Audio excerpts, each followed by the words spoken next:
Lawn care questions. It's been a good week, guys. This time last week, I was in much worse shape. I just finished aerating the lawn, and this week, as you guys can probably tell, I'm in much better mood, not feeling so much pain. The lawn's in much better shape. It's recovering nicely, and let's just say I'm glad that is behind me. So it should be great. It should be a fun time to enjoy the rest of the season. Let's see who we got in the chat tonight. We got Super TA. I think he has the honor of being first man here. Now, guys, as I'm going through the questions, because sometimes I've gotten emails about this, as I'm going through the different questions, if you have a question about something related to your lawn, feel free to drop it in the chat. And as soon as I get through it, I will get to it and I'll answer your question. So it's a free form. Feel free to ask whatever you want, and we're good to go. Someone's already started out with a super chat, Mr. Martel. We'll start with him. Super chat received. He says, so first question is, it's actually a good one. He says, how much do you have to pay attention to a soil test? I have P as well as really high iron, manganese and zinc. Everything else is good, thanks. So how much do you need to pay attention to it? So here's the thing. A soil test is supposed to be used as guidance, right? It's almost like, it's data you can use in your decisions for how you feed your lawn. So is it one of those things where, I might not put a fertilizer down that's high in iron, if you're saying your iron is super high, but the thing is, iron is one of those things that, most of us that are really pushing our lawns and really trying to get a really deep green lawn, our iron tends to be on the higher side. Depends on how high we're talking here. And as far as the other macro and micronutrients, again, it's just, I would just use the information from your soil test as a means to make, good decisions around the products that you buy. But as far as, saying, okay, now I've got, as far as it being a pass or fail grade, don't think of it that way. Think of it as more of like a state of the soil, and use that information to make decisions going forward, if that makes sense. If you need help, if you don't mind, send me a copy of it. Send it to here at ron@golfcourselawn.com. I'll take a look at it, and I'll give you some recommendations if you want around, what I would apply, what I would do, what I wouldn't do, those kinds of things. But yeah, it's important to get your soil tested, absolutely, but don't let it drive you crazy from standpoint of, oh no, these levels are high, so now I've got no chance for a great lawn, because that's simply not the case. All right, great question to start the evening. All right, so we got Static Alpha in the house tonight. He says, I'm excited about this one. I have some questions. Hopefully he's gonna try and stump me. He's gonna give me some tough ones. I can feel it coming. We got Up New York Lawn in the house. I just started his new YouTube channel, so pretty awesome. Congrats again on that, sir. And yeah, so our second question of the evening after the super chat belongs to Mr. Putz. He says, hey Ron, happy Friday. Happy Friday to you, sir. There's a question about cool season lawn infested with what appears to be creeping bent grass. What's the best way to remove it? Now, I think LG's already chimed on this one, because this was a question that came in prior to the live stream starting. But I was looking this up, and I believe tenacity will work for what you're trying to do, Mr. Putz. Like on the label, it literally says, don't spray this on zoysia. It actually mentions, bent grass is one of the first grass types on the label that's very, very sensitive to tenacity. So I would go with that. Especially this time of year, your cool season lawn should be doing just fine. And then yeah, just hit that bent grass with some tenacity, and that should make it stop hate loving life. That's what I would go with. And again, LG, thanks so much for chiming in, sir. And I will send this to you. Let's see, at Mr. Putz. I'm not sure if I did this already, but there you can get tenacity right there if you are so interested. Sorry you're dealing with that, but it seems like it's a pretty easy fix, because bent grass, unlike Bermuda, is not necessarily one of the more hardy warm season grasses, right? Like it's more sensitive. So tenacity should do a decent job knocking it back to where your cool season grass is able to do well. All right, next up, Mr. Up New York Lawn. He says he's sick of all the rain here in Buffalo. At least 30% of my backyard grass blades are turning light green, and I'm already freaking out because I can't mow yet. Overseeded 9 days ago. So hang on, you're talking about rain? You said 30, got a little bit of rain in Buffalo. You don't know rain. Here's the thing. I was going to say this for later, but it's a great segue into what happened. So last Friday, Alex and I just finished aerating his lawn, my lawn. Did some of the top dressing. We're filming the whole thing, the video that was released on Monday. And thank you guys for watching it. If you guys haven't checked it out yet, definitely check that video out on top dressing.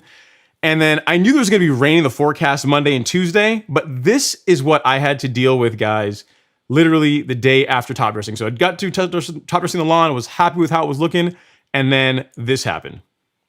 This is what I was dealing with. So it rained like this, not just on Monday, but also on Tuesday. In total, we got something like 6 inches of rain. 6 inches of rain in the lawn from all that water. And the question you guys are probably asking is, what happened to the slope? Did you lose all your sand? Did it run all over the place?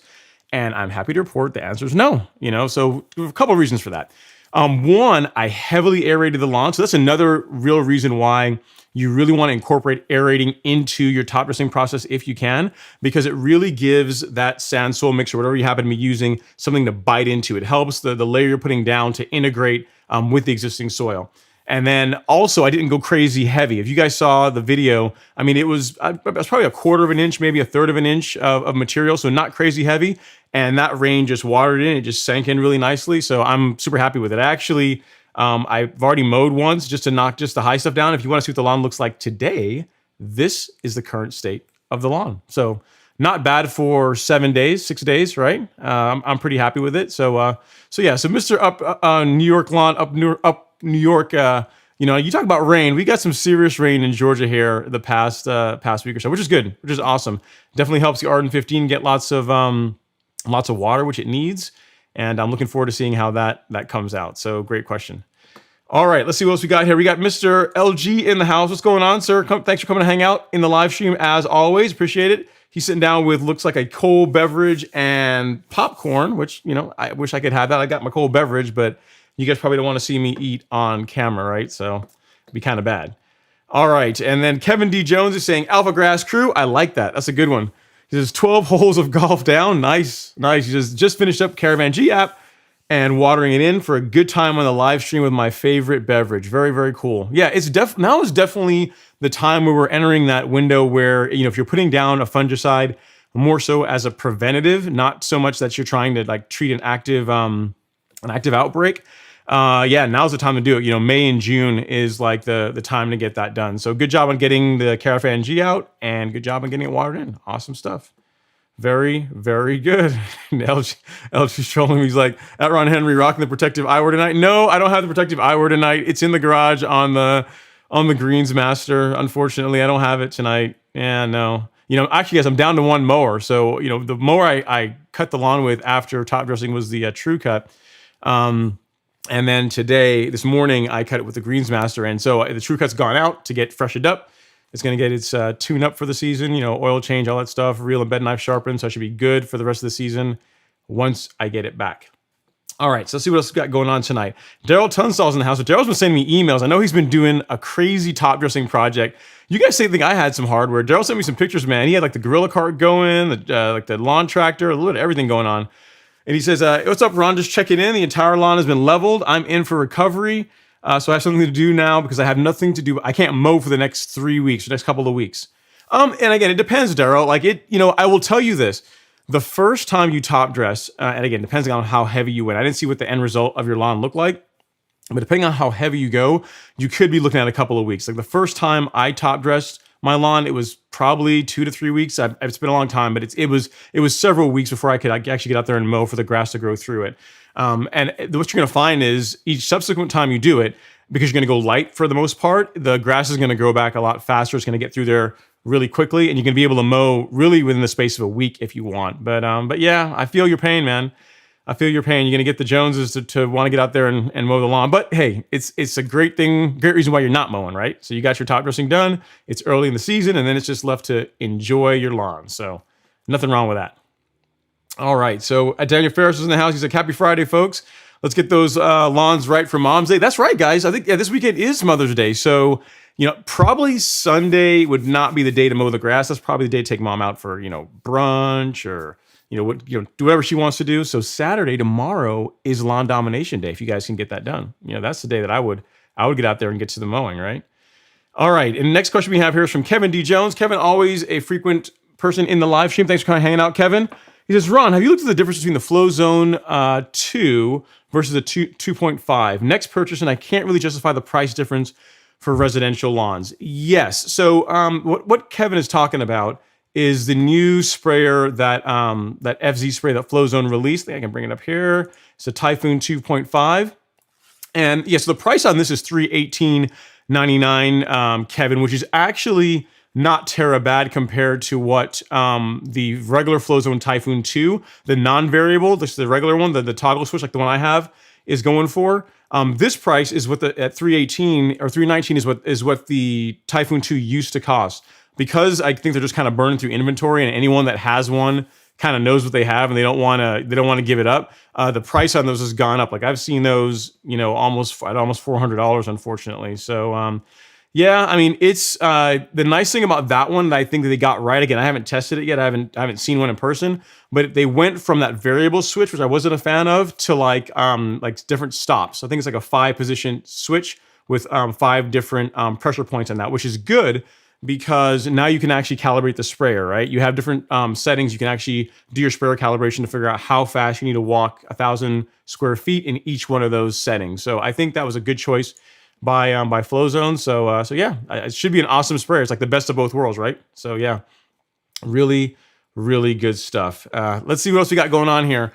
Timothy Wolf is saying, hey, happy Friday, Ron. Happy Friday, sir. Thanks for coming to hang out in the live stream. I really, really appreciate it. Thanks so much. And we have another super chat here from Kevin Sheehan. Super chat received. He says, Mo. That's right. So, Kevin, it was almost perfect, the super chat, man. I really appreciate it. But it's got to be Mo, and mower some more, right? That's what we got to go. That's what it's got to be. That's that's our catchphrase, right? All right. So the next question we have up here is from Static Alpha. Let's see what he says here. He says, first question, I did a full renovation. I killed everything, not once, not twice, but 3 times. Ordered 4 yards of screened compost and sand, leveled, seeded with Arden 15, applied peat moss, hydrotain, Carbon Pro G, starter fert. He did it all. And let's see what his question is now. He says, I used a roller to compact the seed. Everything is bare dirt, and I'm watering 4 times a day. And I think there's a question here. He says, it's been 4 days. What am I missing, Ron? Everything I need to do, anything I need to check on. I don't think you're missing anything, man. Like that is what you described. I'll actually bring it up again. Like what you described is literally probably the most complete way I've thought about as far as overseeding or seeding a new lawn from scratch, right? Like you didn't do what I did. You did it the actual right way, right? You burn the existing lawn down. You put down a nice bed, nice sand soil mix. You leveled it.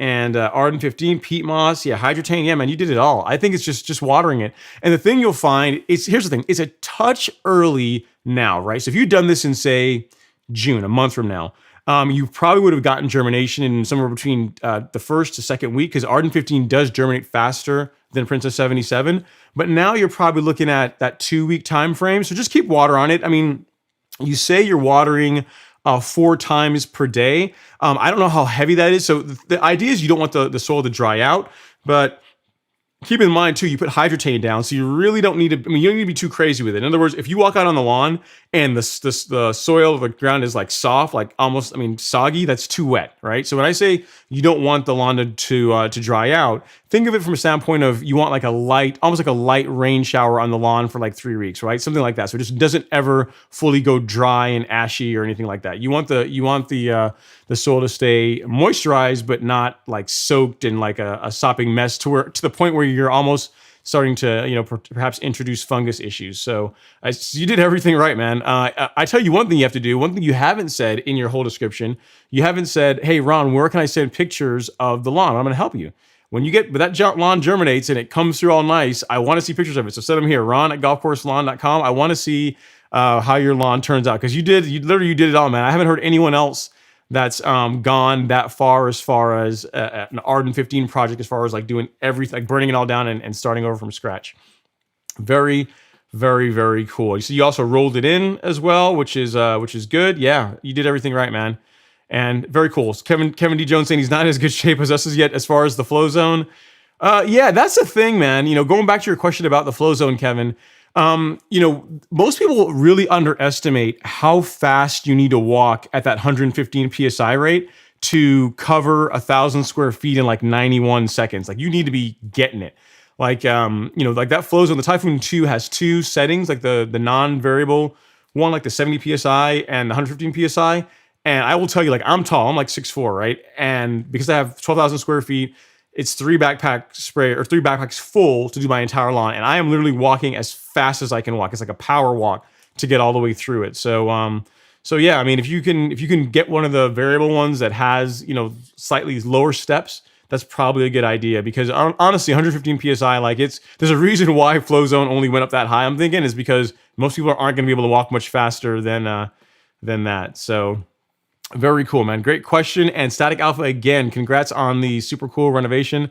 I'm looking forward to hearing how it goes.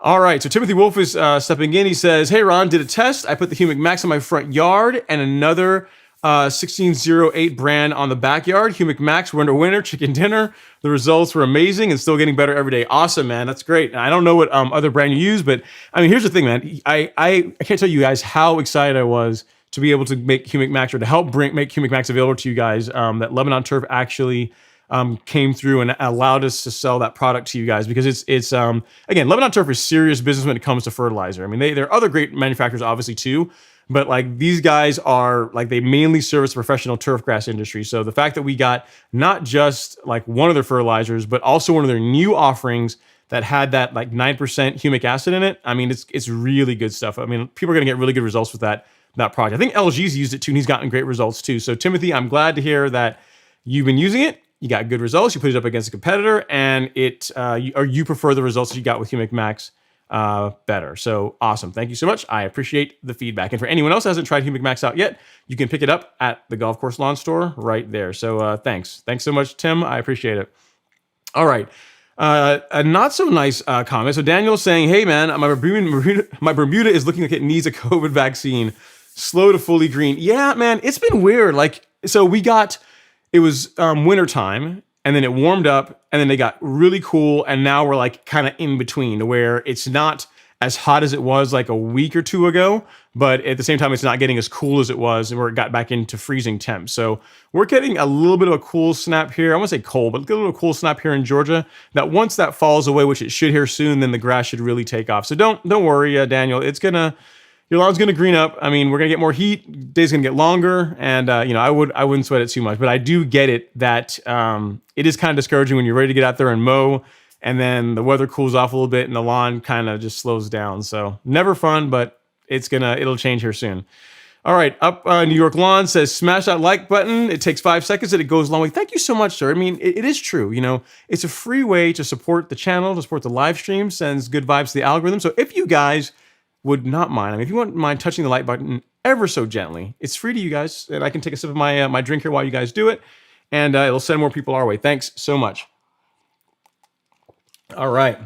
So next up we have Lisa Cage. Lisa Cage, a Golf Course Lawn Academy member. She says, hey everyone, how are those lawns looking? Yeah, guys, that's a good point. We're getting into mowing season.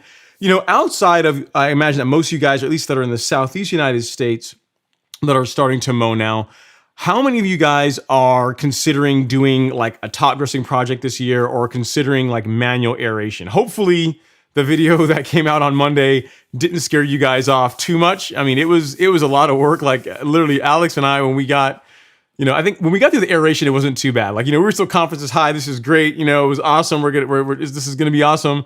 But then halfway through that top dressing, you start questioning your life's choices. Literally, it's, when you're sitting out there with a leveling rake and you're working the material in and making sure you're getting as good as you can, it's a lot of work, but I am gonna, really excited to see how the lawn is gonna pull off. And I want to put together a video that showed you guys, like, at least from my opinion, like how like no holes barred, if you got, the time, how to do a great top dressing job is gonna give you a good result. So very, very awesome, Lisa. Thank you for chiming in tonight. All right, so Daryl has another point here. He just finished top dressing his line. He says, hey, Ron, I'm thinking about putting down flagship fertilizer. Is that cool? Yeah, you should put down a fertilizer. I mean, again, not strictly necessary, but if you just finished top dressing your lawn, putting down a fert to kind of give things a little kick to start going is a good idea. Flagship's a great product. I think that's it's a 2406. So yeah, I would absolutely do that. I mean, I think most of it is slow release, but that is still a good choice for like a post top dressing fert. So yeah, I mean, in the past when I've top dressed, I've used like a 2505 from Proscape from Lebanon Turf, and so that's the flagship is very comparable to that. I flagship's actually probably has a little bit more stuff in it than the Proscape did, in the sense that it also has that micronutrient package that Proscape doesn't. But yeah, to answer your question, I would get a fert down of some sort, and flagship's a great choice. If you already got it, definitely throw it down, man. Great question. All right, Troy Ridley from Texas says, hey, waiting on my first soil sample results. That's good, man. It's awesome. And because you guys know, I am a huge fan of soil testing. And one thing I want you guys to realize, I did a video, what was it? Probably a couple of weeks ago, where I had Alan and myself and the guys from, and then one of the gentlemen from My Soil on there. And, we were showing the data, and I was showing how I soil tested my lawn like every quarter to show you guys the results and, how to see how the soil moves. Now, here's the thing. One thing I don't want you guys to get the idea is that you must soil test your lawn every quarter. I mean, if you want to do that, there's nothing wrong with it, but really, at least once in the spring is a minimum, but in the spring and then in the fall, I think makes a lot of sense because then you're able to see if what I did in the spring, like how did that translate to how the soil is looking in the fall. So twice a year, I think is a great idea. Quarterly is absolutely not necessary for like 99.9% of the people. So I don't want you guys to ever get the impression that I'm saying you must soil test your lawn every quarter to be able to get like usable data. I just did that to kind of show you guys, hey, when you add, lime to your lawn, this is the change. And in 3 months, you can see a noticeable change within your soil pH by doing that. And speaking of soil pH, something I wanted to share with you guys is the guys at Soil Lab. I was telling you guys about this a couple of weeks ago where they did an experiment where they had like some very, very alkaline soils and some very, very acidic soils. And they were going to test applying lime of different sorts and elemental sulfur and I think citric acid on the alkaline soils to see, hey, what kind of results do we get? So they just released their first video on that. And don't do it now, but like bookmark it, put it in your watch to watch later. And you definitely guys want to check this out. So soil pH test results from Soil Lab. Definitely go give those guys some love because the data it's really interesting. It's what was interesting about that. And I don't want to be a spoiler. You guys need to watch the video. But it really showed like how quickly you can move, how one type of soil you can make changes fairly easily, and how another type of soil can be a little bit more resistant to change. And you guys got to watch the video to check it out. But yeah, check out Soil Lab. It's their 1 month findings after soil testing, and it was really, really interesting research. I'm really happy those guys are doing that. And if you guys are considering soil testing and you just want to say, hey, what's going on with my soil? I want to figure out, what fertilizer to put down. The one that I like is from My Soil. This is the one that I use. Super easy to use, super easy to get. The results are really easy to interpret, and you can get those on the Golf Course Lawn Store. So great. I wanted to share that with you guys about the testing that Soil Lab did because it was really, really cool research. And, you guys, I definitely want you guys to support them because I want them to keep doing it, right? They do it, then, us in the DIY community don't have to. We have like the pros working on it, right? So it's good stuff. All right.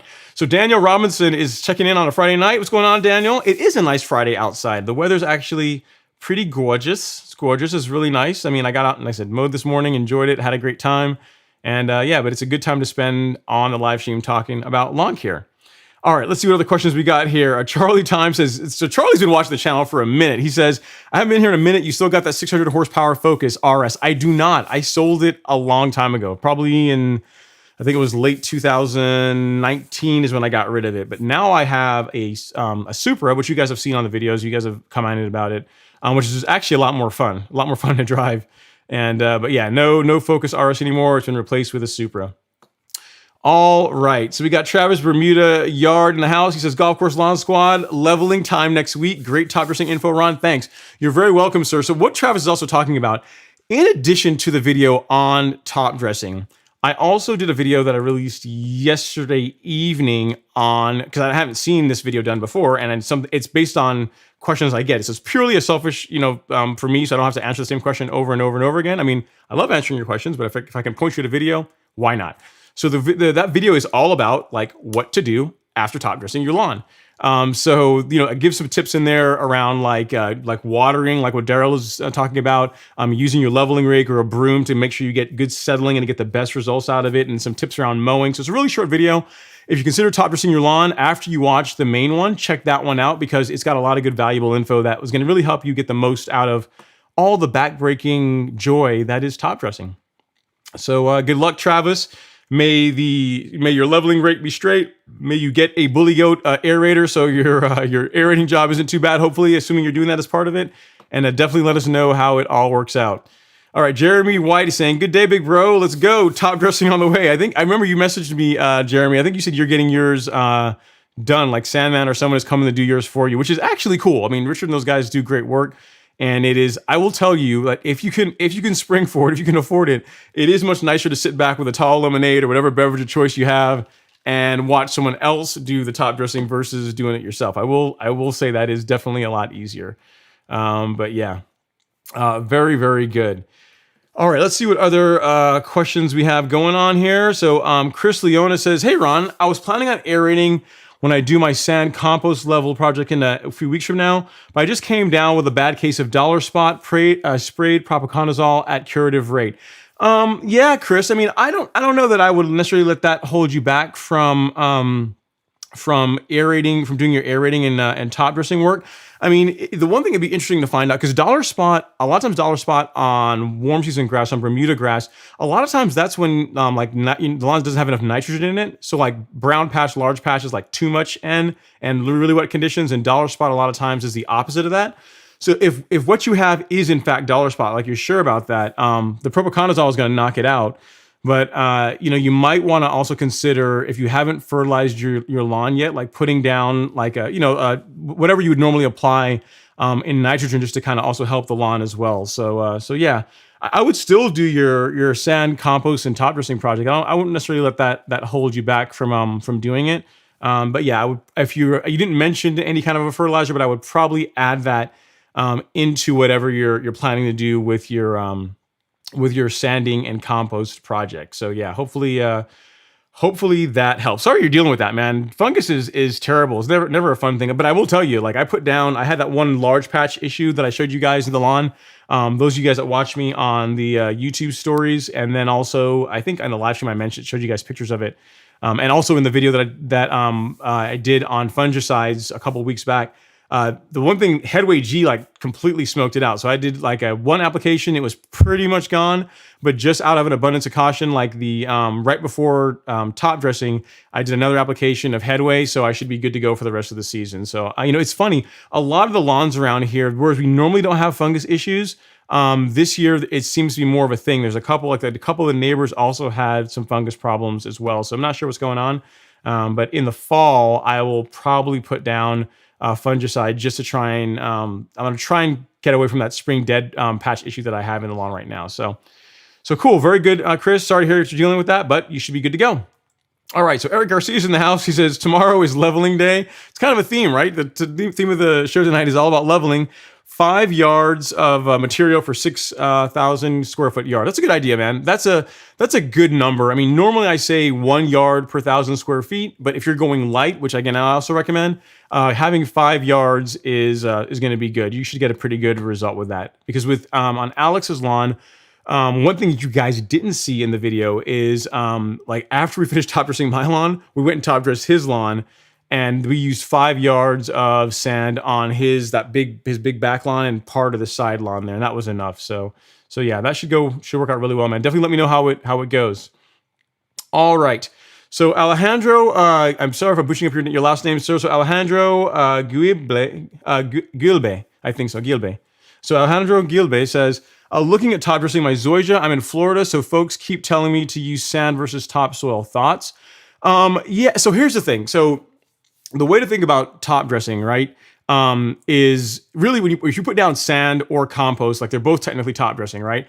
If your goal is to level, meaning you're looking to add structure, you're trying to like smooth in ruts and whatnot, sand is a better choice for that than topsoil. Topsoil is a great choice if you're just trying to introduce organic material into the lawn. You're trying to feed the soil. You're just trying to give your zoysia some healthy compost to grow in. That's fine. There's nothing wrong with doing that. But if your goal is to level, then I would do something with some sand in it. So really, in my opinion, the best of both worlds is like a 70-30 mix. Like what I did this past week is what I would do. So if you can find someone nearby, like, around here, we've got lots of places in Georgia that deliver really, really good top dressing mixes, but just find out like in your area. In Florida, there's golf courses all over the place. So find out like who supplies sand, like maybe a sand mixes to golf courses in your area, and then see if they have like a 70-30 mix, or just ask them for a top dressing mix, and they'll know what you're talking about, and they'll be able to get that to you. That is what I would probably do instead of 100% sand. I'm a big fan of feeding the soil in some way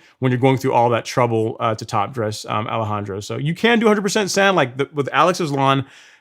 His lawn has always been top dressed with 100% sand, but every time we've always gone heavy on some kind of it was either Carbon Pro G or Essential G or some kind of compost, something to help improve the organic matter in the soil. So if in your case, 70-30 is what I would recommend. So hopefully that helps, sir.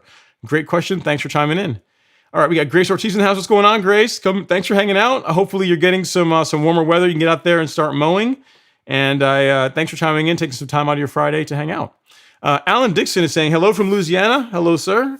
He says, well, love your vids. I appreciate it. He says, learning so much. Thanks so much. Thank you so much for watching. It's always fun to have new viewers and have people like enjoy the content. I mean, because it's a lot of work, guys. You guys don't realize it. I mean, anytime I watch like a YouTuber that puts out like, especially like content in the lawn, like it takes an astronomical amount of work more than you guys realize to put together a nice piece of content. So thank you so much for watching, Alan. I really, really appreciate it. All right. Let's see. Papa Moslow says, hey, everyone, can't stay long watching the Grands. That's a good reason. Papa Moslow, thanks for coming to hang out. I appreciate it. And let's see what else we got going on. So Kevin is saying tomorrow is also Turfplex day for him. So Turfplex, if you guys don't know, that is the liquid fertilizer that I talk about and recommend in the Golf Course Lawn Academy. It's this product right here. So I guess we're at the beginning of the month. So I guess that's what Kevin's going to be applying to his lawn. So good stuff, Kevin. Definitely, 6 ounces per 1,000. Go light on your rate. All right, so let's see what other questions we have here. So Up New York Lawn says, following up to my first question, why do you think part of my lawn is turning light green, at least 30% of it? Any advice, or should it come back whenever the sun comes back? I'm not sure why. So it could be a couple of things. It could be the amount of moisture in that area. It's more than likely sunlight. It's more than likely that the area that is lighter green, the 30%, is perhaps getting less sunlight overall throughout the day than the area that is darker. So I wouldn't sweat it too much up New York Lawn. It really, once the days start getting a little bit longer and the length of days don't really change. We start getting more daylight, longer periods of daylight during the day. Then it should all green back up and be just fine. I really wouldn't sweat it too much. I definitely wouldn't put anything on the lawn to try and fix that 30% area. I would just keep mowing it. I think watching your channel, you already are mowing your lawn, so just keep mowing it. And then as we get more sunlight, it should all bounce back. No reason to worry too much. All right. Let's see. Alan's saying he's preparing himself for commitment and several seasons of change. Long way to go, but enjoy it. That's the idea, dude. That is like one of the best comments, really, because it's you look at my lawn, right? And a lot of people look at it and they say, your lawn looks awesome, but what you're gonna realize is that's like 6 years going on 7 years of work, right? So you really have to enjoy the process. It's not like if you could snap your fingers and have like an amazing lawn overnight. You probably, well, I shouldn't say that. Some of you guys probably would want that, but I mean, there's a lot that goes into building a nice lawn. You get a chance to learn a lot of cool stuff along the way. So, I think Alan, you have the right attitude. Just prepare for the long haul. Just take your time, learn as much as you can, mow a lot. And you're eventually going to get the lawn to where you want it to be. All right. DW Davis has a question about Zoysia. He says, Xeon Zoysia, I hear good things about it. If you like Zoysia, yeah. The one thing with Xeon that I found, so like Real Rollers they have El Toro, if I remember right, they have El Toro, Xeon, and then the Tiff Tough plot. The one thing with Xeon Zoysia is it grows in really thick. I mean, when I say thick, I mean it's like really, really super thick. It gets like crazy dense. So if you're gonna real mow it, you definitely want to be considerate of the kind of mower you use. Like, you're definitely gonna want to keep up with not taking off too much. And just realize that something like a True Cut that has like chain driven where you're not gonna have any issues with belt slipping or things like that would be a better choice if you're going with Xeon. I've seen Xeon, I've seen El Toro. Out of the two, I think Xeon looks better. Like to me, if I had to choose a Zoysia, Xeon is probably what I would go with. The only thing you have to realize is if you're mowing it, it's gonna thicken up. Especially if you're mowing it low, it's gonna get thick. So that's something to keep in mind. I mean, if you like that look, then yeah. It's Zoysia. So a lot of people love Zoysia. And if you like Zoysia, out of the ones that I have seen personally, which are Xeon and El Toro, Xeon is probably the one that I would do. Great point. All right. LG says, it has a question about top dressers. Says, having used both styles of top dressers, which one do you prefer? Okay, so you're talking about so what are the types of top dressers I use? Oh, like so the broadcast and then the like the drop style.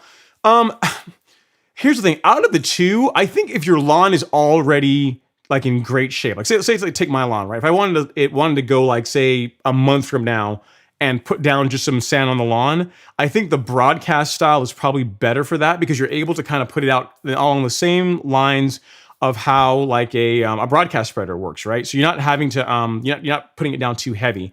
Whereas I think the drop spreader type, like the one you guys saw us use in the video, that is better for lawn leveling projects, right? Because you're able to literally see where you put it down. You're able to draw very good lines, make sure you're overlapping well, and you're getting really good coverage. So I think, I mean, while they're both top dressing machines, I think they serve different purposes. Like on my lawn, if I could own one now, I would probably go with the broadcast one, the one that's like a broadcast spreader, because then literally throughout the season, I could just have like a bunch of a sand soil mix delivered, throw it in it, and just walk the entire lawn and just put down some sand on it, and no problems, no big affair. Versus, but that would not be my choice if I were trying to level the lawn, because the idea behind a broadcast spreader is that it's broadcasting it, right? It's trying to put it down evenly as it's moving.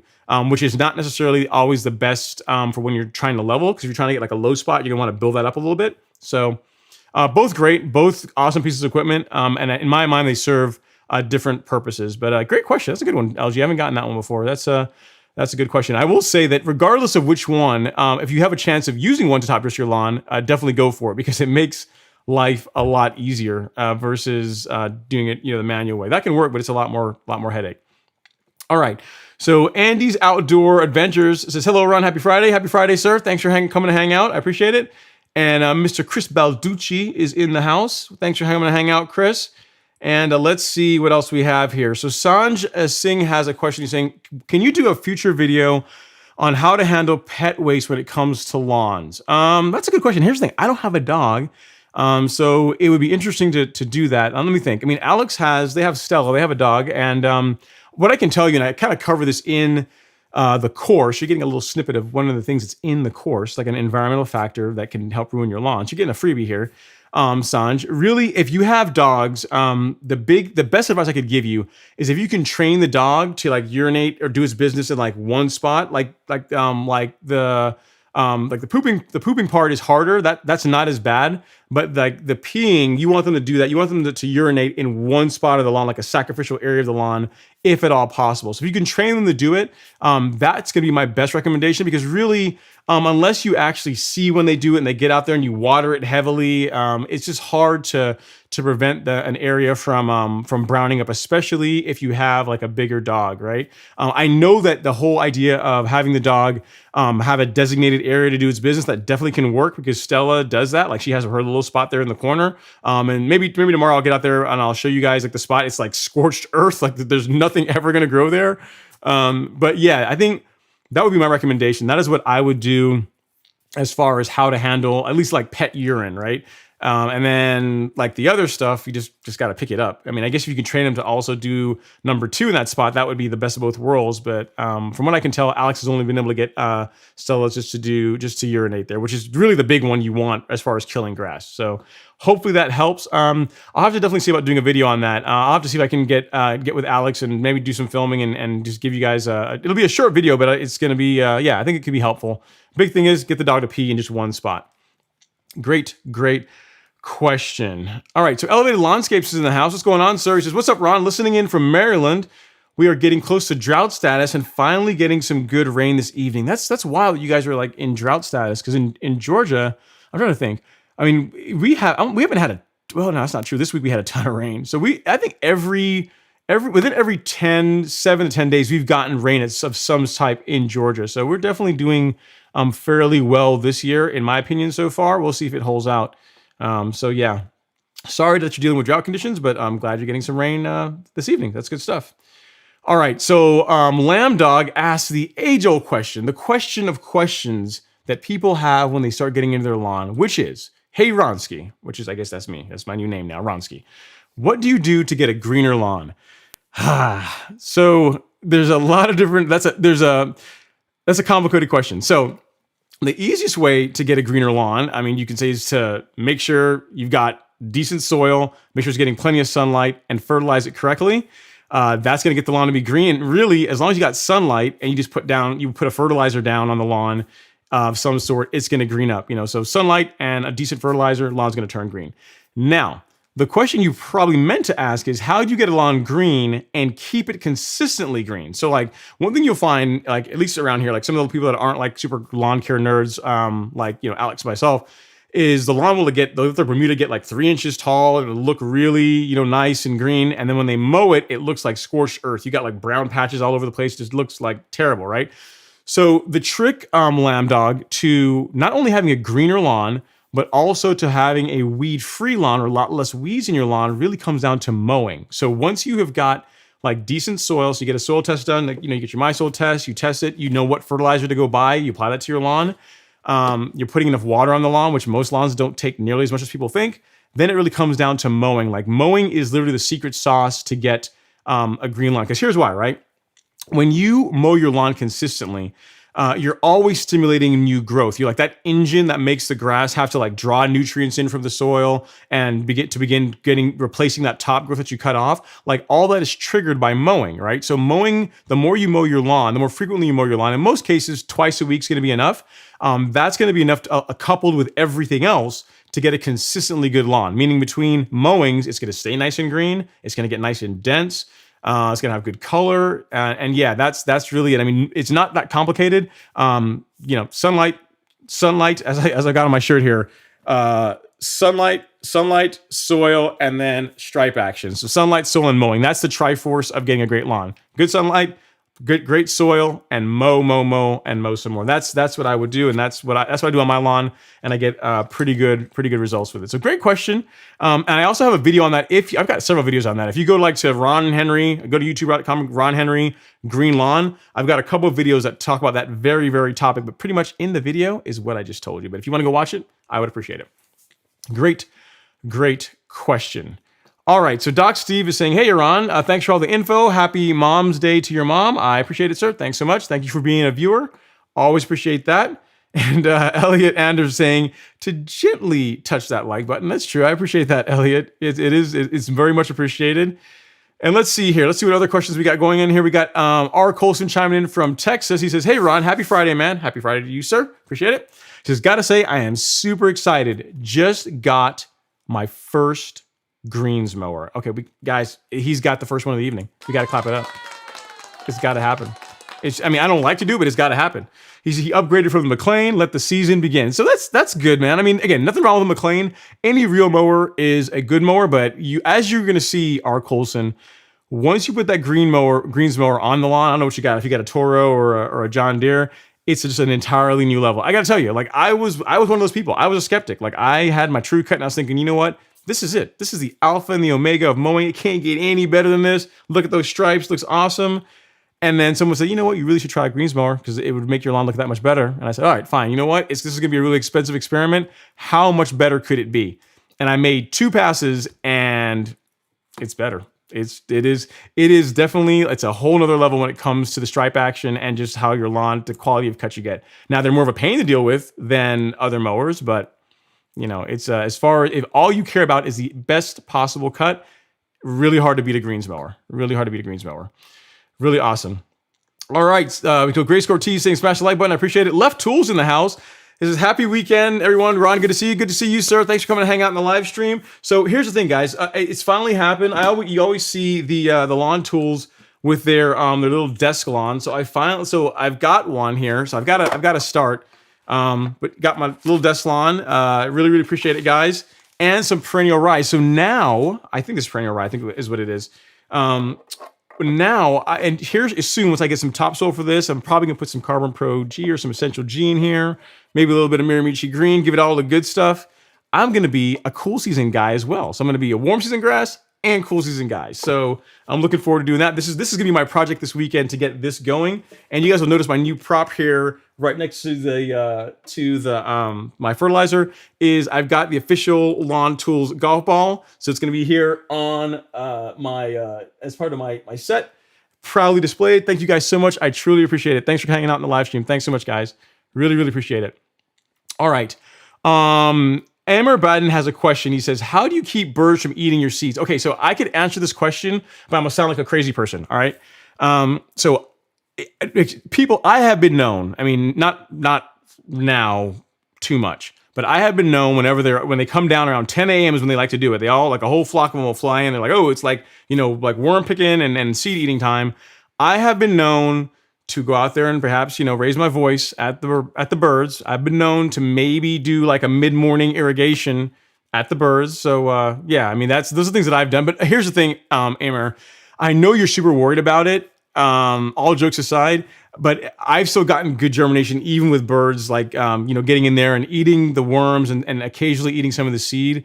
I've still gotten pretty good results with my my Arden 15 project, my seeding project. So as far as things you can do to prevent that, you can put some peat moss down, like putting peat moss down, some light cover to make it to where it's not super easy for them to see it. That can help some, but I mean, if they're on the lawn long enough, they're going to find it. I mean, like they've got the wiring to go look for seeds, right? I mean, so I wouldn't sweat it too much. It's probably overblown that the birds are going to get on the lawn. They're going to eat all your seeds and before any of it gets a chance to germinate.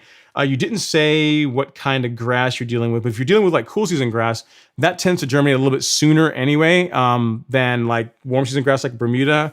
So you're probably going to be fine. But if you want to go put down a layer of peat moss, or some people also put down like a light layer of straw as well, that can help some. But I've never done any of that, and I've still gotten pretty decent germination. Or you could just do what I do sometimes and go out there and just yell at them like a crazy person, turn your sprinklers on. You could do that. But yeah, I wouldn't sweat it too much, sir. It's probably going to be okay. I get weird looks when that happens. I try to not do it too much because people think I'm like yelling at a person and I'm yelling at the birds, which I guess kind of makes me crazy.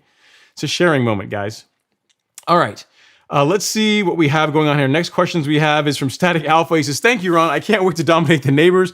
By the way, the Arden 15 bag date is from April 2020. Do you think that will affect the germination? And yes, I'll definitely send some pictures. It should be fine. It should be okay. I'm not sure. Where did you get your seed from? Because I know if you got it from Hancock Seed, I know they got like their stuff is fairly fresh. I need to look at the date on mine, on the bag that I got. But I know that a part of the delay on them selling it this year was when they get the seed and they go out and they test it to make sure it germinates to get the germination rates they want.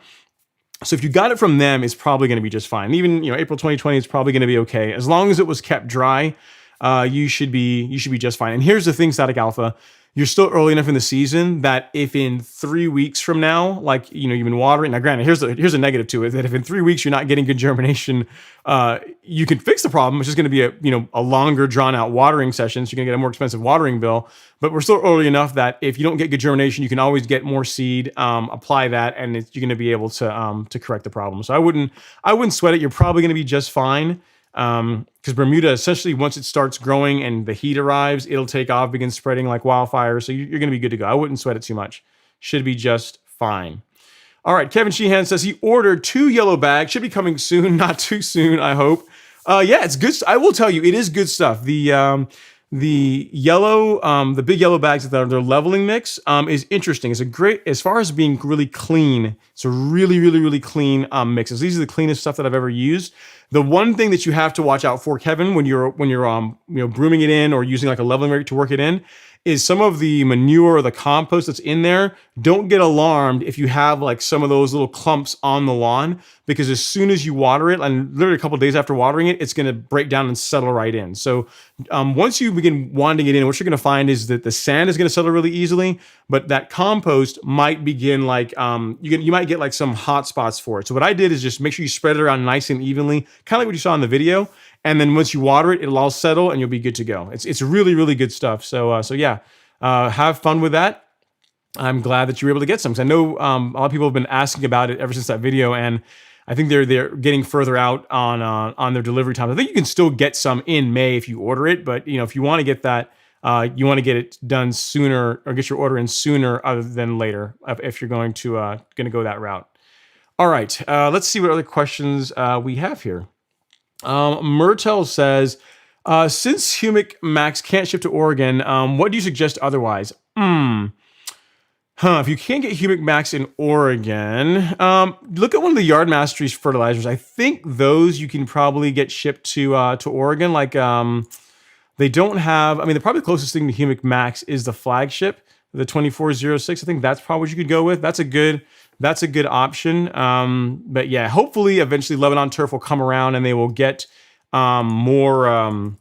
They'll get more. They'll get it rated or covered in more places. I mean, I have zero control over that. All I can do is tell them, hey, there's a lot of concern about it, a lot of demand for the product, and see if they'll go through and get it added to that area. The nice thing about Humic Max is it doesn't have any phosphorus in it. So as far as a lot of states where they have limitations on that, it should be easy to get that done if they decide to do it. But unfortunately, yes, that's not a thing at this point. But yeah, go with the flagship from Yard Mastery. And Kevin, you made me think about that as far as like the top dressing mix for anyone else that's considering the big yellow bag. There is my link to it if you guys decide you're going to get that. It doesn't cost you guys any more. And there's a link with just Super Sod to be able to pick up the leveling mix, and it helps support the channel. So thank you so much. But yeah, flagship is what I'd go with, Mertel. That is what I would do. All right, let's see what we got going on here. Lamb Dog says, I got a jet, got to pick up my son from daycare, but I want to tell you I appreciate the hell out of you. Thanks so much, man. I appreciate you watching. Thanks so much. All right, and then the other question we have here from Alan Dixon is Ron, is Spectracide Weed Stop still the go-to for spotted spurge weeds? Yeah, it can work well. If you got spurge, I would probably go with the liquid, the orange, the one that comes in the orange bottle. And again, Alan, I'm answering this question as if you have Bermuda grass, right? If you have St. Augustine, you're going to use the yellow, the bottle that's yellow. But if you have like Bermuda or most cool season grass, then you're going to want to use the orange one. That one, like spotted spurge, is listed on there, and that is what I would go for. I've tried the granular on spurge, and it works okay, but I think the liquid you'd probably get a better result with. So yeah, that's what I would go with before you start switching to more heavy artillery as far as taking care of spurge, because the price is really right on Weed Stop. You really can't beat it, and then you can you can apply it, and then like 15 days later do a follow-up application if it's not dying off fast enough. And you should get a good result with that. That's what I would recommend for someone, especially just getting into lawn care and want to deal with some spurge, but not have to do this whole crazy thing where you're getting out like a backpack sprayer and all the everything that goes with doing that. That's what I would roll with. Great question. Metro Retro, what's going on, sir? Thanks for coming to hang out. I appreciate it. You know who you are. Thanks for coming to hang out in the live stream for a little bit. I appreciate it, as always. So Joseph Roberts is in the live stream, and he says he's aerating on Monday. Great, going up well. First app of Country Club last week. No issues at all this season. Just need heat. Yeah, man, that sounds awesome. So once you get that aeration done, I mean, you said you already put down Country Club last week, so we're not going to do that again. But if you were looking to put down like like in some Essential G or something else to feed the soil at that time, that'd be a great time to do it because everything's literally opened up, right? It's a great time to add any kind of a soil amendment to the soil once you're after an aerating project. But go ahead and do that, man. It's gonna be pretty awesome. Congrats. I mean, well, congrats for you. It's gonna be painful, but your lawn is gonna really like it. So I hope you enjoy that process. This is a common question I get, and I've never actually seen the grass type, but Tim B is saying, what do you think of Blackjack Bermuda? I planted seed last year, slow to come out of dormancy, but in eastern Tennessee. Tim, I've never seen Blackjack in person. I've seen it on YouTube, and it looks nice. I mean, it looks nice to me. Yeah, I'm not sure about it coming out of dormancy. I can tell you, like Arden 15 comes out of dormancy really well. Like Arden 15 is like boss when it comes to like cool season. At least on my lawn, it was. Like it literally never went fully dormant. There were parts of my lawn last year over the entire season that never fully went dormant, even though we had days when the temps were like in the 20s in Georgia, which is kind of insane for Bermuda, right? But Blackjack, I don't know, man. Here's the thing, Tim. We've had a weird weather this year, and because you're in Tennessee, you're a little bit north of me, so I would just give it some time. I imagine that within the next couple of weeks, third week of May, you should start seeing a really big change in the lawn, just begin to wake up and begin to grow really nicely. So I wouldn't sweat it too much, thinking that putting one grass up against another. Arden 15 does perform really, really well as far as cooler weather, but the Blackjack is also a great looking Bermuda. I mean, I've not seen it in person, but it should be just fine, especially once we get more heat, which we will be getting here soon. So I wouldn't sweat it too much. Great question. All right. Windshirt has a question here. Good one. He says, hey, Ron, at what point will you apply PGR now that you have overseeded? And did you just choose aeration or verticutting? LOL, I did both. You're hardcore, man. So yeah, so here's the thing. I've already put down PGR. So I do need to do a video on PGR for you guys. I'm going to end up doing it on Alex's lawn here in the next week or so. But I have already did, so after the top dressing was done, that Sunday when I woke up early in the morning, I did my PGR, I did the carbon kit, I did the liquid fertilizer. I did like the thing I normally do monthly. I did that on Sunday to help suppress some of that top growth, to kind of give the Arden 15 a little bit more time to grow before the existing Bermuda grows in and kind of crowds things out. So that's already been done. That's already, like PGR is already down. TNX has already gone down. But definitely look out for a video on TNX. I'll do another one this year because some things that I'd like to cover in this year's video that I did not cover in last year's video.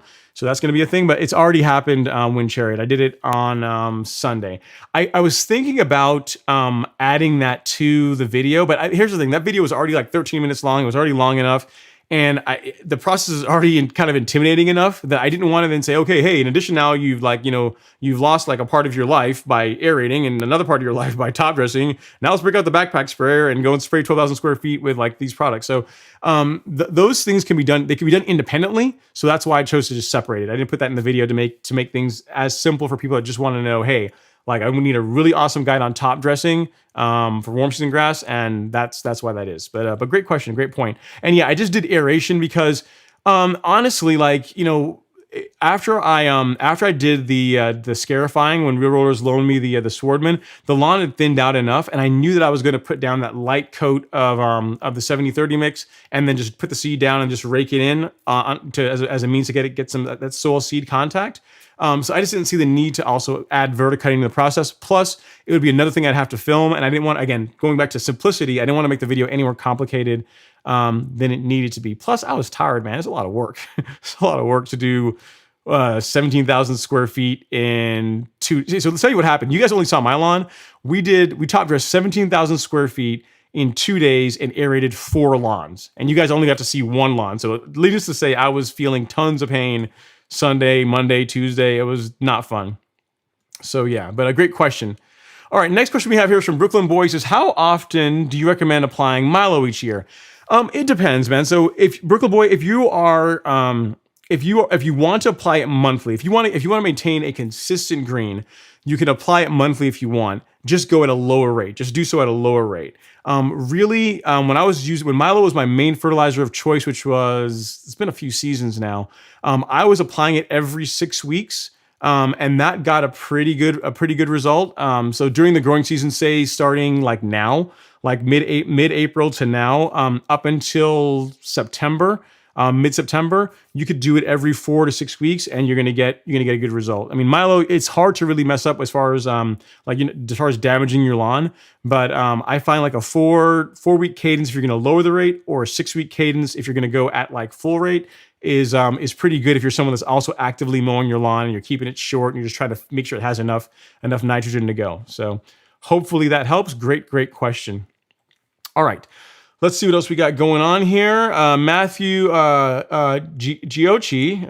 man, my pronunciation is not on point tonight, guys. I'm sorry.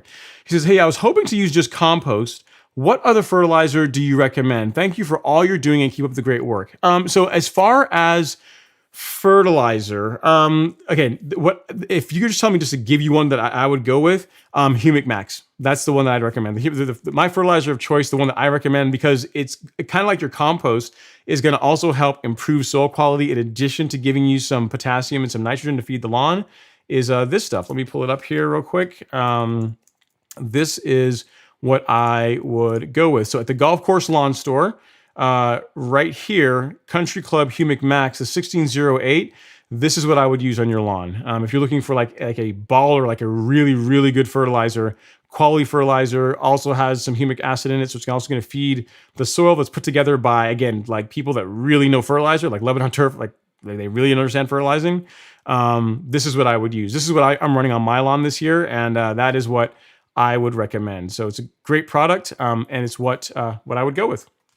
Outside of that, if you want something to also help build the soil, you're doing compost, but Essential G is also a great product too. That's also available on the golf course lawn store. What that is it's compost, kind of like what you're doing, but it also has some biochar in it, a little bit of silica, a little bit of humic acid as well. So if you're looking to also feed the soil, Essential G is also a great product too. So those are the two things I would go with. If you just want something that you can just apply and get a good result with, Humic Max and Essential G, and you can get both of those at the golf course lawn store. So great question. Thank you so much for watching, sir. I really appreciate the support. All right. Chaz Bishop says, hi, Ron, what is the right way to measure height of cut? From the bottom of the deck down or the blades down on both level? Okay.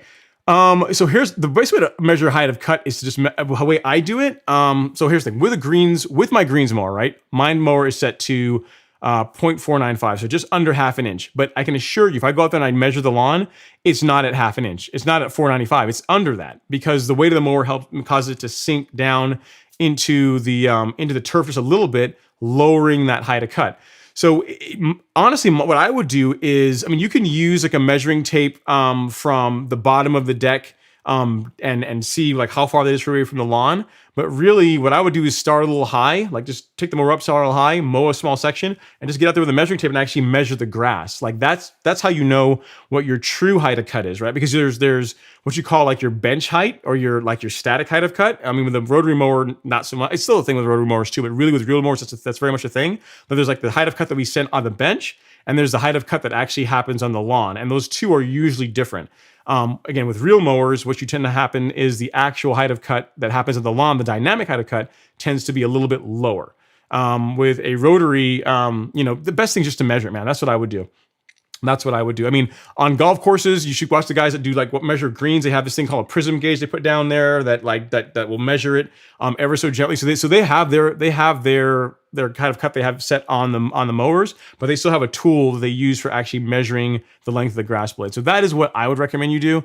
If you're not sure where you're starting, just start tall and then make a small little pass. Measure it. Is that correct for my grass type? Am I getting scalping? No, maybe a little bit lower, maybe a little higher, depending on what your grass is. And that's what I would do. I would just actually measure the grass more so than relying a ton on the mower to know exactly what height of cut you're getting. Great question. All right, let's see what else we have going on here. Let's see.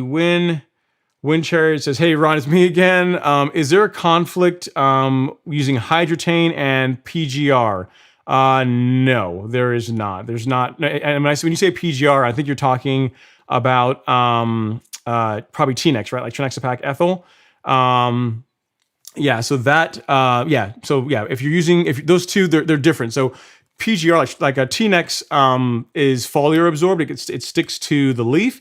And then hydrotane, when you put it down, you're going to be either watering it right away, like if you're using the liquid, or you have the granular, you're going to be watering that in, and it has to get down in the root zone to work. So no, the two they work differently, and no, there should be no conflict with them whatsoever. Let's see here. So Frank V has a question about surfactant and dimension. He says, if I add a non-ionic surfactant to Diethyoparent dimension, will the product not work as a pre-emergent? Will the liquid move to the soil if I water after 24 hours? Looking for a good pre and post-emergent. That's a good question, Frank. I would look at the label. I'm trying to think if you want to use surfactant with dimension. I would look at the label because it's that's going to tell you whether or not you should use surfactant with it or not. Part of me, I just off the top of my head, part of me says no, that you wouldn't want to, but read the label, check the label, see what it says. Part of me says that you would not want to do that. Kind of like, prodiamine doesn't have any post-emergent properties to it really, but with prodiamine, you definitely wouldn't want to use a surfactant with it. Dimension, I would imagine, would be similar.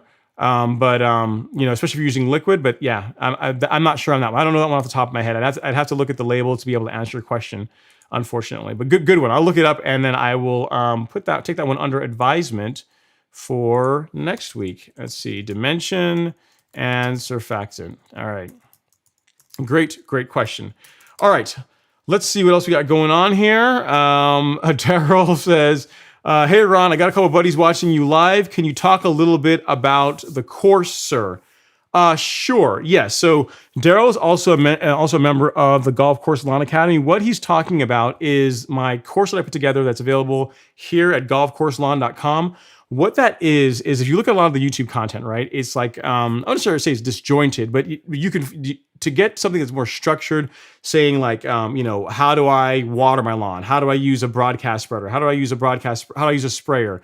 How do I why is pH important? What are all the macro and micronutrients and why do they matter, and what levels do you want for your lawn? All those types of things. In other words, a lot of the content that I really can't make for YouTube because most people don't care as much, but is also important if you're really trying to go take your lawn to that nth level. That's what you're going to really find in the course. So you can get it at golfcourselawn.com.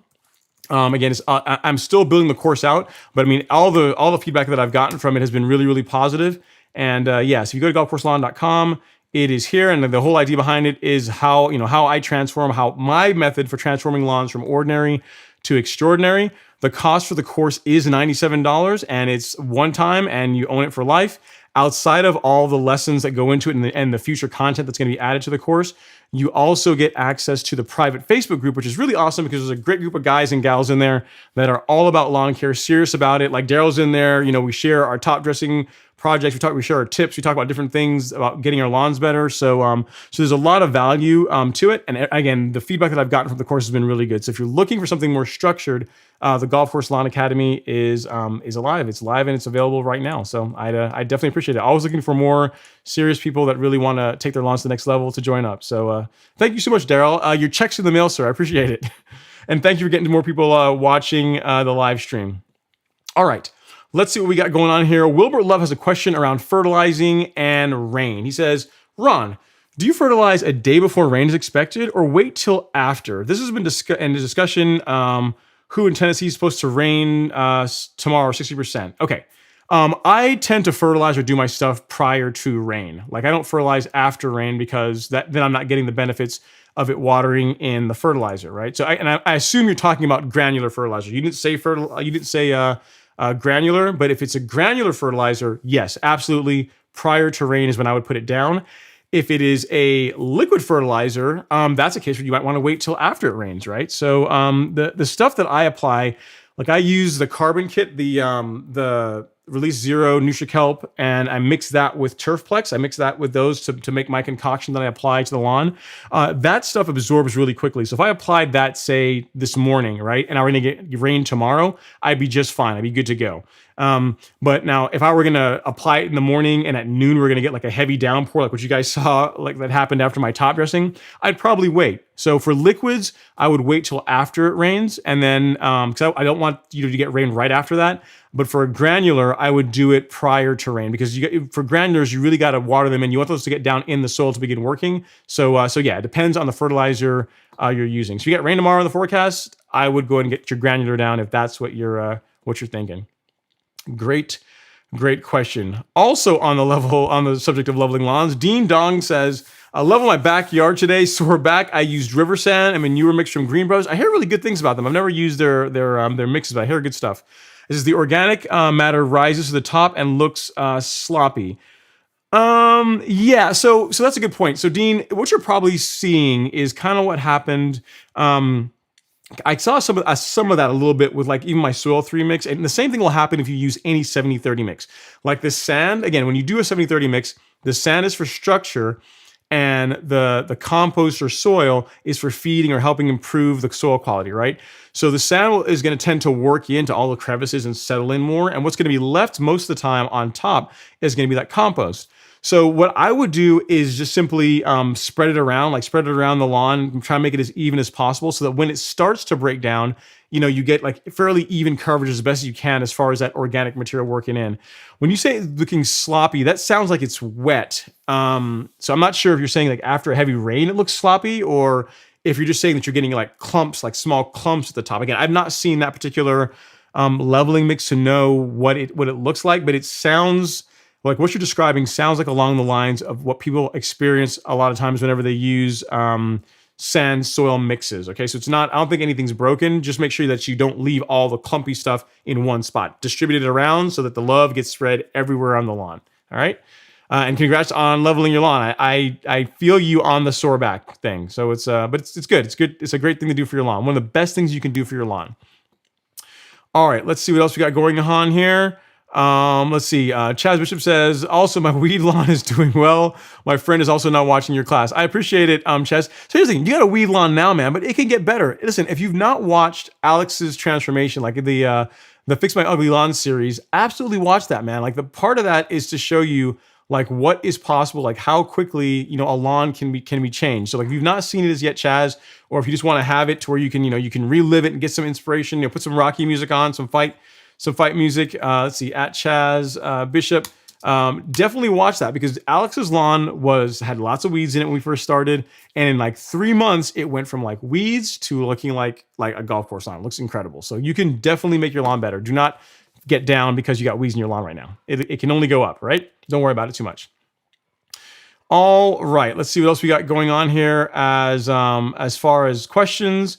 So Wind Chariot says, me and the lawn have serious conversation. When I aerated it, it told me it feels much better. I was feeling kind of tight. So you suffered and the lawn enjoyed it. I get it. I mean, that's the thing. Aerating is not easy. It's definitely it's a workout and a half. So that's why if you guys can, if it's the first time aerating your lawn, if you can find a place that will rent the Billy Dog, like Billy Dog, that's diesel, that's like turbo diesel stuff.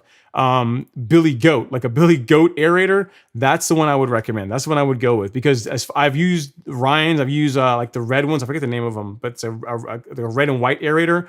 And those are like pretty horrible to have to deal with. I mean, they do a great job, but they're not that fun to deal with. The Billy Goat, out of all the aerators I've used, it pulled the deepest cores, which I liked, and it was the easiest one to work with. It was the least bad. I'm not gonna say it was good, but it was the least bad of all the aerators I've ever used. But yeah, it's a good thing to do for your lawn. Great way to break up compaction, and something everyone should experience at least once in their lawn care journey.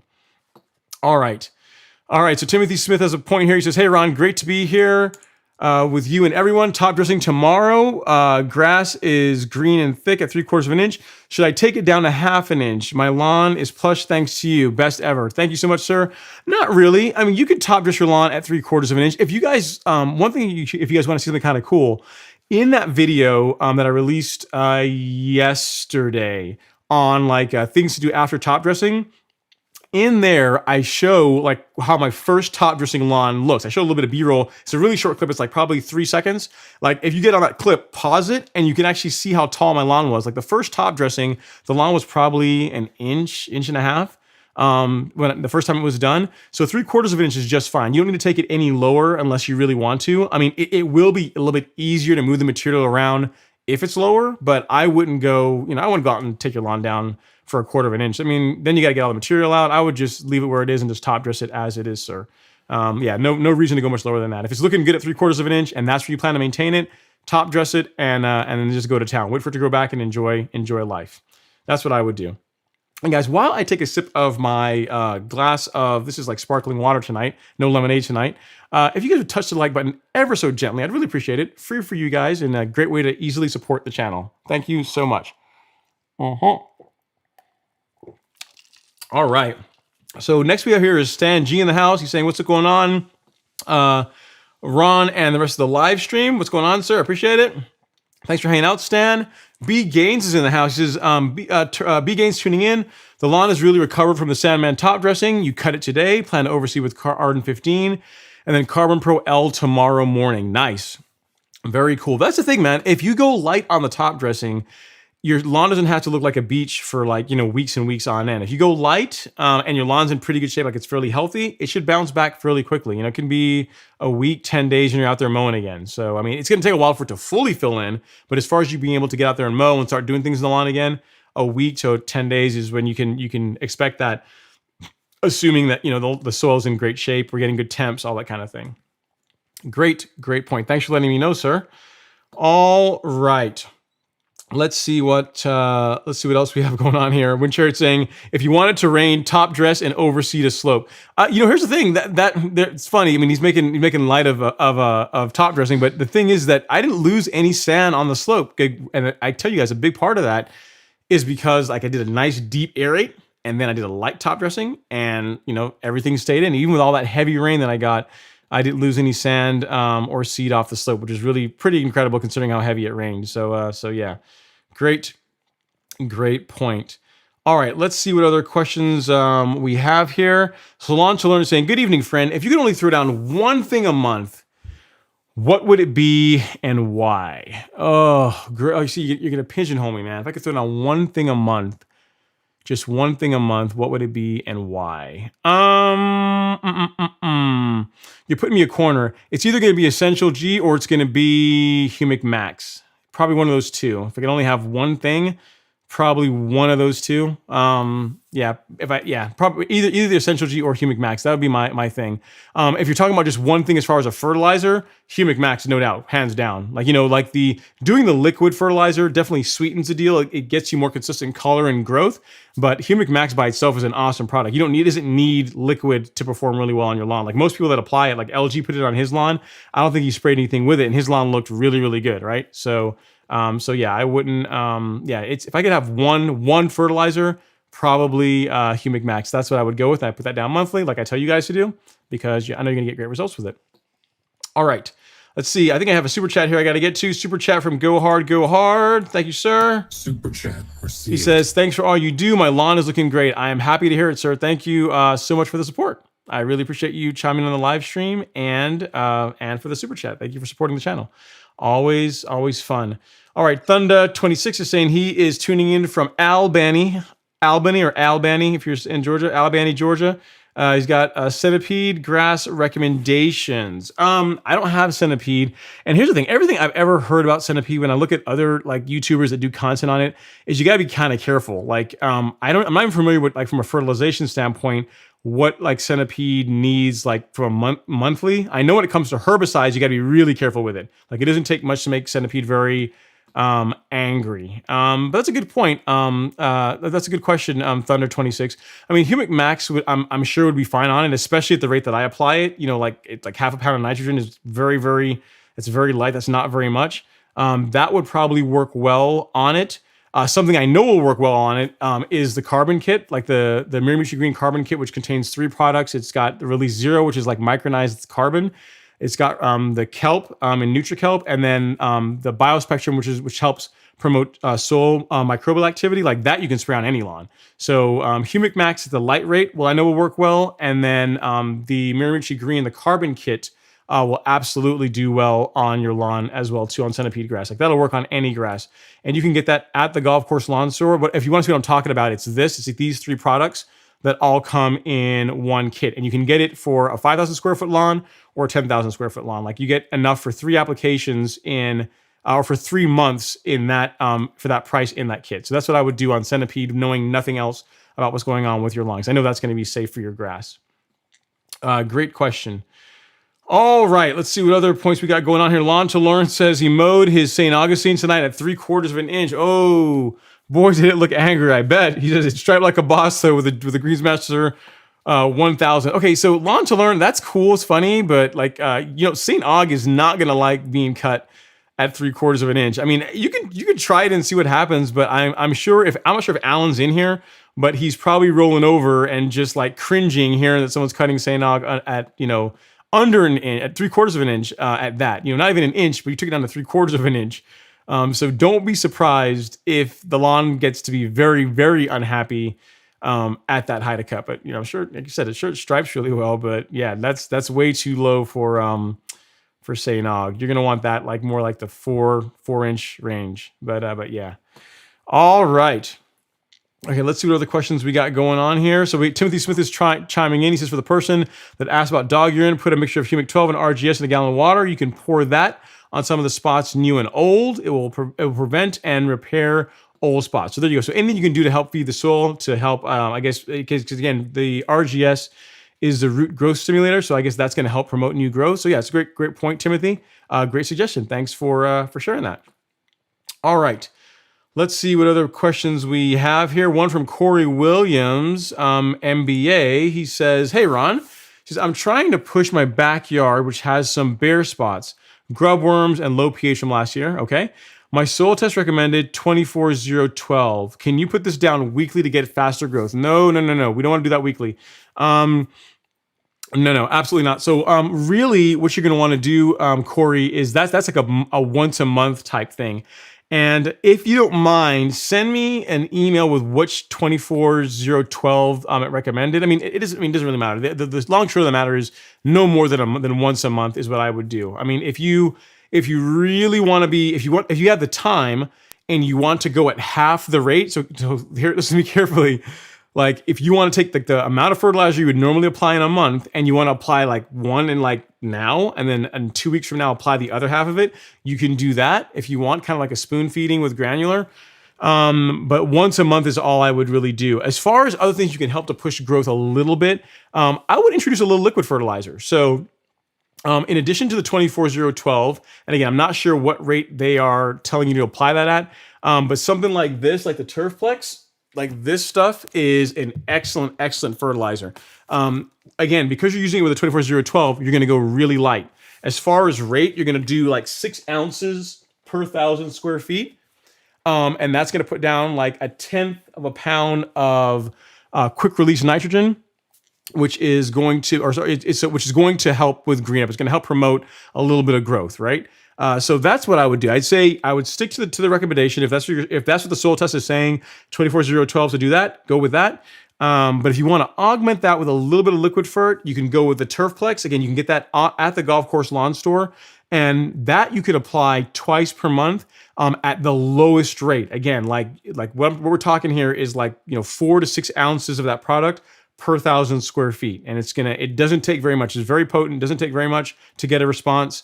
And that coupled with the 24012 is going to be everything you can do from like a liquid standpoint or a chemical, like a synthetic standpoint to get growth. The next thing you can do is just increase your mowing. Like increase your mowing. If you can get out there twice a week, in addition to putting down the fertilizer, maybe doing some liquid fertilizer as well, that's going to also help promote growth. That's going to power the engine. That's going to make the grass say, oh, I got cut off. I got to get new growth, and for that to happen, it's got to like draw in the fertilizer that you just put down. It's just gonna help start that engine to kind of help the grass spread out. So mowing is not just about making your lawn look nice. It also helps like start that activity or feed that activity that makes it to draw nutrients out of the soil and begin spreading. If you have like Bermuda or some other warm season lawn. So great question. Sorry you're dealing with that in the back lawn, but it sounds like you got a good plan. And like I said, do not put it down every week, once a month. And then if you want, go with like Turfplex twice a month at the absolute lowest rate. That should give you a pretty good result. And then just mow a lot. All right, let's see what other questions we have here. Let's see. So we have Kartik Kamath says, "Hey Ron, thank you for doing this. How do I get rid of grassy weeds like Poa Poa Anya and Poa travalis? Too many patches on my turf and can't seem to do it manually." So there's a couple of options for that. I want to say Celsius will do that. You can use Celsius for that. I think Certainty will do that as well too. I think Certainty is labeled for that as well. Let me look here. I was confused. Certainty and Blindside. Yeah, so Certainty could work as well too. But really, so if you want like one herbicide, again, assuming that you don't mind spending the money associated with it, Celsius is a great product. Like it handles broadleaf weeds, handles grassy weeds. You can spray it when temps get warmer. The only negative to it, as you can probably imagine, it's a really good product, so it probably means it's expensive, right? So Certainty, assuming you have a warm season grass, which I think is what you're dealing with, that is what I would go with. If you want something cheaper, you can go with Certainty, or instead of Celsius. I keep saying Certainty, I mean Celsius. As an option as well. But if you just like want one herbicide to like rule them all and you don't mind spending the extra money on it, then Celsius is a good option. And let me see, at Kartik, I put this in here for you. Let me see. I don't think I have Celsius. I think I call it Celsius, but I'll give you a link here for that as well here in a second. But you can get that on Do My Own. But yeah, I'm sorry you're dealing with that. Those two are fairly bit of a pain to deal with, unfortunately. And you want to get them done now, get them knocked out sooner than later. One thing too with both the Travalis and the Annua is as temperatures get warmer, they are going to they're gonna fall back a lot more. So if you just want to also wait, you can do that too. That's something else you can do, but it just depends on on how patient you want to be to get rid of it. Let me get you this link here for Certainty. Let's see here. Yep. So that. Just linked it to you here in the live stream, and there you go. So that's what you can go with. That's the more cost-effective option. If you want something more baller, go with Celsius. Great question. All right. Next up, we have Abhinav Prakash. He says, just subscribed. I like this guy. Thank you, sir. I appreciate it. I appreciate you liking me versus not liking me. So thank you so much for subscribing. I appreciate it. Other questions we have going on here. Josh Broninsky has a question. He says, easiest way to kill wild onion in Bermuda. That's a good question. I don't actually know that one. I'm gonna have to put a note on that one for you as well, Josh. I'm sure either between Blindside, Certainty, or Celsius, like one of those three will take care of it. I'm just not sure which one is the most cost-effective one. So like if you just want, without knowing exactly saying which one to go check, to go with, if you go look at the labels for Certainty, for Celsius, or for Blindside, one of those three will kill wild onion. And just pick the one that's cheapest if you just want something that's a little more cost-effective. Sorry, I don't have the direct answer for you though. Great question. So Leo Garcia saying, what's up, Ron? What's going on, Leo? Thanks for coming to hang out. And Tim B, I think I've already answered your question about Blackjack Bermuda. And let's see. What the question we got going on here? And LG chiming in, he says, another YouTuber did an experiment on his channel to find out if birds truly do eat grass seeds. The results were that birds do not eat the grass seeds, at least not Kentucky bluegrass seeds. That's good research to know, LG. Hopefully that's also true for Arden15. I mean, in my case, the birds do come out every morning around 10 a.m. Usually what happens, it's funny, is after I mow or after I water, because I think that's when it causes like the earthworms to come up. That's when they'll also hit the lawn too to try and get worms and eat. But yeah, they do it like clockwork. Last year they were doing it, and I still got Arden15 to generate really well on my lawn. So I think it's kind of overblown that birds and grass seeds, it's going to cause like a big problem as far as your lawn growing in. Kind of like also like the fact that if you aerate your lawn, like if you used hollow tine aeration on your lawn, and you put down pre-emergent, that you're not going to get a bunch of weeds in your lawn, which, because in my case, that hasn't been the case, right? Like every year I've aerated my lawn, and every year other than this year, I've had pre-emergent in the spring, and I haven't had huge problems with weeds in my lawn. So thank you for debunking that, LG. I appreciate it. Great stuff. All right, let's see what other questions we have here. I gotta catch up. Let's see. Jason A says, hey Ron, I asked a question last week. I believe after doing some research, I have spring dead spot. What would you recommend to fill it in? Okay, great. So Jason A, the thing with spring dead spot is it's a fungus that starts doing its thing, kind of like how Poa annua is like a fall weed that begins germinating and you start seeing it in the spring. Spring dead spot is a problem that typically starts in the late fall, early winter, and you start seeing the problem in the springtime when the lawn is greening up. So the way to deal with that is to put down a fungicide in the fall. That's what I'm going to do this year, because I'm dealing with the exact same thing that you are also dealing with. Like there's just one spot of like, I don't know, it's probably like this big, like 8-inch, 10-inch or so spot square in my lawn near the rocks. That is spring dead patch. It is spring dead spot. And typically in the fall, I have not put down any kind of fungicide. So this fall, I'm going to change that. This fall, I'm going to do a fungicide application. And that's going to, in hopes that I will not have it come back again next year, because it's happened in the same spot. Now, this is the third year that's happened.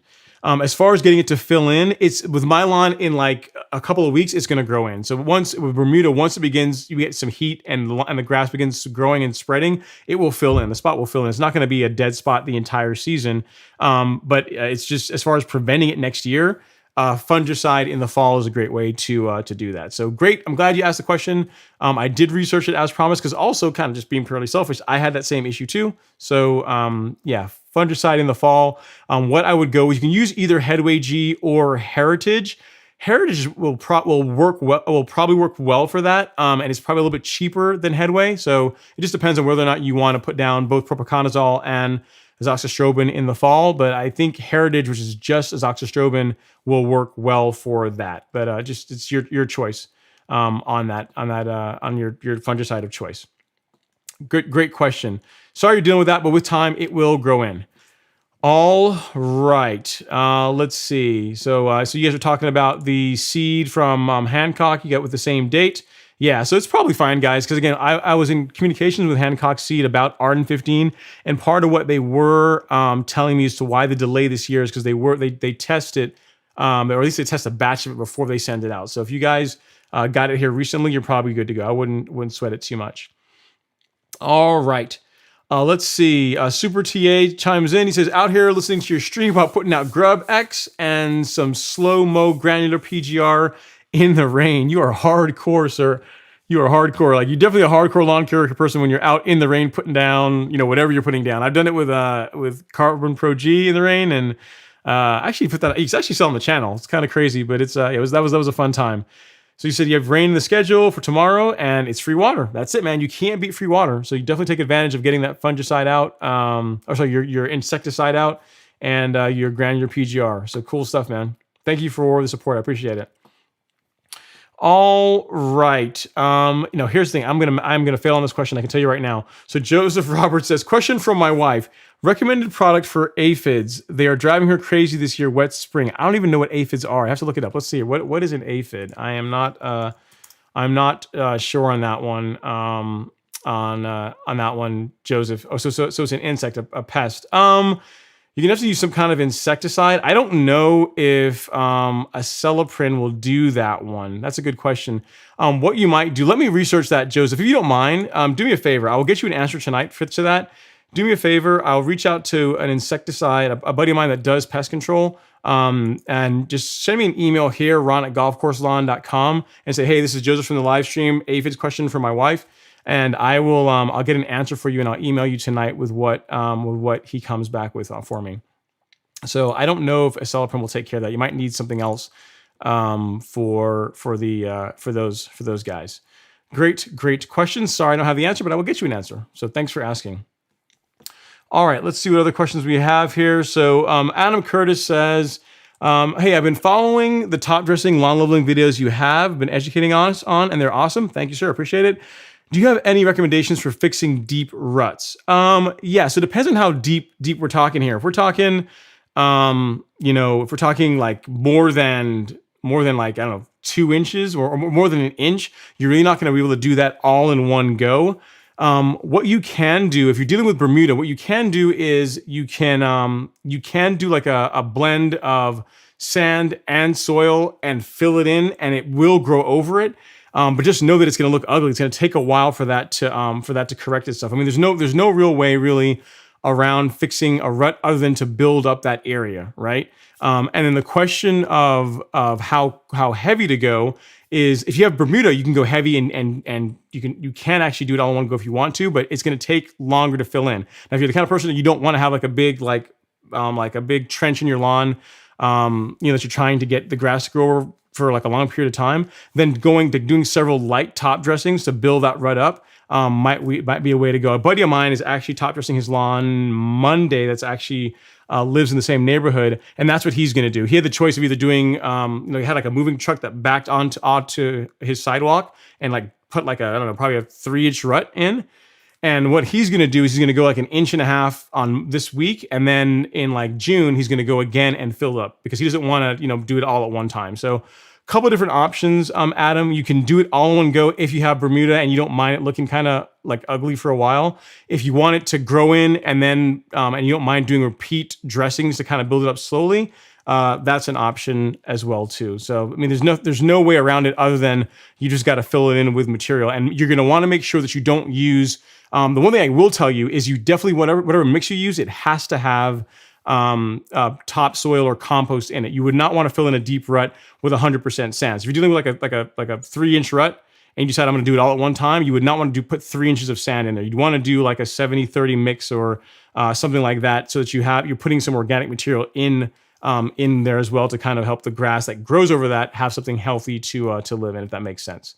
So great question. Sorry you're dealing with that. That's not something I've had to deal with yet in my lawn as far as like deep ruts. I've been lucky that no one's driven over the curb as yet. Hopefully that never happens because it'd be a really bad day. But there you go. That's my advice for taking care of ruts.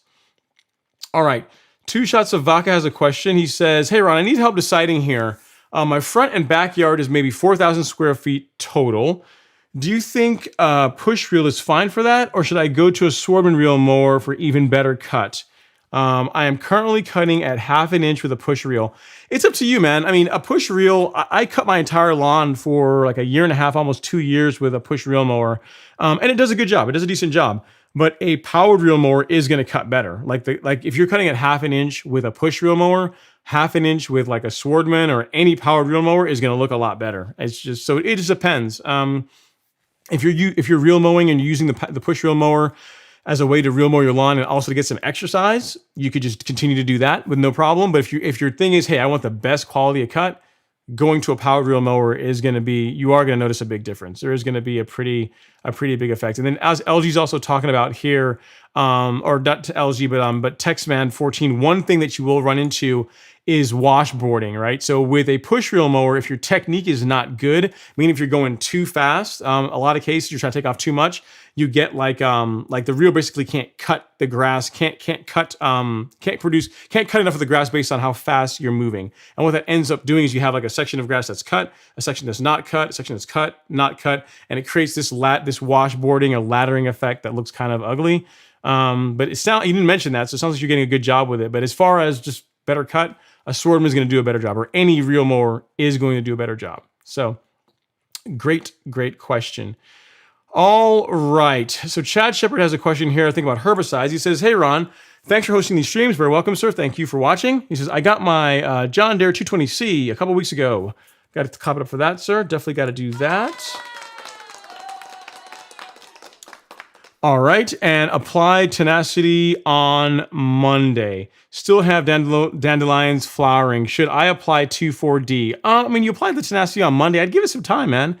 I wouldn't go too crazy. I wouldn't go too crazy on that. As far as like, give the tenacity enough time, because it's if you just did it Monday, it's Friday. Yeah, so give it a week, another week or so before introducing another herbicide at this point. And actually, my buddy just texted me and he confirmed that acelepryn does control aphids. So yeah, so as far as the person that asked, the gentleman that said, hey, he had a question for your wife about aphids, the product that you can use for that is acelepryn. So if you'd like a link for that, shameless plug here, is this is acelepryn. It's an insecticide. And I did do a full review on it. Let's see here, aphid control. And boom, there you go. I did do a full review on acelepryn, so just check that out if you're interested in learning all about it and why it's an awesome insecticide. But it's funny, he's actually watched the live stream and said, yeah, it will do that. So acelepryn will work. That's what you can roll with. So question answered, sir. And then Chad, as far as you goes, I wouldn't put anything else down at this point. All right, next question. Let's see what else we have going on here. Joseph Roberts, he's helping in or chiming in on the question about the aphids. And let's see. So Elio Garcia says, Ron, have you ever heard about the lawn tonic? No, I have not, sir. I'm not sure what that is. You can look it up here really quick. I'm not sure what the lawn tonic is. Is it like a program for your lawn, or is it like a particular product? I am not sure what it is. No, I'm not sure what that is. I've never used it, so I'm gonna have to add that one to the to be researched column, Leo. Okay, let's see what else we have going on here. So another vote for Carbon Pro G on a regular basis. Tim Dwincherit's chiming in on that. And let's see what we have going on here. So a question about aerating the lawn and new sod. So RMCQG1 says, is it okay to aerate the lawn after laying sod 3 weeks ago? I probably wouldn't.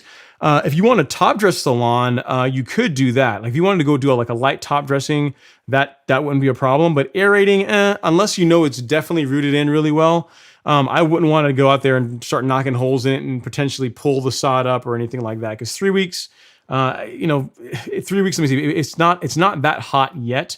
The Bermuda, if it's Bermuda, I'm assuming that's what you're dealing with. It should have rooted by now, but I would defer. I would not aerate your lawn this early. If you want to wait till, let's see, if you did it in early April, if you want to wait till later on in the summer, like late July, early August to do it, if you'd like, then it might be a better time to do it. If you want to top dress it, like a light top dressing, you can definitely do that now with no problem. But I wouldn't aerate on brand new sod. I wouldn't want you to go out there and do that and pull it up and potentially damage it. So great question. All right. Kai has a question about golf. He says, hey Ron, do you actually play any golf? Tap the like button, everyone. I used to, not these days. I don't have the time, or I shouldn't say I don't have the time. I don't make the time to do it. I used to play a lot. I still have some Mizuno muscle backs that are in the garage that I used to hit quite a bit. But no, I haven't hit the ball in, I don't know, years. I haven't been to the driving range in a long time, because golf is one of those things where, at least in my opinion, like I don't like being bad at things. So like golf is one of those things where you either do it enough to be decent at it, or in my case, just not at all, right? Like going out and playing once a year and going out and shooting 110, if you're lucky, is not my idea of a good time. So I don't have the time now, or I'm not making the time now to get good at it again. So no, I don't play as much, but I used to. I used to play golf like I cut my lawn. I used to play golf like 3 times a week. I got down, like my best round was a 78. I had like one round in the 70s, and consistently I got into the mid 80s, which doesn't sound that great compared to like pro golfers, but for like an amateur golfer, that's actually fairly decent. Like you can play with anybody and have a good time shooting in the 80s. So good stuff. All right, next question we have here. Eric Garcia says, prodiamine or Diethyoparent for a fall application to prevent POA next spring. Either one, probably, prodiamine would probably work well, Eric Garcia. Something I saw some research on, but here's the thing. It's like there's I don't know what school he went to, but there's a turf gas professor that did a experiment with this concoction called Coastal, that has prodiamine, it has, I think, simazine, it has one other herbicide in it. And he applied it in like November, later on, later than you would normally apply a pre-emergent. And he got really, really good results with it. He got results comparable, like what you would get with like some of the really expensive pre-emergents, like Spectacle Flow, like those really, really high-end products. But it's also kind of expensive. It's called Coastal, I think, is what it is. But yeah, out of the two, either one will work fine. Prodiamine in the fall will just fine too. Diethyoparent will work as well too. So yeah, either one of them would be just fine. I mean, Coastal, if you're a baller, you want to use something really, really high end, and you just want to research it, I'll put that in the chat for you as well, so you can take a look at it. But it is expensive. Like anything that works really, really well, it's kind of expensive, Eric. So here you go. As I see, at Eric Garcia, Coastal. Let's see, Coastal pre-emergent / herbicide, like that. It's a great product, but it's just expensive. And the result, yeah. So take a look at that. Either of those will work well. Either ones you just mentioned would work well in the fall. All right. Next question we have here coming in here in the live stream. Let's see. Ain't No Secrets Lawn Care says, hey Ron, update on Blue Mutapede. Things are going really well now that the warm season turf is starting to get going with the warmer weather. Looking for some recommendations on mole cricket treatment. It's a good question. I'm not sure what for mole crickets. Ain't no lawn secrets. For moles, there is a poison. I think it's called talprid. It's like a little it looks like grub worms. Like that will work for moles, but for mole crickets, I'm not sure for that one. Aceleprint might work for that one too. I have to check the label. If my buddy is watching in the live stream, you can come in and save me again if it's good for that as well. You can text me and let me know. Let's see, what other questions did you have here? And also the best time of year to treat for them. So yes, I owe you an answer to that. Ain't No Secrets Lawn Care how to. I will put down a note on mole crickets, both a treatment for that and best time of year to apply. All right, or to treat for those. Great question. All right, so let's see what else we have going on here. So Google user says, what about the Ventrac Aerator? I'm not sure what that is, sir, so we'll keep moving on. And let's see. So Josh Bronwinski has a question about Arden 15. So Josh says, is there a benefit to overseed Arden 15, overseed with Arden 15 on a Tipway 419 lawn? For most people, no. I actually don't recommend for most people to do it. The reason why I did it, this long drawn out story, I'll give you the short story, is whenever I had some trees taken out, the grass that was put in didn't match. Like it didn't match the Tipway that was in the lawn. So instead of plugging the lawn, which is probably what I should have done, I decided to overseed it and say, I'm just going to just make the lawn make the lawn into a mutt lawn and just get an even color overall. The one thing that I ran into is that because Tifway falls off a lot faster when it comes to dormancy than Arden 15. You are going to see a color difference between the two. But the one thing that about Arden 15 compared to Tifway is that like about a month from now, like when June hits, like mid-June, it's an absolute gorgeous looking grass. I mean, it looks like it's like Bermuda that almost looks blue. It's really, really, really pretty grass. So as far as the advantages of it, it has better cold season tolerance, so it's going to go dormant later. It's going to come out of dormancy sooner. And it's from a standpoint of how they look, from a texture standpoint, Tifway 419 and Arden 15 look similar, meaning that if you look at the two grasses, like the texture of the blade doesn't look like crazy different to where you look at it and let's say that looks really weird. And also the growth habits of it, mean like the rate of growth is also fairly similar.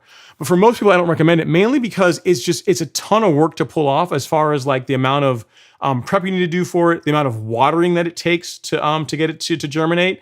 So if you want to know the advantages, better, your lawn will turn greener sooner in the spring. It will go brown later in the fall. So if you look at my lawn literally greened up sooner than anyone else's here in the neighborhood. And then literally last year, there were parts of my lawn that never fully went dormant. I'm not gonna say they were green, but they never really fell off all the way, like how Tifway 419 does. And the thing also with Arden 15, as far as if you look at like a dormancy curve, like Tifway is like green, and then it falls off a cliff really quickly. Arden 15 stays green and it falls off very, very, very gradually. So it goes from green to less green a lot more gradually than Tifway does. So like the big thing they talk about as far as the color, yeah, it's definitely prettier, but the cool weather performance of it is like, that's the thing that's really, really impressive about that grass type. So if you've got an awesome Tifway 419 lawn, I wouldn't necessarily going out and overseeding with Arden 15 because it is expensive to do. But if you want to pick a seed to overseed your Bermuda with, Arden 15 is the one I would probably use for Tifway 419. So it's totally up to you whether you decide you want to do that or not. Great question, sir. All right. Blue Jay says, Ron, what is your yearly annual lawn care cost? Man, that's a good one. I'm not sure. Man, no idea.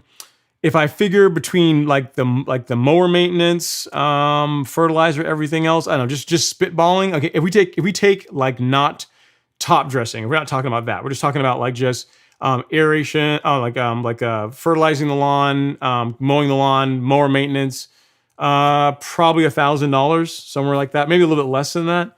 I'm not sure if you're factoring in watering, it's more than that. But if you're just talking about just like products and taking care of the mowers and sharpening them and maintaining stuff, probably around $1,000 if I had to pull a number out of the year, so something like that. Probably a little bit less. But if you start factoring in like top dressing and aerating and renting equipment, and like then it gets a lot more expensive, right? But that's not something that you necessarily have to do every year. So yeah, great question. Never been asked that one before. At some point, I will add that up, or I'll try to add that up and let you know. I will tell you that I spent like $900 like putting a new reel in a greens mower. So, this year is going to be way more than $1,000 because I bounced my mower off of some concrete. So each year it depends, but it's not cheap, but it's a lot cheaper than other hobbies I've had. Like it's way cheaper than cars for sure. Like what I've spent on cars is way more than I've ever spent on lawn care. So yeah. All right. But yeah, Blue Jay, if you're saying you're just trying to allocate a reasonable budget for this year. So here's the thing. If you are looking to do, like, you're not trying to go crazy on the lawn, right? You're not trying to top dress it. All you want to do is you want to put down a good fertilizer. You want to spoon feed the lawn. And you want to do, say, you want to do a combination of granular and liquid. You could probably get that done for under $500, I'd say. That's a good number because you're going to buy the carbon kit.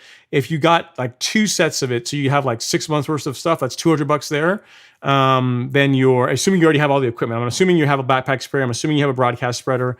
And then, your the Humic Max, like the fertilizer, like that's a cost. So yeah, for under $500, you can actually do a lot. You can do a lot of really, really good things to your lawn, a lot of quality products, and then just mow it a lot, and you're gonna have a great looking lawn. So as long as we're not talking top dressing and any of the other like more like high end, like more expensive things that just cost a lot of money to do because they're really labor intensive. You could get most people on most normal size lawns can get it done for under $500 a year. Great question. That's a good one. All right. So Static Alpha has a question about lawn leveling. He says, how often should I level the lawn until I achieve perfection? Perfection. Can I use sand 2 times a year without pushing it too hard? Yeah, absolutely. So like, for example, I leveled this past weekend. Technically, if I wanted to, I could put sand on the lawn again 6 weeks from now. So in mid-June, I could do it again. And if I wanted to, if I still had the energy, I could do it again in mid-July if I wanted to. Because like last year, Static Alpha, we put sand on the lawn twice. So we did it once around this time when Alex and I got out there and just did it manually. And then when we did Alex's lawn in mid-July after the 4th of July, that was the second top dress that the lawn got that this year. So you can absolutely do it more than once in a year, especially if you're not going crazy heavy. So I think that, for most homeowners, if you are going like insane mode, but you still also want to enjoy your lawn, you could probably pull off 3 top dressings in a year if you wanted to, if you really, really wanted to. But 2 would be no problem whatsoever, Static Alpha. We actually did that last year. There's no issue with that whatsoever, especially since you're doing one now. You're going to be good to go to do another one 6 weeks from now if you want to. No problem at all. All right, so Tom has a question about top dressing. He says, hey, I have a new bill with clay soil, cool weather sod, planning to aerate and overseed in the fall. What do you recommend for top dressing? A sand soil mix is what I would go with. Same thing I use on warm season. I would say, you said you have a cool season lawn. You can do, there are people that do 100% sand, but I am a big fan of adding some kind of organic material to the soil whenever you're top dressing it. So like a 70-30 blend is what I would go with, Tom. That is what I would do if it were me.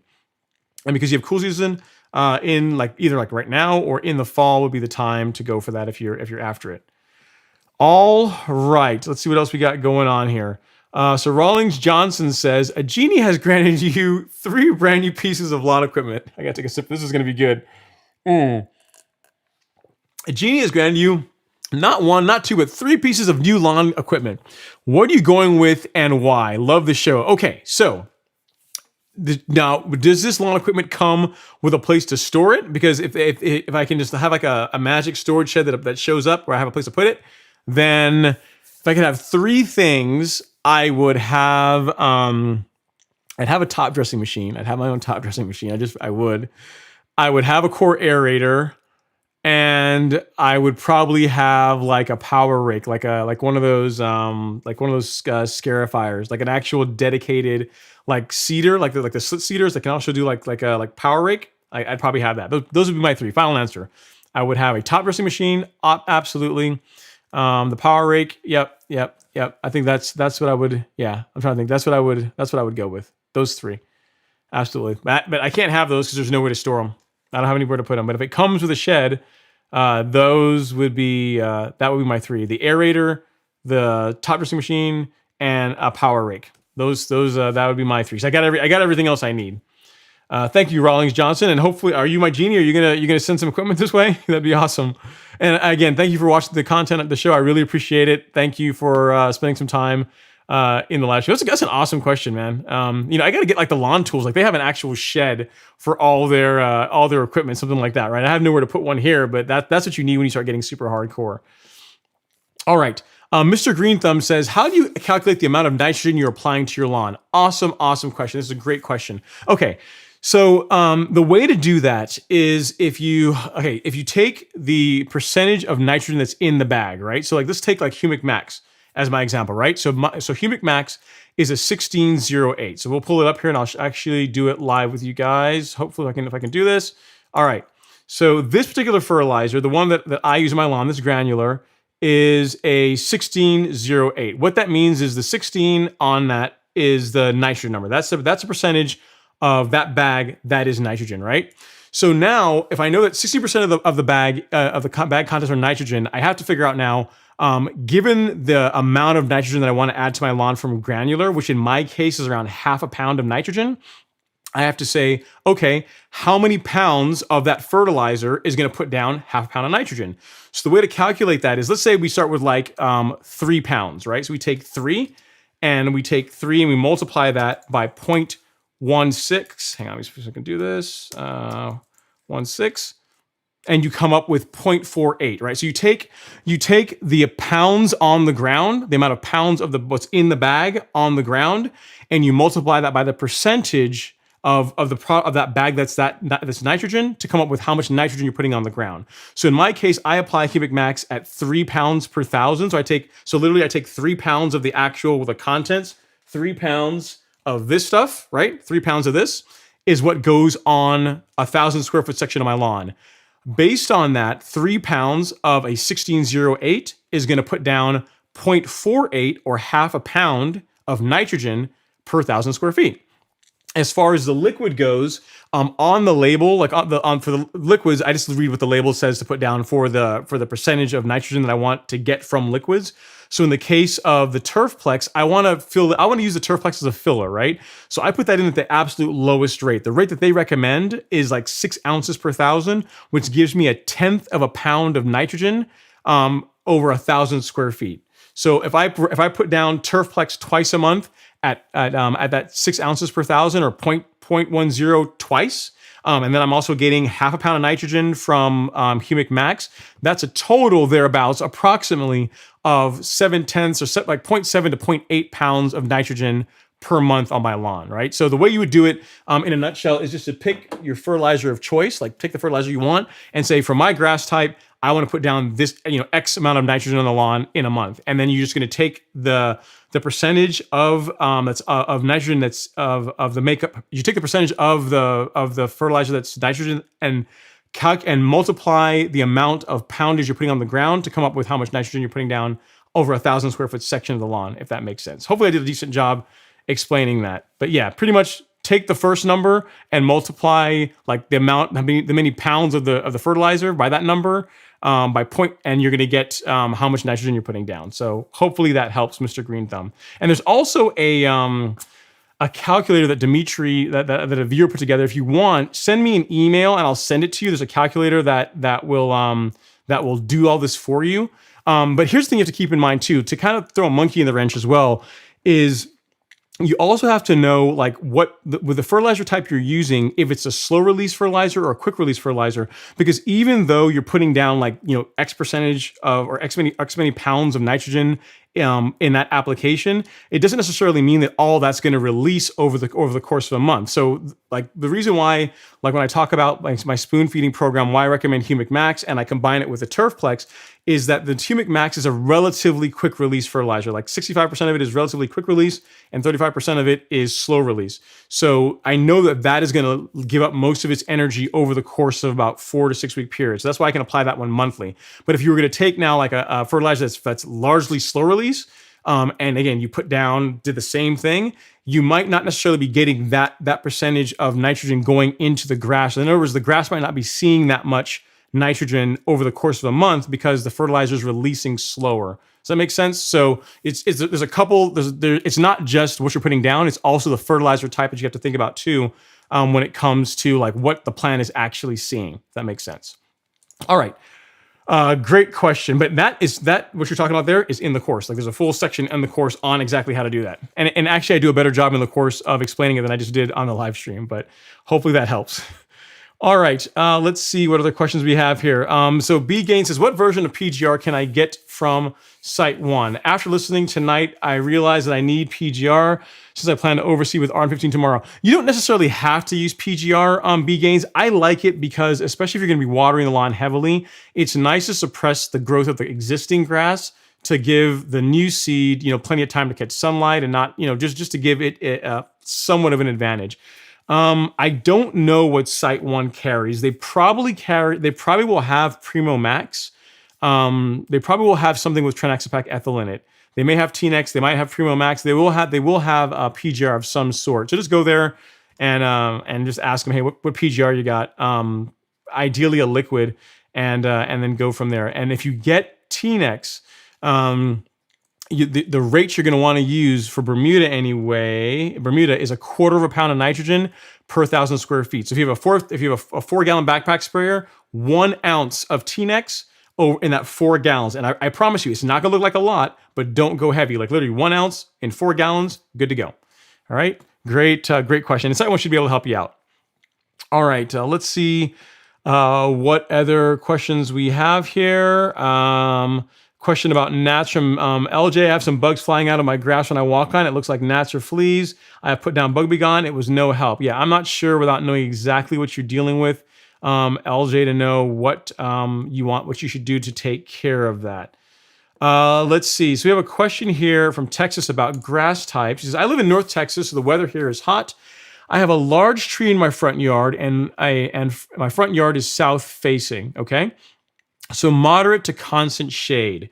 Would Zoysia work well here? I don't like thick St. Augustine. Zoysia will probably work better than St. Aug. Here's the thing. I mean, of the grass types, like if you had to rate them, at least in my mind anyway, you have Bermuda, probably Bermuda, Zoysia, and then Bermuda, St. Augustine, and then Zoysia as far as like shade tolerance. I mean, Zoysia and St. Aug are somewhat close, but Zoysia probably is a little bit better in shade than St. Augustine does. It's hard. It's hard to say for sure without knowing how much shade you're talking about. I mean, even though Zoysia is more shade tolerant, you're still going to want to get 4 to 5 hours, of sunlight, maybe 6 hours of direct sunlight for the lawn to be happy. I mean, if you're talking like 2 to 3 hours, it's mainly all shade. Like no warm season grass, and even most cool season grasses are not going to do well. Like you're going to be stuck with like a fescue or something then, which is probably not going to work in Texas. So Zoysia is probably your best bet. Without actually seeing it, it's hard to say what kind of results you would get. But yeah, that's of the 3 you've listed there. Zoysia is probably going to be the one you're going to get the best result with. Kyung Jo Pitt. All right, let's see what other questions we have. Let's see. JJ King says, I'm cutting my Tipway 419 at just under 1/2 inch. Nice. He says, and I'm seeing a lot of stolons running on top of the lawn. Is that a sign that I'm cutting too low? No, not really. No, not really. I mean, the thing is that runners, like when you start cutting your lawn lower, it tends to begin running laterally instead of growing up, right? So the lawn's doing exactly what it should be doing. And now, because you didn't say where you are, but if you're not in Florida, your lawn is probably still not 100% out of dormancy. So in a few weeks from now, or by June, I would be surprised if you're still seeing if the lawn hasn't thickened up nicely, especially with you mowing at just under 1/2 inch. If you're mowing at 1/2 inch, you're doing it consistently at least a couple times a week, probably more like 3 times a week for 1/2 inch. The lawn should thicken up nice, and it shouldn't be that bad. Yeah. So the grass is doing what it's supposed to be doing based on your cutting height. So yeah, no worries there at all. Dwayne Graham says, do you suggest overseeding centipede with Bermuda? Absolutely not. Nope. I would not do that. I absolutely wouldn't recommend doing that. I mean, no, I wouldn't recommend putting overseeding centipede with Bermuda. It's gonna be a mess. Like those 2 grasses look completely different. They grow completely different. Even as far as like the herbicides you can put on them, completely different. I would not do that. I would pick one or the other. Like if you want to get rid of the centipede and go to Bermuda, I would get rid of the centipede and then install Bermuda. I would not overseed centipede with Bermuda. I wouldn't do that. Nope. I think you will not like the results of what you will come out with, Dwayne. All right, let's see what other questions we have here.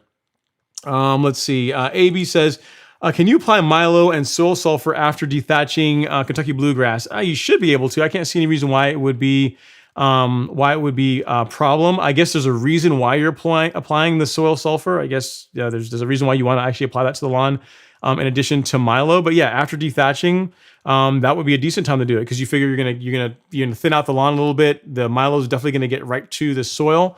Should get in the soil sooner, start working a little sooner. So yeah, I mean that would be a good time. Kind of like with aerating, anytime you thin out the lawn or open up voids in the canopy, that's a good time to apply fertilizer because it doesn't have to work as hard to get down to the turf. So yeah, that sounds great to me.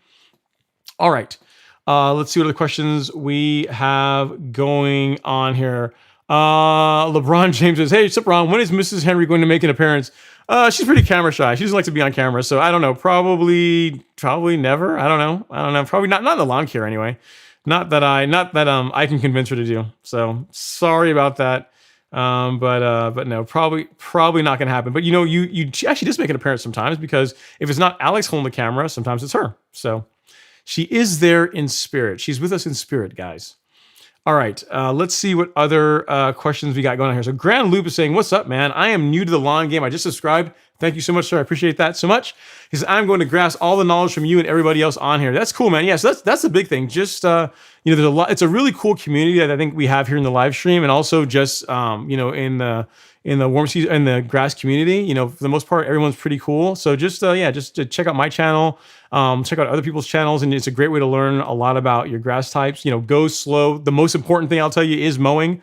There's great products. There's a lot of products that I recommend, and I appreciate it when you buy them. But in addition to the products, mow your grass a lot. That's going to be my mantra for getting a great looking lawn. But yeah, man, happy to have you as a subscriber, and thank you for watching the live stream. I really appreciate it.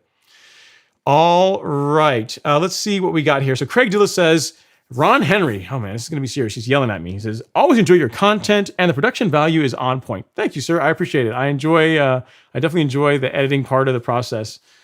"Do you suspend your PGR cycle until your grass is recovered from leveling? Assuming PGR would slow down the fill in." No, I don't actually. I actually sprayed PGR on my lawn Sunday morning. It does slow it down. So here's a good thing. It's a good point. And actually, I should do a video on that, because on Alex's lawn, we didn't spray any PGR, and his lawn has grown up a little bit faster.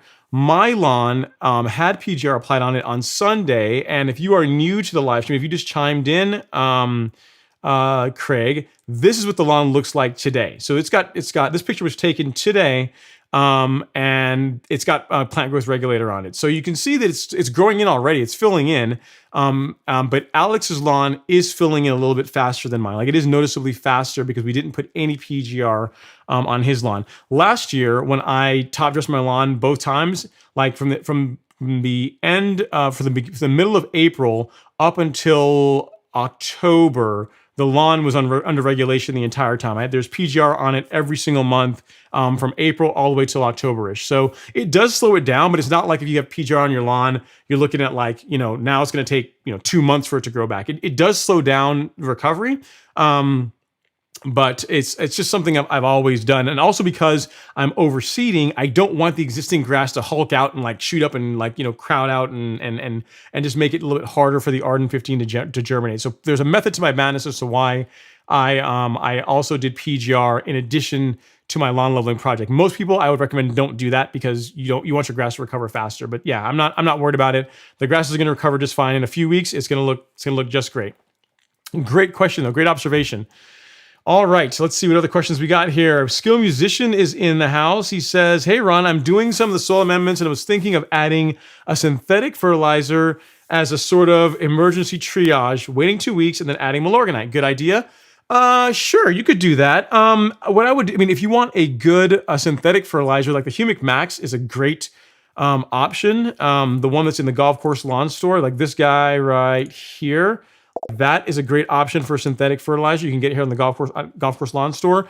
And I might wait. If you do Humic Max, let's say if you did say tomorrow, right? I might wait. I might give it more than a couple of weeks before Milo. I might say the end of May to put the Milo down. Granted, again, Milo is very slow release. It's literally only broken down by microbial activity. It's much slower release than the Humic Max is. But I just don't want you to start slamming the lawn with a ton of nitrogen. Humic Max is relatively, I don't want to say it's fast release, but it is faster release than Milo. So I don't want you ending up putting 1.5 pounds of nitrogen in the lawn in the course of a month. If you do what you're talking about, right? I'll meet you halfway. I'll meet you in the middle, all right? If you put down Humic Max, you can put down Milorganite 2 weeks from now, but you got to put it down at a lighter rate. You got to put it down at a third of bag rate. If you do that, then you're good to go. But don't do Humic Max, say tomorrow, and then do Milo at full rate 2 weeks from now. That would be too much. Okay, great question. All right, so we also got Vince, the lawn engineers in the house. What's going on, Vince? Thanks for coming to hang out, sir. Always like the content and the videos. Very, very cool. And let's see what else we have going on here. JG is chiming in. She's saying, at Joseph Roberts, neem oil works great for me for aphids, and it smells good too. There you go, because JG is also a gardener extraordinaire. So she is chiming in and is letting you know that's an option. Neem oil is, I think it's like an organic insecticide. I know I see that in some of like, when you look at like YouTube videos for organic ways of keeping like insects from eating your plants. Neem oil gets mentioned quite a bit. So great call, JG. Appreciate you chiming in. All right. So let's see what else we have going on here. JP Show says, I checked the John Deere 220E the other day and it's not cutting paper everywhere on the reel. The reel is perfectly set at 3/4 of an inch. Should I adjust the reel to bed knife contact, backlap time? Yeah, I would. So I would do the latter first. So if you are, I don't have a reel here in front of me to be able to do it, but let's say like, let's say this thing of Advil or whatever this is, bottle of Tylenol is your reel, right? Let's say this is your reel. And when you cut paper, it cuts paper here, but it doesn't cut paper here. I have not adjusted this on a John Deere, but on a Toro, there are 2 screws that are on each side of the bed knife that control the bed bar to the bed bar adjustment screw. So if it's cutting fine here, I might leave this one alone and then come over here and maybe click down like 1 or 2 notches and see if on the side that it's not cutting paper, if by doing that you can get it to cut paper. If by doing that it's still not cutting paper, it might be time for a backlap. But I would try just adjusting or tweaking that bed bar adjustment just slightly, a couple of notches. Again, I'm not familiar with how John Deere does it, but with Toro, a couple of clicks is typically all it takes to kind of freshen things up and get it cutting paper again. If after doing that it still doesn't work, that's when we would want to look at perhaps a grind or a backlap to freshen the reel up. Great question, JP. All right, Cars and Exotics says, have you ever experienced any experience with putting out chicken crumbles on your yard? No, I've not done that. I know some people do that as a way to, like an organic way to fertilize the lawn. I've not done that. Like Essential G does have like some chicken manure in it. So it does have the smell of success in it. So that's the closest thing to like chicken crumbles. But no, I've never actually done that. But I do know what you're talking about. But I personally have never done that. But people that have done it seem to get good results with it, so you can give it a shot if you like. All right, let's see what other questions we have going on. Okay, and that's, you know what, Ain't No Lawn Secret, Carol Lawn Secrets has a great point. He talks about overseeding his centipede with Arden 15 and KBG. He says it all depends what you're looking to go for, the state of your centipede, and you're going to limit the product usage. That's a great point. So that's something I didn't mention. When you start mixing grass types, like so Bermuda with Bermuda, like I have Tifway and I overseeded it with like another Bermuda, like RN15. Like the herbicides that I can use in the lawn don't really change. Like I can still use T-Nex, I can still use the same herbicides, no problem. But once you start mixing like warm season grass and cool season grass, or even like an alpha warm season grass like Bermuda, and then you put something that's a little more delicate, a little more prissy like Centipede, then you have to be really careful which herbicides you use, because there are ones that Bermuda will tolerate just fine that will absolutely give Centipede a really bad day. So that's another reason why mixing like different grass types is not necessarily the best idea, also from the standpoint of like color, texture, growth rates. It also limits the amount of herbicides you can use on it, because what's safe for one will not be safe for another. Let's see here. So JP Show says, any thoughts on urea or ammonium sulfate? Urea, I mean, most fertilizers that you use have urea of some sort in them. Are you talking about like using straight urea?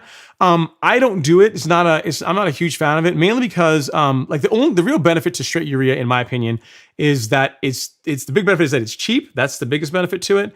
But I don't like the fact that it also tends to have like higher salt content, higher sodium content than like some of the better nitrogen sources do. So that's why I don't use it in my lawn.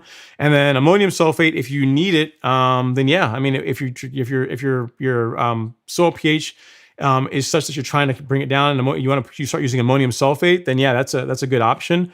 But outside of that, I would try and use the highest quality nitrogen source that has the least amount of sodium as possible in it, to prevent increasing the salt in your lawn unnecessarily. So that's that's my thoughts on it. I know some people use straight urea. You can with great results, but I just don't.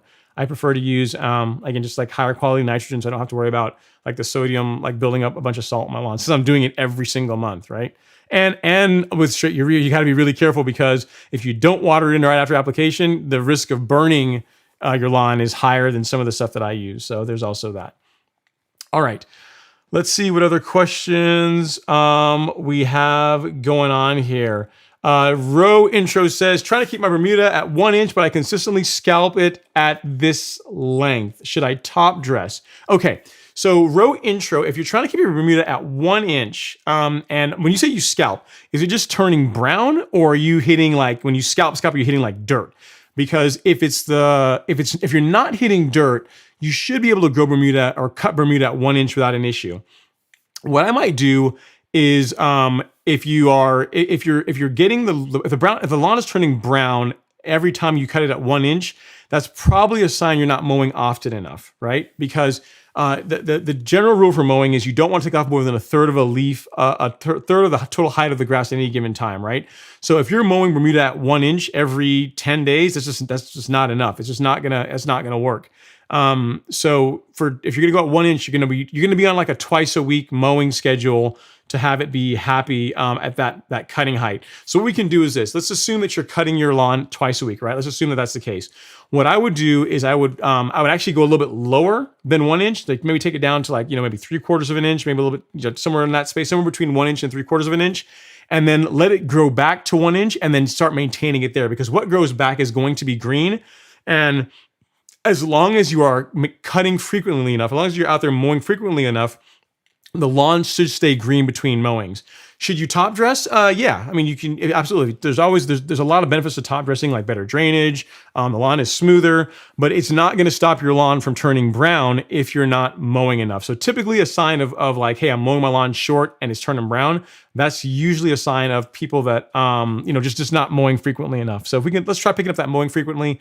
Do a high to cut reset, and if you want to do a top dress on top of that, no problem. But I don't want you to think that if you top dress your lawn, it's automatically going to be green between mowings if you're not mowing frequently enough. Great question. Let's see. Control Chaos says a rocket ship is about to crash into Earth. Hopefully not here. Hopefully it misses us, goes in the ocean somewhere. All right. Mad Scientist Cedric says, hey, I followed your program to the T. Thank you, sir. Appreciate it. Says, now all of my neighbors are asking me so many questions about what I'm putting on my lawn. I always tell them 2 words, Ron Henry, thanks. You're putting me on the lawn? Don't tell you. That doesn't sound healthy. Doesn't sound healthy for me anyway. But no, all jokes aside, thank you so much, Cedric. I really appreciate it. Tell them to come watch the channel, like look at the content.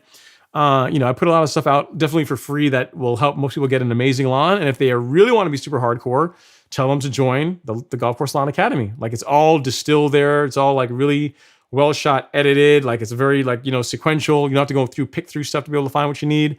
But the big part of it is, man, you say me, but really it's you. Like, I tell you, I gave you some advice on what to do, but you're putting in the work. Like, you could put all the stuff that I tell you to do on your lawn, but if you're not out there consistently mowing it, it's never going to look good. So, yes, you're doing like my program or doing a lot of what I suggest, but really it's ultimately you, right? You're doing the work. So, you got to tell them that, yes, watch the Ron Henry channel and do what he's telling you to do, but don't sell yourself short.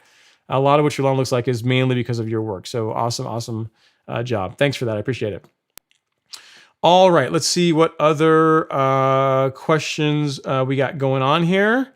Let's see. So Karam Abba says, I have a lawn company that does regular fertilizing. What else can I do to improve my lawn without burning, like improving my soil, etc.? I'm in the Northeast.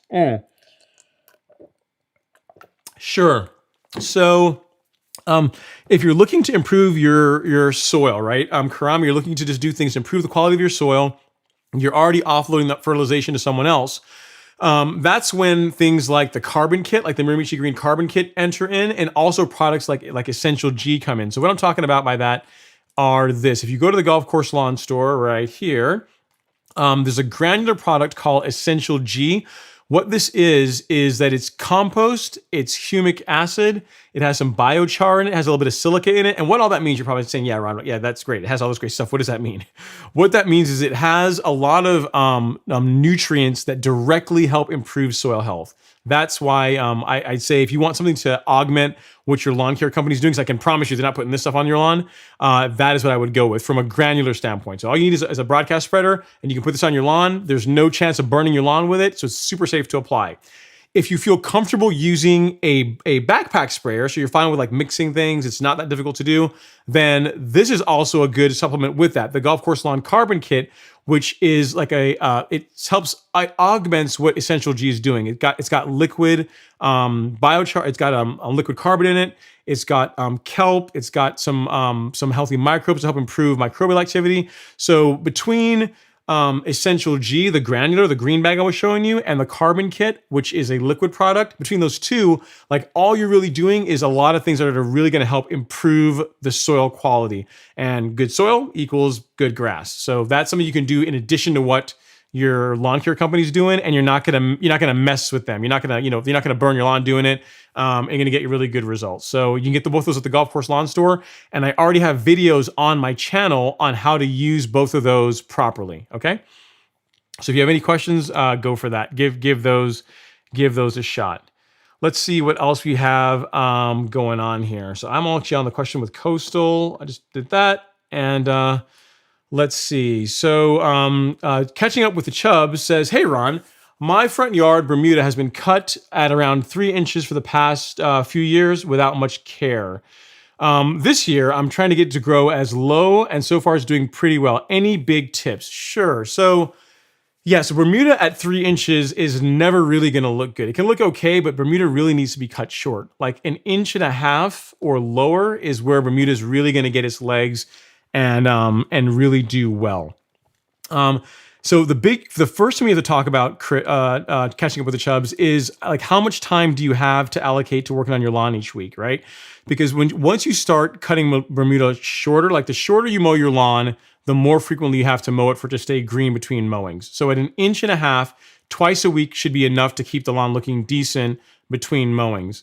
Outside of that, I mean, the same thing that I was just telling the other gentleman, if you want to start working on a fertilization program, definitely if you can get a soil test done. Like the one that I recommend is the one from My Soil, this one here. Again, you can get that at the Golf Course Lawn Store. That's going to tell you like what fertilizer is a good fit for your soil. But outside of that, right, mowing, like when you're going from 3 inches to like say 1.5 inches, it's just like picking up your mowing frequency, because that's a big change. And I will tell you, the first time you do it, when you go from 3 inches to 1.5 inches, the lawn is going to look absolutely horrible. And that's just normal, because the grass isn't used to being cut that low. So you're cutting off really all the green stuff, but it's going to go back. It's going to grow back. It's going to look fine, but just picking up your mowing frequency to where you're doing it at least twice a week is going to do a lot to really help with the lawn doing well. And then keep watching my channel. There's other things as far as again like adding carbon, like fertilization programs, spoon feeding your lawn. But get used to first just mowing frequently. Like get used to mowing twice a week, because that literally is going to be the biggest thing that's going to determine how good your lawn looks. That's going to be the biggest determinant of your success. In other words, you can go to the store, you can buy everything I have on there. If you're not mowing your lawn frequently, it's just never going to look that great, if that makes sense. So hopefully that helps. Like get in the mindset that, hey, I'm going to start mowing, and then my lawn's going to look bad for the first month that I'm doing this, but if I keep with it, it's going to get better. If you can get into that, you get through the first month of doing it, then we can start talking about like fertilizers and spoon feeding programs and liquid carbon and granular carbon and all this other stuff. But like let's first start with just getting a lot of mowing done. Hopefully that helps. And congratulations on taking the challenge, man. That's a big step to go from 3 inches to mow. You didn't say how low you're going, but 1 inch, 1.5 inches. That's a big step. Your lawn will look a lot better for it. Bermuda really likes being cut short. It's like natural weed control for your lawn. All right. Two Shots of Vodka says, "Thanks, sir. I just purchased a Swordman from Real Rollers 5 minutes ago. Purchase." Well, congratulations, sir. Congratulations on the new mower. That's pretty awesome. We'll clap it up for you. And hopefully, I guess you should order on their website. I didn't realize they did online ordering. That's cool. All right, let's see what else we have going on here. Randy Verlad says, "Are snails bad for Bermuda lawns? If so, what can I use to control them? Thanks for your blessings and your wisdom." I've never dealt with snails in my lawn, Randy. I'm not sure. I'm not sure if they are bad for the lawn. I'm gonna have to get back to you on that one. I'm not sure if there's something you'd wanna get rid of. Not something that I've ever had to deal with. So I will make a note on that one, and let you know. My first distinction was to be don't kill them, right? Because if you don't know if they're bad for you, like grubs, bad. Annual bill bugs, bad. Like annual bluegrass weevils, definitely bad, right? But snails, I'm not sure on that one so much. Like earthworms, definitely not. Don't kill earthworms if you can avoid it. So I'll have to get back to you on that one. I'm not sure. Okay, let's see. Don McKinney says, is it too late to use image to kill Poa annua? No, it's not. You can still apply it if you want, but as soon as you start getting more temperature here, Don, like heat is going to take care of Poa. And really this time of year, since it's starting to warm up, if you put down Poa and you water it in, that's really important with image, it should actually take effect a little bit sooner. So if you put down image like in March, it's going to take the full like 3 to 5 weeks to begin working. But now that we're getting some temperature, some heat in the lawn, if you do it now, you might start seeing results in as little as 2 weeks. So yeah, you can still absolutely do it, but also warm temperature is also going to take care of Poa as well too.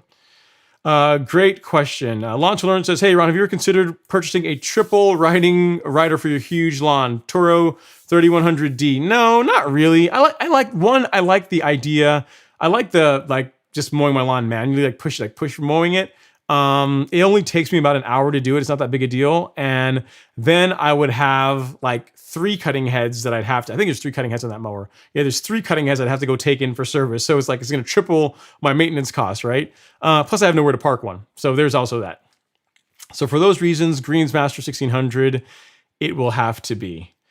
All right. Windchariot says, after overseeding project and you get good rain, how do you determine when to water again? I just look at the lawn, look at the soil. If you're starting to see where it's drying out, like if it's normally dark and it's starting to get dry, put water on it. Again, you don't need to go super heavy. I wouldn't run like a full cycle several times a day. But the idea is just not to allow the lawn to completely ever dry out, if that makes sense. So normally, running a cycle that's about a third the length or the time that you normally run your normal cycle a few times per day will typically work fairly well. So normally for overseeding, if you're using Arden 15 Wind Chariot, you're only talking about 3 weeks or so doing this. So all things considered, it shouldn't be that bad. All right. Questions about grass types. Ray Gotham says, thoughts on Yukon Bermuda? I live in a transition zone and it seems to be all right for colder weather. I would roll with it. If Yukon is like the Bermuda type that will work in your zone, then yeah, go with it. I've never personally used Yukon, but a lot of people have it and they seem to like it. So it's Bermuda, man. So it can't be bad, right? So I would absolutely roll with it. If it's the right grass type that has good tolerance for your zone, then give it a shot. Arden 15 also has really good cold tolerance. What I might do, Ray Gotham, is I might compare Yukon to Arden 15 because Yukon is older than Arden 15. Arden 15 is like the newer kid on the block. I might compare Arden 15 to Yukon if you can find anyone that's done research on that, and then make your decision based on that. Because I know Arden 15 has great tolerance. You're saying Yukon also has it too.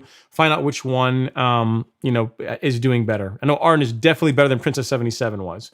So yeah, great question. All right, let's see what other questions we have going on here. Osas Konar says, hi, Ron. After 2 days of rainfall, there's crabgrass going on the lawn. That's no fun. I did my fall pre-emergent and another application in February. I never had a single weed on my lawn. What should I use? I would spot spray the crabgrass with that Spectracide. That the video that I did on that orange label Spectracide, I think I might have it here. Can I show it to you? Yes, I do. Here we go. This guy. You can find this at your big box store at Home Depot. Like this, you can pick this up. Or if you look at my video that I released on easy $10 weed killer, like this stuff is what I would use. It has it's a combination of different herbicides. It's got 2,4-D in it. It's got quinclorac in it, which is what will target crabgrass. So yeah, that is what I would use to target, to spot spray the different areas of your lawn where you got crabgrass going in. Especially if they're small, they're young crabgrass, this should do a pretty good job knocking it out. Great question. And the thing is, it's cheap too, right? You use like Dimension, but then you're talking, or quinclorac itself, but then you're talking more money. And you got to be a lot more careful with it.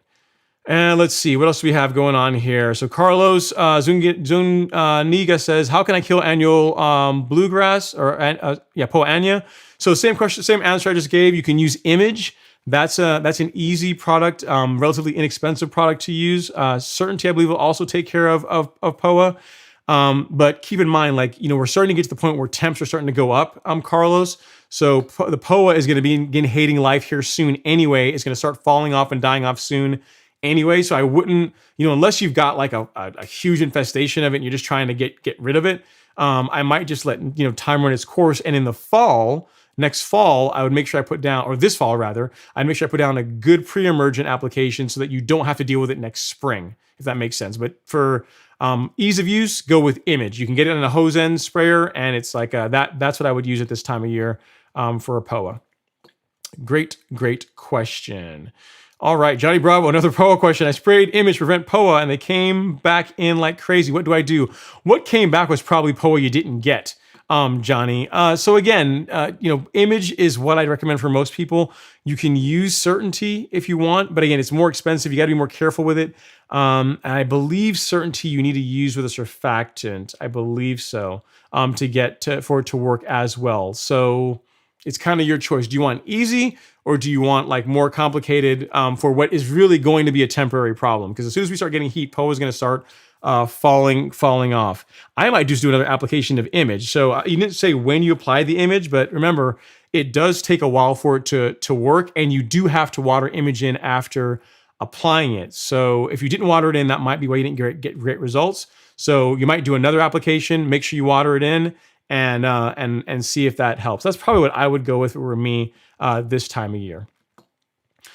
All right. So a question about leveling from Robert Vitado. He says, any advice on leveling centipede with a 70-30 mix? Do I do my centipede the same as you are doing your Bermuda? Yep. I would follow the same process. Everything that I did with my Bermuda, I would also do on centipede. You can aerate centipede. You can do, I'm trying to think if there's anything I would change. No, not really. Because even like my fertilizer application, it's a low rate, so that should be fine for centipede. Yeah, you should be good to go. Just make sure you go light. The big thing I would say is go light. Do not bury your lawn in sand. Like pretty much the only grass type, at least in my mind, that you can really get away with that with is Bermuda. And even if you do it, you're slowing down how long it's going to take, or you're increasing the amount of time it's going to take for the lawn to recover from that. So make sure you go light. Don't bury all the grass completely in sand. Put down a little bit of fertilizer to help it, grow back a little faster, and then you should be good to go. I would do exactly what I just did, Robert. That's what I would do on your lawn. Good call. All right, Wise Guy says, all accounted for, sir. Finally made it to the stream, just landed on the tarmac. Thank you for checking in, sir. I really appreciate it. And guys, while Wise Guy's here, for any of you guys that are enjoying the live stream, if you're enjoying the show, if you guys would mind touching that like button ever so gently, it's free for you guys to do.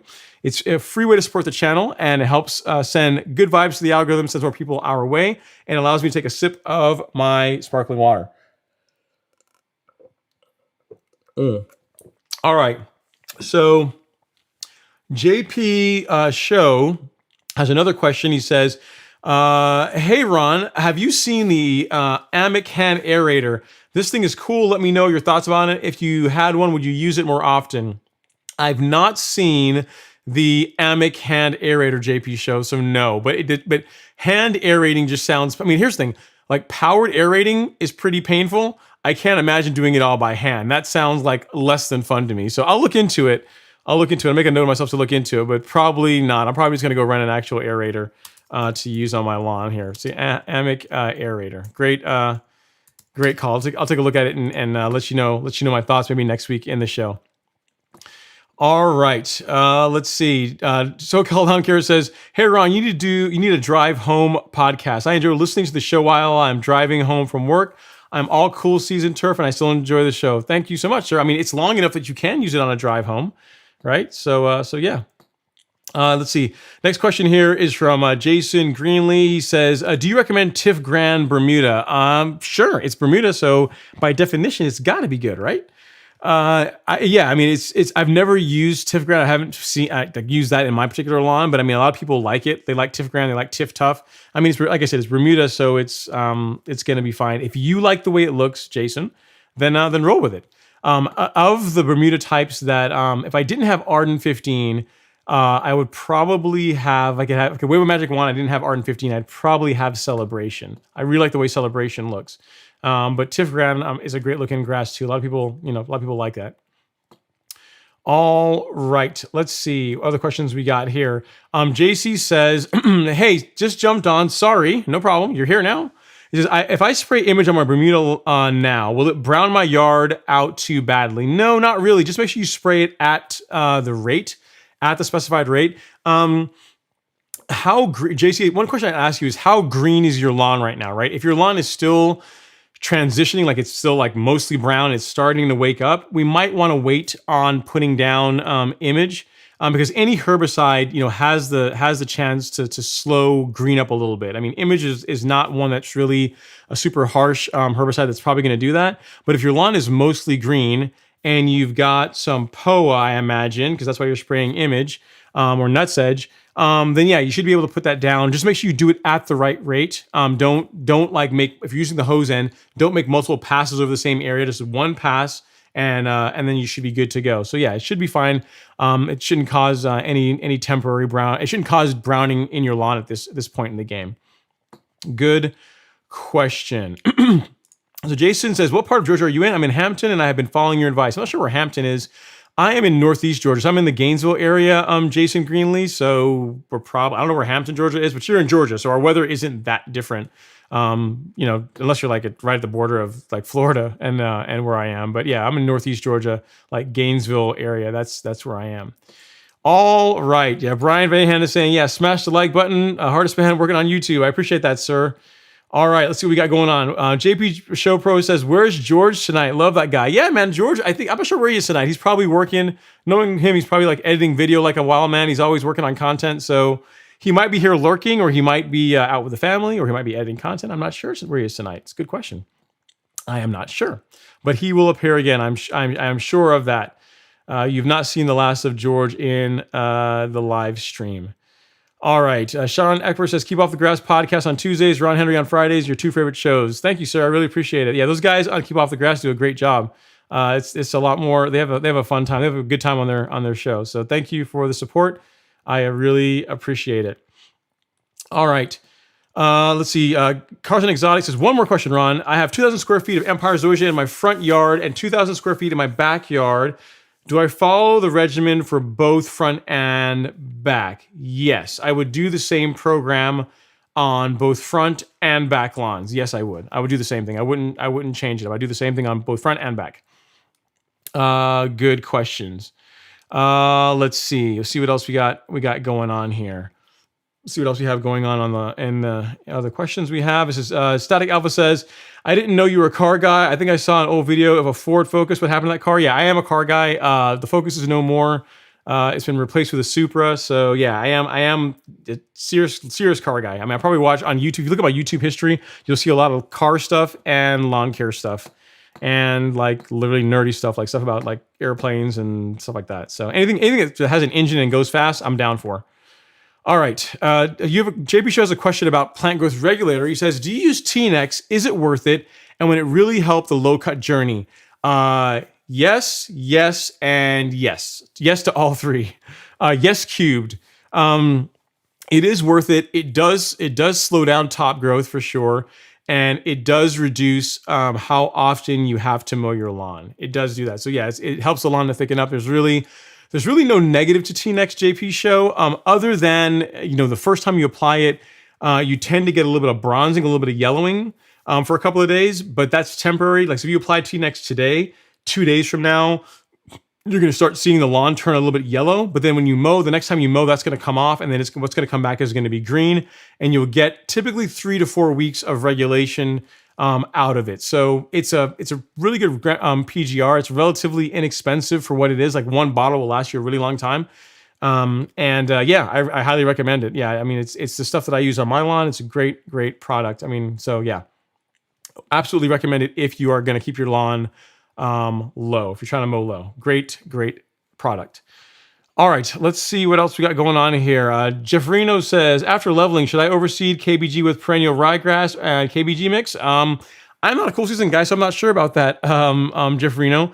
If you want to overseed your, with I don't know. I mean, I'm not sure how nice KBG or how good ryegrass and KBG are going to look nice together. I know overseeding is definitely a thing for cool season guys. Like they like in the spring, like right now, everybody's making overseeding videos. I guess mainly because of some of the winter kill that you guys have to deal with, that you have to try and get to grow back in and to fill in like bare spots. But for warm season grass, that's not really necessarily a thing. Like overseeding is not something you really do with warm season grass unless you're trying to create like a mutt lawn, like what I'm doing with Arden 15, or you're overseeding in the fall to keep your grass green year round with like perennial rye. So actually, I don't know the answer to your question. That would be like a Ryan Knorr question or some other cool season YouTuber question, because I'm not sure on that one. My answer would be my guess would probably be yes. But yeah, see what the cool season guys are doing with like Pete, GCI Turf, or those guys are doing, and they will probably have a better answer than I would. Because I don't have cool season grass.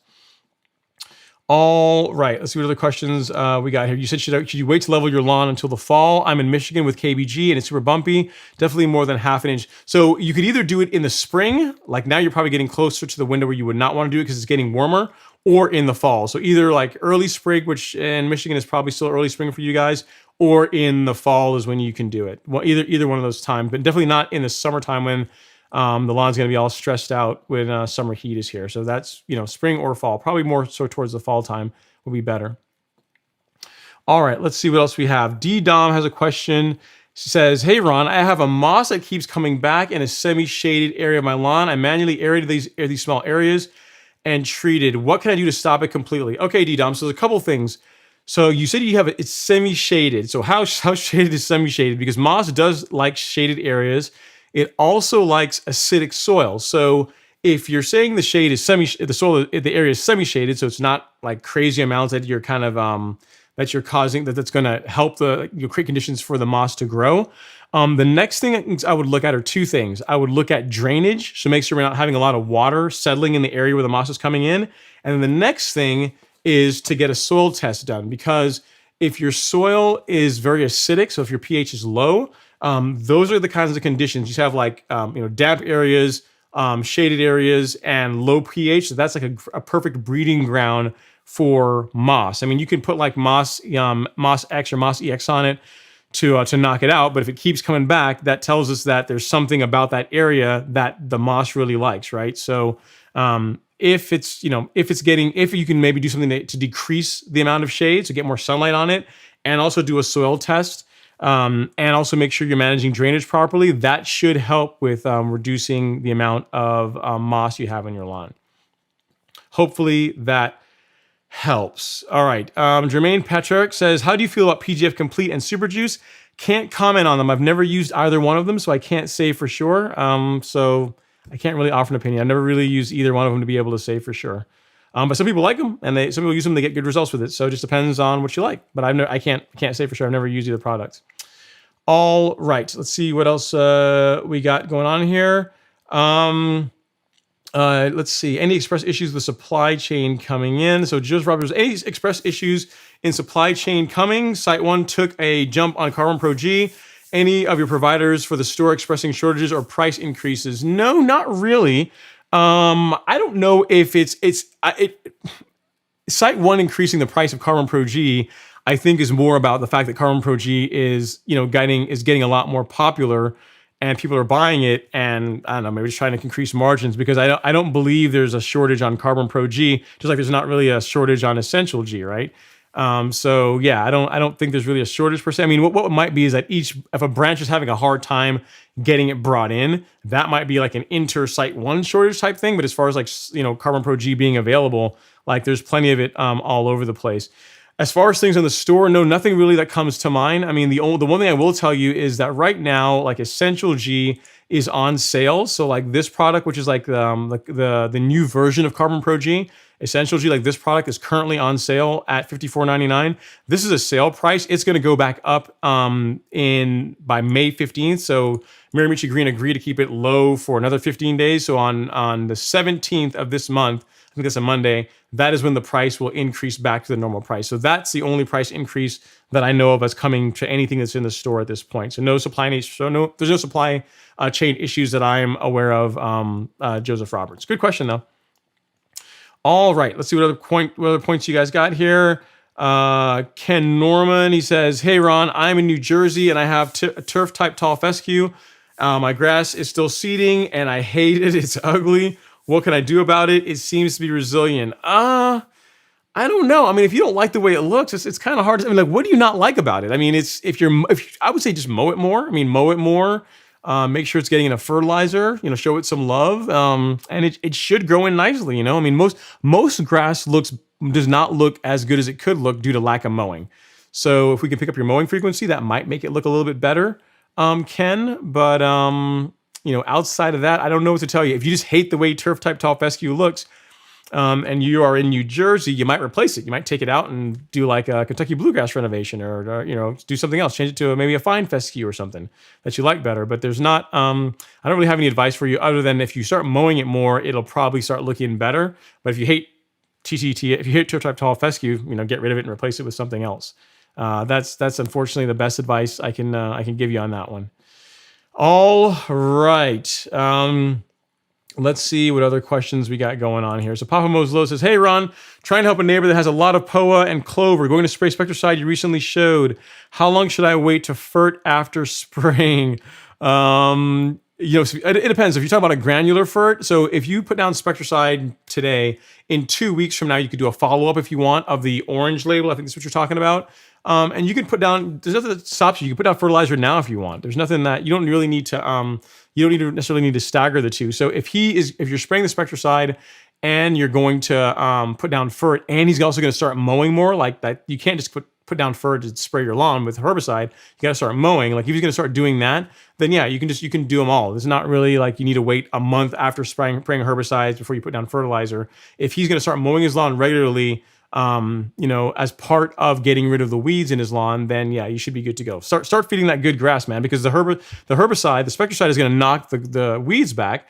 The fertilizer is going to help the grass to grow. So we're hurting one undesirable plant and we're feeding a desirable plant. So should be good to go. And good on you for helping your neighbor out, man. That's always good stuff.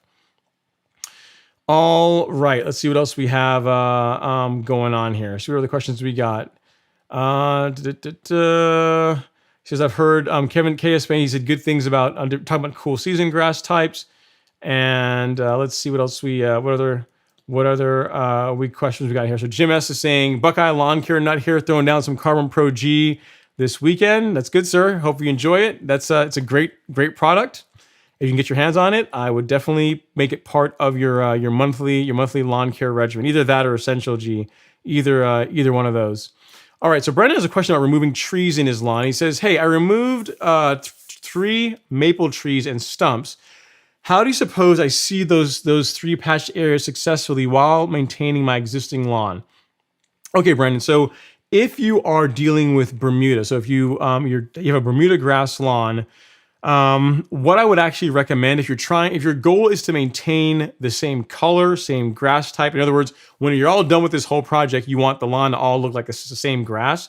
What I would actually recommend doing is not seeding it. Once you get rid of the trees, you get rid of the stumps. I would make sure that you get as much of the roots out. You make sure the stumps are all grinded down. It's nice and flat. I would add some like fresh organic material, like I don't know, maybe some carbonized PN. That's a really good choice. And then I would plug those areas with grass from the lawn, from the existing lawn. Because I'm answering this question as if you have Bermuda. If you do that, you're guaranteed that once those areas fill in, which they should over the course of a couple of months, depending on how big an area we're talking about here. We're talking about small maple trees, or we're talking about ginormous maple trees.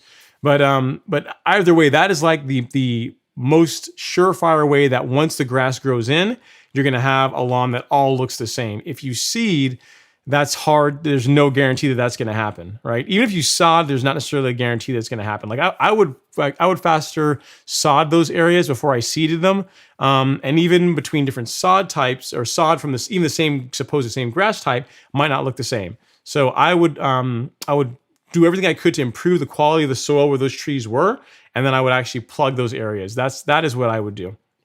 That's what I would do. All right, let's see what other questions we got here. We got Keep Off the Grass livecast in the house. What's going on, guys? Thanks for coming to chat, just to hang in a little bit for the night. I appreciate it. And if you guys also want another great live stream to watch, check these guys out. I think you guys are on Tuesday nights. I believe so. I think it's on Tuesday nights at 8 or 9 p.m., something like that. It's when they get online. So if you want like another live stream to watch outside of the Ron Henry live stream Q&A, go give the Keep Off the Grass live cast some love. It's a great set of guys that are in there. All right. Let's see what other questions we got here. So Matt G says, hey, Ron, I was curious. So do you still need the rake in the top dressing if using one of those top dressing machines? Your video did not mention it, but it still seemed like you would need to take it in. Yes, absolutely. So you still want to use the rake, Matt, because remember, the top dressing machine, all the top dressing machine does is save your back as far as putting the material down on the turf. Like it does a couple things. It makes it easier to just drive it on the turf and put down a relatively even coverage of the top dressing mix. But to actually work that mix in, you need to use the lawn leveling rake. So in that video, in my video on top dressing, and if you've not seen that, I think I have it here. But if you've not seen the video on top dressing, check that out, because what you'll see, there's a section in there where I show like manual top dressing with a wheelbarrow. I show like getting a wheelbarrow out and just throwing some mix down on the lawn and then using the lawn leveling rake to work it in. Like that's the same process. Whether it comes from a shovel or it comes from a top dressing machine, when you put down that mix, it's just really sitting on top of the grass. You know what I mean? It's just kind of sitting, floating on top of the grass. And it's not until you like either brush it with a broom, like you wand it with a broom, or you use a lawn leveling rake that it's going to settle down and get down into the canopy and really begin leveling. And the reason why a lawn leveling rake is a good option is because it allows you to see low areas easier while you're also doing the top dressing. So it's the two, one does not replace the other at all. So you absolutely do still need, in my opinion, you need a lawn leveling rake. You can use a broom, but a lawn leveling rake is much superior to a broom for top dressing, especially if you're doing a big area. It's worth having one around. And the thing is, once you top dress your lawn, you're going to do it again, or you'll do spot top dressing to fill in small little areas, and a leveling rake is going to come in handy for that too. All right, let's see what else we got going on here. So you says, on a side note, note that the Lebanon 1608 looks great on the lawn. I can see a huge benefit of the smaller prills and not over pushing the growth. Yeah, that's why I like it, man, because it's relatively low nitrogen, especially at the rate that I apply it. The prill size is really good. So if you had a really tightly mowed lawn, these guys that are mowing under half an inch, really tight turf, it's not going to have a problem getting through the canopy. It's got humic acid in it. I mean, it's made by Lebanon Turf. Again, these people know what they're doing when it comes to fertilizer. Like there's really no negative to the product. So yeah, that's why I really like it. And that's why I recommend it. So excited that we can all get this stuff now. You can now get it online. So yeah, it's a good product. Absolutely would recommend it. Let's see. So Anthony Giuliano says, hey Ron, did you get my email about an Empire Zoysia soil test? I am curious about the high phosphorus and if you have any tips on micronutrients. I'm not sure if I did, Anthony. I thought I was all caught up on email. But I will check when I get off the live stream tonight. If you don't mind, forward it to me again. This is my email address, ron@golfcourselawn.com. Just like go into your sent items and just send it to me again. Say, hey, this is Ron, this is Anthony from the live stream, so that I can make sure that I get to it. I'll take care of it tonight if you email me. Sorry about that I didn't get you an answer. All right, let's see what else we got going on here. And yeah, KS Fire says, yep, you got to you got to reel mow 2 to 3 times a week optimally. That's exactly right. I mean, the thing is, that's the thing with reel mowing. And kind of like I was telling the gentleman that was, he was talking about lowering his height of cut from 3 inches to 1.5 inches. Yes, it's good to do that. Yes, it is better for Bermuda. Bermuda likes being cut shorter. But really, once you start cutting your grass short and important point, and you want it to stay green between mowings, now is when the commitment of like multiple times per week mowing start to come in. That's when that begins to become a thing. And when it comes to real mowing, twice a week is like the minimum, at least during the growing season, right? Minimum. But what you're going to find is once you start getting results, you're going to enjoy it. You're going to mow it. You're going to want to mow it more than twice a week. You're going to be out there 2 to 3 times a week, no problem. That's not going to feel like work once the lawn starts coming in really nicely. All right, Cars and Exotic says, am I missing something on my true cut? I can only get it to cut a cut of 1 inch. Yeah, you can adjust that. Cars and Motorcycles and Exotic. There's what I will do is I could do a short, I'll do a YouTube story. So check your phone. I can't do it for you now because actually I can do it on Alex's mower. Yeah, because he has a True Cut. Check your phone like tomorrow at some point, and I will film a short like YouTube story showing you like what you need to loosen and adjust. That will pretty much what you're going to do is there are 4 bolts that hold the front roller in place, and you can adjust those slightly to raise or lower the the fixed height of cut, right? And then that's going to change where each one of the notches in the on the True Cut, like what they represent as far as like a height of a cut adjustment, because it can definitely go lower than 1 inch. But absolutely, like my True Cut is cutting under half an inch.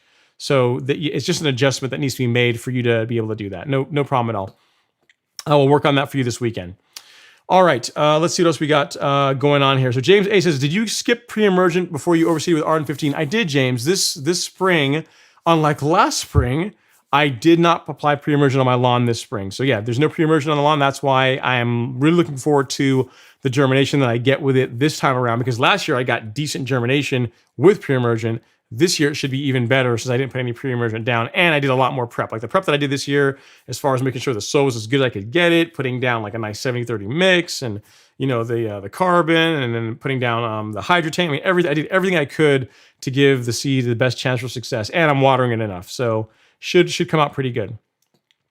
All right, let's see what else we got going on here. Donnell Burrell says, hey, Ron, Lawn Academy in the house.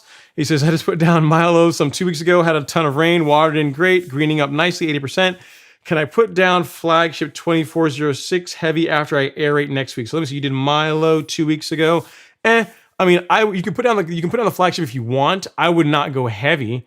I would go light. I'd go at a lighter rate because you still got the Milo in the lawn. You still got like it's breaking down, it's feeding the lawn. I wouldn't go crazy heavy on the flagship since you've already put down a fertilizer just a couple of weeks ago. You know what I mean? So you absolutely apply it after you aerate, but don't go crazy heavy. Even I think the rate that Alan specifies is pretty low. It's like I think it's 3 pounds per thousand. So yeah, so at 3 pounds per thousand, that's going to be, what is that going to be? Times 0.24. Yep. Yeah, you're gonna want to go light. You're gonna want to go about maybe 2 pounds per thousand, because that's 0.72. That's almost 3/4 of a pound of a nitrogen. So yeah, if you already put down the Milo, go light on the flagship if you're doing it, only a couple weeks after Milo. All right, great point, great question, man. And may the force be with you on your lawn aerations, sir. I do not envy you. I just suffered through that this time last week, but enjoy it. All right, let's see what else we got going on here. Humbo's Low says, I agree. I appreciate Ron Harry, anyone I can talk to. Best content around. Always willing to help. Thank you, sir. I appreciate that. And let's see. And then Greg Line says, hey, Ron, I tried putting down Spectracide last week, but I'm still getting weeds that look like tiny ferns. Will Image take care of those? Thanks for your help. I'm not sure what weed you're talking about by the ones that look like tiny ferns. If you can, Greg, send me a picture. Take a picture of it and send me a picture here, ron@golfcourselawn.com. I'll take a look at it and see if I know what it is. But if not, I know a herbicide guy that all he does is sprays lawns for a living, and he knows a ton about weeds. So I'll show it to him and I will get an answer for you. Okay. So send me an email with it and I'll let you know. But Spectracide it does work against most things. Maybe you just haven't given it enough time as yet, but yeah, send me a picture and we'll figure something out. All right, let's see what else we got. What else we got going on here? Jay Pompano is in the house. He says it's 131 watching and only 98 likes. Come on, people, press ever so lightly that like button.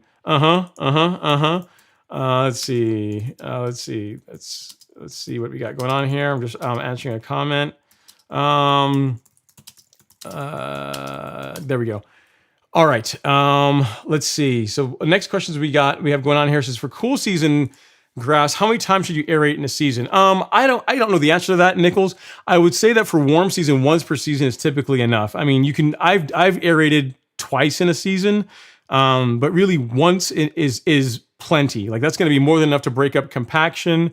And yeah, that is what I would do. Once per season is typically more than enough for most people.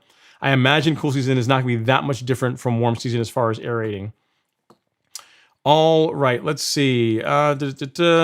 And then 1.3 billion views says, how has biochar worked with top seeding? I'm not sure what you mean by that, as far by the question on 1.3 views. But as far as like Carbon Pro G or Essential G, I mean, it helps feed the soil, so it helps everything. It's going to help with seeding. It's going to help with existing grass. I mean, it's just you're improving the soil quality. You're improving the ability of the soil to hold on to nutrients and to make nutrients available to the grass. So there's really no negative to it.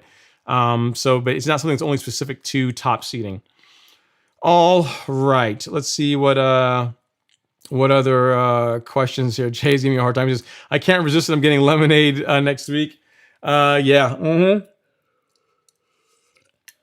Yeah, next week the lemonade will be back, guys. Don't you worry. Let not your hearts be troubled. It will be back next week. LG with the super chat. Thank you so much, sir. Super chat received. He says, I'll drop another 20 if you finish the live stream in protective eyewear. I can't get it, man. It's in the garage on the mower. I can't go out and go get it, unfortunately. You know, it's literally on the Greensmaster. I'd have to like stop the live stream to go pick it up. So next week I will have it on standby, LG, so I can get $20 off you for putting on the protective eye care. All right, let's see what else we got going on here. Calvin Winston says, I got my soil test results back for summer, new home. The previous owner, no lawn care. My NPK is very low. pH is high. Sulfur optimal. They recommend an 1824-18. What are your thoughts? Recommendations? 3,500 square feet. I would roll with that. I mean, yeah. So your phosphorus is probably the lowest of the NPK, I guess, if they were recommending that as far as to apply to your lawn. I would go with it, man. I would roll with that. I would apply it to the lawn at the rate they recommend, and then just start mowing your lawn and going from there. That should be a good ticket. That's a good balanced product, especially for low phosphorus soil. So good stuff. All right. JC says, thank you. Mowing, the lawn is pretty green. Mowing a lot more and often has made a huge difference. Thanks so much. Love what you do and all your heart in helping us all. No problem at all, man. No problem at all. Yeah, I mean, people don't realize, like I always say, if I could bottle mowing, like if I could have like once per week, and then I'll have like a twice per week bottle of mowing. If I could bottle that up, man, I'd be incredibly rich, because literally mowing is the secret sauce. Once your soil is decent, getting enough sunlight, like typically the more you mow your lawn, the better it's going to look. So I'm glad that you're getting great results, JC. W. Kathy says, do you treat any other yards or any other grass type? I don't know about treating, W. Canty. I mean, most of what I do and talk about will work on any grass type. So as far as like the fertilizer, Humic Max, that's going to work on warm season and cool season.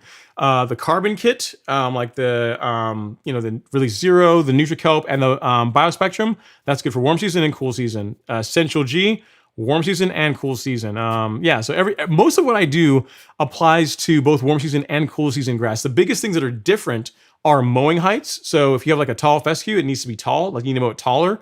And also like when it comes to herbicides and plant growth regulators, like the herbicides that are safe for warm season, for cool season grass, are not safe for warm season, and vice versa. And when it comes to like plant growth regulator, the application rates are different. So when it comes to those types of chemicals, like anything with side in it, like herbicide or PGR, those you need to be careful with when it talks about when it comes to cool season and warm season. But as far as fertilization, or like the fertilizers that I recommend, and particularly the carbon products that I recommend, that stuff you can buy and put on your lawn. There's not going to be any problem with it whatsoever. So so I don't necessarily particularly treat other types of grass, but most of what I talk about will work on other grass types as well too. A lot of mowing works on all grass types. So yeah, hopefully that helps. Thank you so much for watching. All right.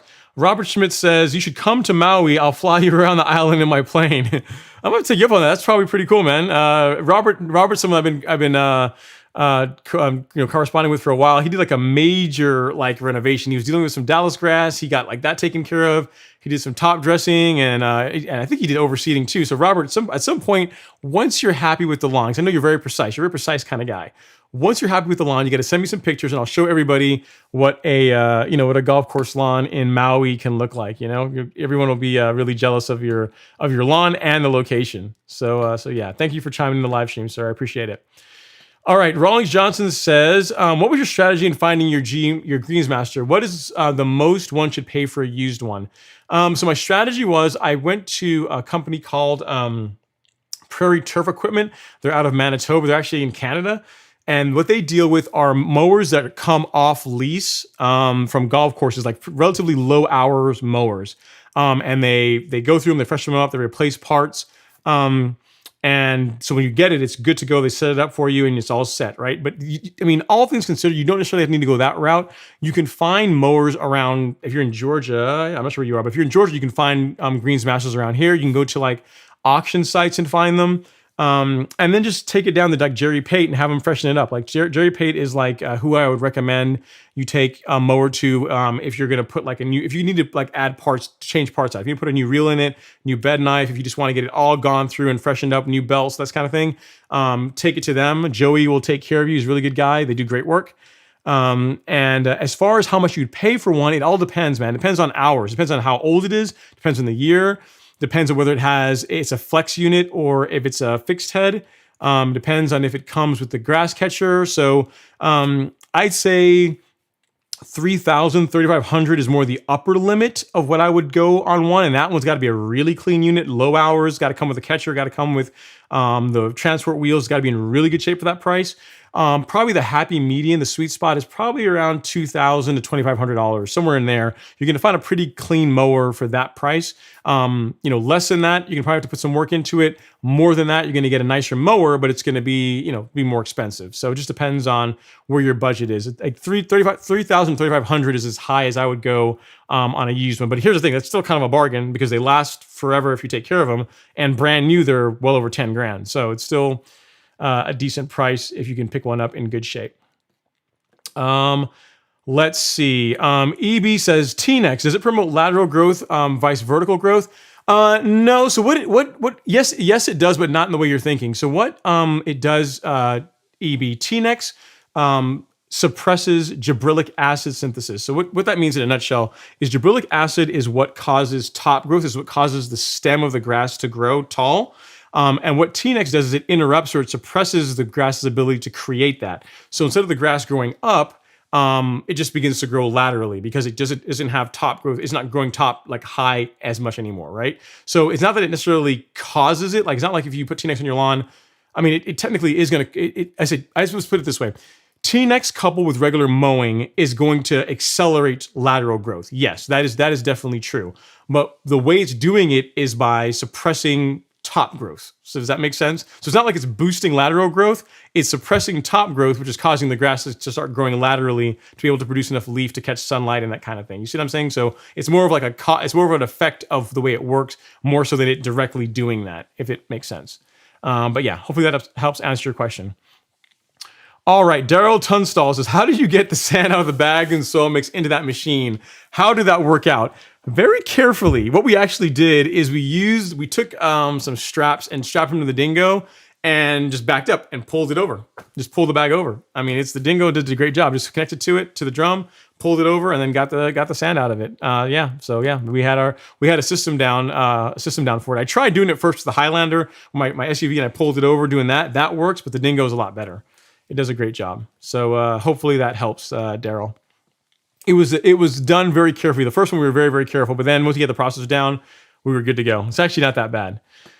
All right, let's see what other questions we got here. Chris Burkett has a question about mowing. He says, I reel mow my Zenith Zoysia in southeast North Carolina. It looks great, but when I string trim the edges from time to time, you scalp too low.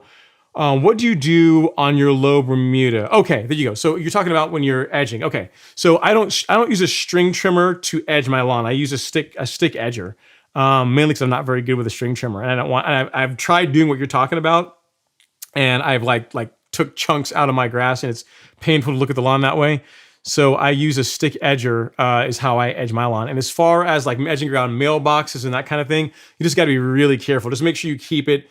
Keep the string trimmer fairly flat. Just kind of dip, just slightly. Don't go too steep at the angle where it bites in and like takes a big chunk out when you're edging around things like mailboxes. But for edging, the actual like vertical edging, I use a stick edger for that. I don't use a string trimmer. So that's how I do it and not mess up my lawn. So hopefully that helps. All right. Let's see what other questions we got going on. JT in North Carolina says, I would like to sand level my Bermuda. Will my lawn require more irrigation frequency even after it recovers? No, not really. The irrigation frequency shouldn't change. JT. I mean, what's going to happen is that, at least in my case anyway, like the lawn's ability to accept water to drain is going to be a lot better when you put a little bit of sand on it. Like that definitely improved when I started top dressing my lawn. I haven't had to irrigate any more than usual. So yeah, no, that shouldn't change. That shouldn't materially change after top dressing. All right, let's see what else we got going on here. The lawn tools are in the house. What's going on, guys? Hey yo, what's going on? Thanks for coming to hang out in the live stream. The Arkansas Real Mowing Contingent. And let's see. So Greg says he just got my Chapin rechargeable backpack sprayer that you had recommended to replace my hose sprayer. Good job. The hose was such a pain. Any tips on cleaning it out well after each use? Do you clean the hose out? So what I do with mine is I just run water through it, Greg. So if I say I'm spraying like T-Nex, let's use that as an example, right? I'm spraying on PGR and also the carbon kicks. I mix that with it when I'm doing it. After I get done spraying the lawn and it's empty, I will put like this much water in it, and then I will run the sprayer that way for like 10, 15 seconds, take that, dump that out, and then fill it up again, just put just water in it. Like just, again, that same amount with just water. I spray a little bit till what's coming out of the wand is clear, and then I just call it good. Then you're good to go until the next time you're going to use your backpack sprayer. So you don't need to get it super clean. I mean, if you're using like a herbicide or something like that, I might do a better job of cleaning it out, making sure you keep that stuff out, because some of those things can form, some herbicides can form like deposits if you let them sit for too long. But if for something you're using regularly, like liquid fertilizer, plant growth regulator, if you're doing like the carbon kit, like those things you're going to be using the sprayer every couple of weeks, just run a little water through it and call it good. You're good to go. Let's see. Steve says, what is your favorite hose and sprayer? I don't really have one. I'm trying to think. I don't think I've ever used a hose and sprayer on my lawn to be able to say. I know some people, I think Ortho makes like a Ortho dial and spray or something that people seem to like, but I only know that one because I've seen it used in some people's YouTube videos. I've never actually used one myself to be able to tell you that, yeah, that's a good one. So I'm sorry I'm not more help on that one, Steve. Hopefully someone in the comments here can chime in with one that they like and they've used and had good results with. All right. Yeah. So Dom says, yeah, so drainage is probably the root cause of my moths. Yes, I said it's three things: shade, low pH, or lack of drainage. Semi-shade is probably 5 hours out of the sun. I had a soil test and my pH was 6.7. So it's not that. So the pH is fine. Sounds like the shade, we can correct that some, but the drainage, that's what I would work on, D-Dom. Doing that is probably what I'd spend the time trying to correct. And then after that, do another MOS-X application, and then you should be able to knock it back to where it won't come back as easily. Great question. All right, let's see.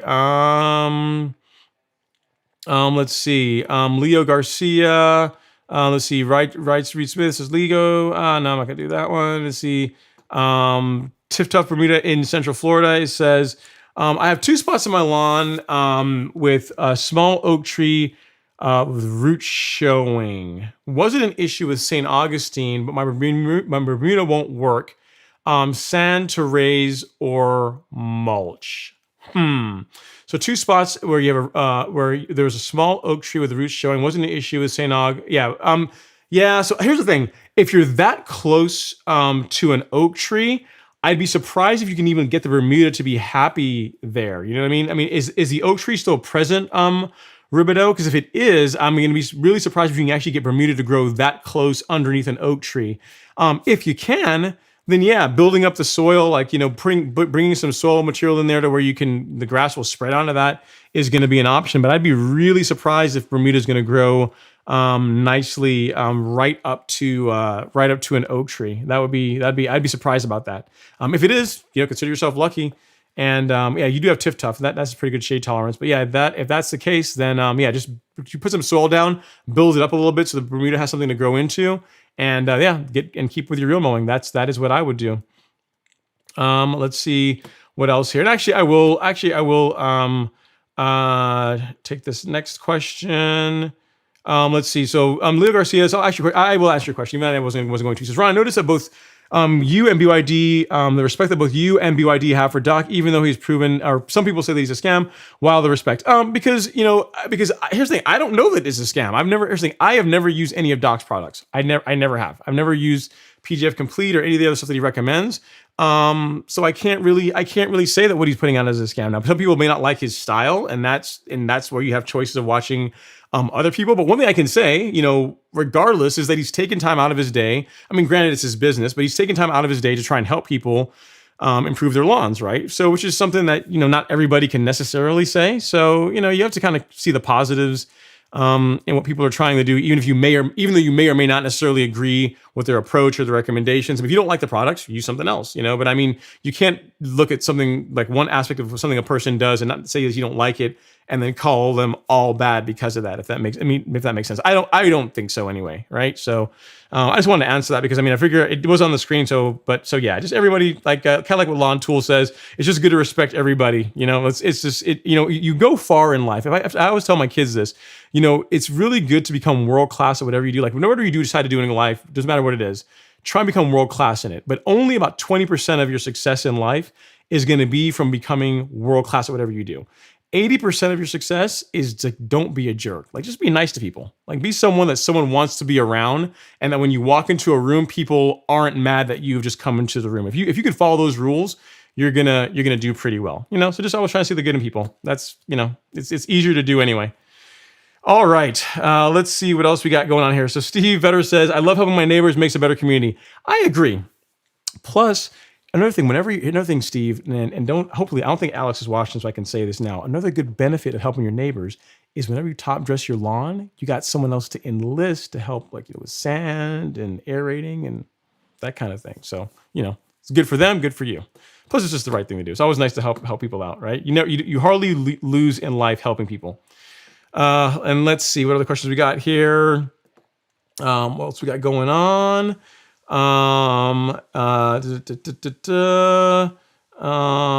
Let's see. Respect and love, Matt G on I get the top dressing guide.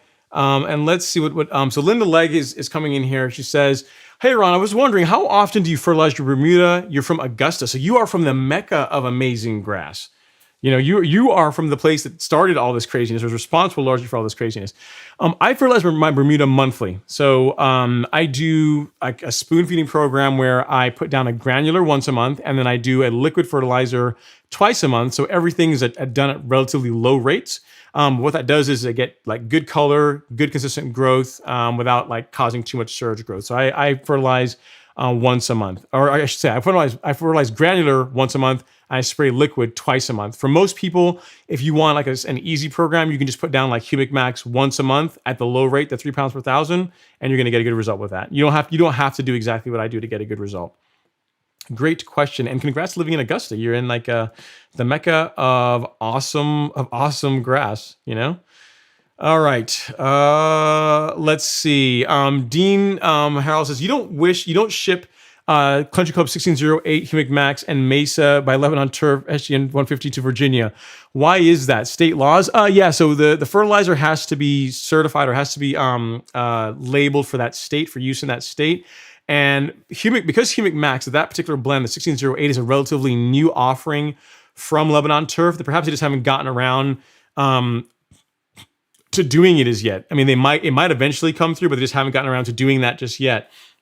The nice thing about Humic Max is it doesn't contain any phosphorus, because a lot of states, if you have a fertilizer that contains phosphorus in it, like a lot of states don't allow that, or unless you have a soil test showing that you need phosphorus, they're really restrictive about allowing people to put phosphorus down on their lawns. So it's really more of a thing around where it's been labeled, like where Lebanon has gone and said, hey, we want to certify the fertilizer for these states. And they just haven't gotten around to Virginia's yet. So that might change in the future. I don't know when, but it's a possibility that it could change in the future at some point. Great question. Justin has a question about grass seed. How long does it take grass seeds to grow? It depends, Justin. So something like a rye can start growing in a week. Something like Bermuda, like Arden 15, 2 weeks in good conditions or longer. So it just depends. The grass types are different. Like KBG can take longer. Same thing, like 2 weeks to 21 days for that. So depending on the grass type, depending how long it takes for it to begin germinating. But typically, in a nutshell, anywhere between 7 days to 3 weeks, something like that, assuming you're doing everything else right. All right, let's see what else we have here. So Jason says, he has a question about T-necks. He says, thanks for expressing the spring dead spot. One spring T-neck, should I avoid spraying those areas? No, not really, because if there's no grass there, it's not going to take effect, right? Like T-necks is absorbed via the leaf. It's foliar absorbed. So if there's no grass in the spring dead spot at this time, it's not going to have an effect because there's nothing really to pick it up, right? So no, you can just blanket the entire lawn. It's not going to be, it shouldn't be a problem. No problem. Good question though. It's a good one. All right, David Lee, big up yourself, Ron. What's going on, man? What's going on, David? And let's see, next question we have here. So Garrett says, this is a good question. He says, will Spectracide stunt Bermuda if it was applied in the last couple of weeks? Depending on the state of where your Bermuda is, Garrett. If your lawn, I am not a fan of spraying herbicides on lawns when they are transitioning from dormant to green. Like it's not going to like permanently damage the lawn or kill it. But if the lawn is like actively trying to green up, then if you can wait like a few weeks for it to green up completely, and then do the herbicide, then that would be what I'd recommend. That's a better plan than doing it while it was trying to come out of dormancy. So in your case, it depends. So you're gonna be able to answer this question for yourself. Was the lawn primarily green when you did it, or was it like primarily brown trying to turn green? If it was primarily brown trying to turn green, it might slow it down a little bit. And by a little bit, I mean a week and a half, maybe. It's not going to be something where it's like, oh, my lawn's not going to green up for a month now because I sprayed Spectracide on it. So I mean, some grasses like some more sensitive grasses like centipede or like a zoysia, yeah, but like Bermuda, not so much. I mean, it's really hard to mess up Bermuda. So yeah, great question though. It's good that you're thinking about that. It's good. That's a good question to ask.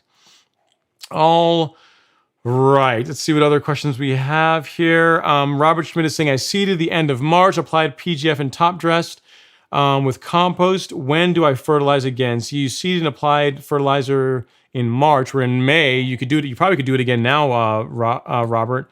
Yeah, you could probably apply fertilizer now. If you already did it in March and it's been more than a month, almost 6 weeks, thereabouts. So yeah, you're probably good to go to do it again if you like.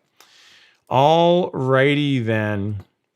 So we got SMK in the house. SMK is always useful for like random weed and herbicide questions. He says, at Greg Lyon, that's likely Carolina geranium or fennel. Could also be thistle. If you're in the south, use triplets spiked with 1/2 ounce of MSM turf. So there you go. That's an option. And he says, mind you, he said 1/2 ounce per acre. So it's per acre. So that's don't put that that's not per 1,000 square feet. So make sure, long short of it is, Greg, if you're going to do what SMK is suggesting, read the label for those products and apply accordingly. Don't make sure you read the label.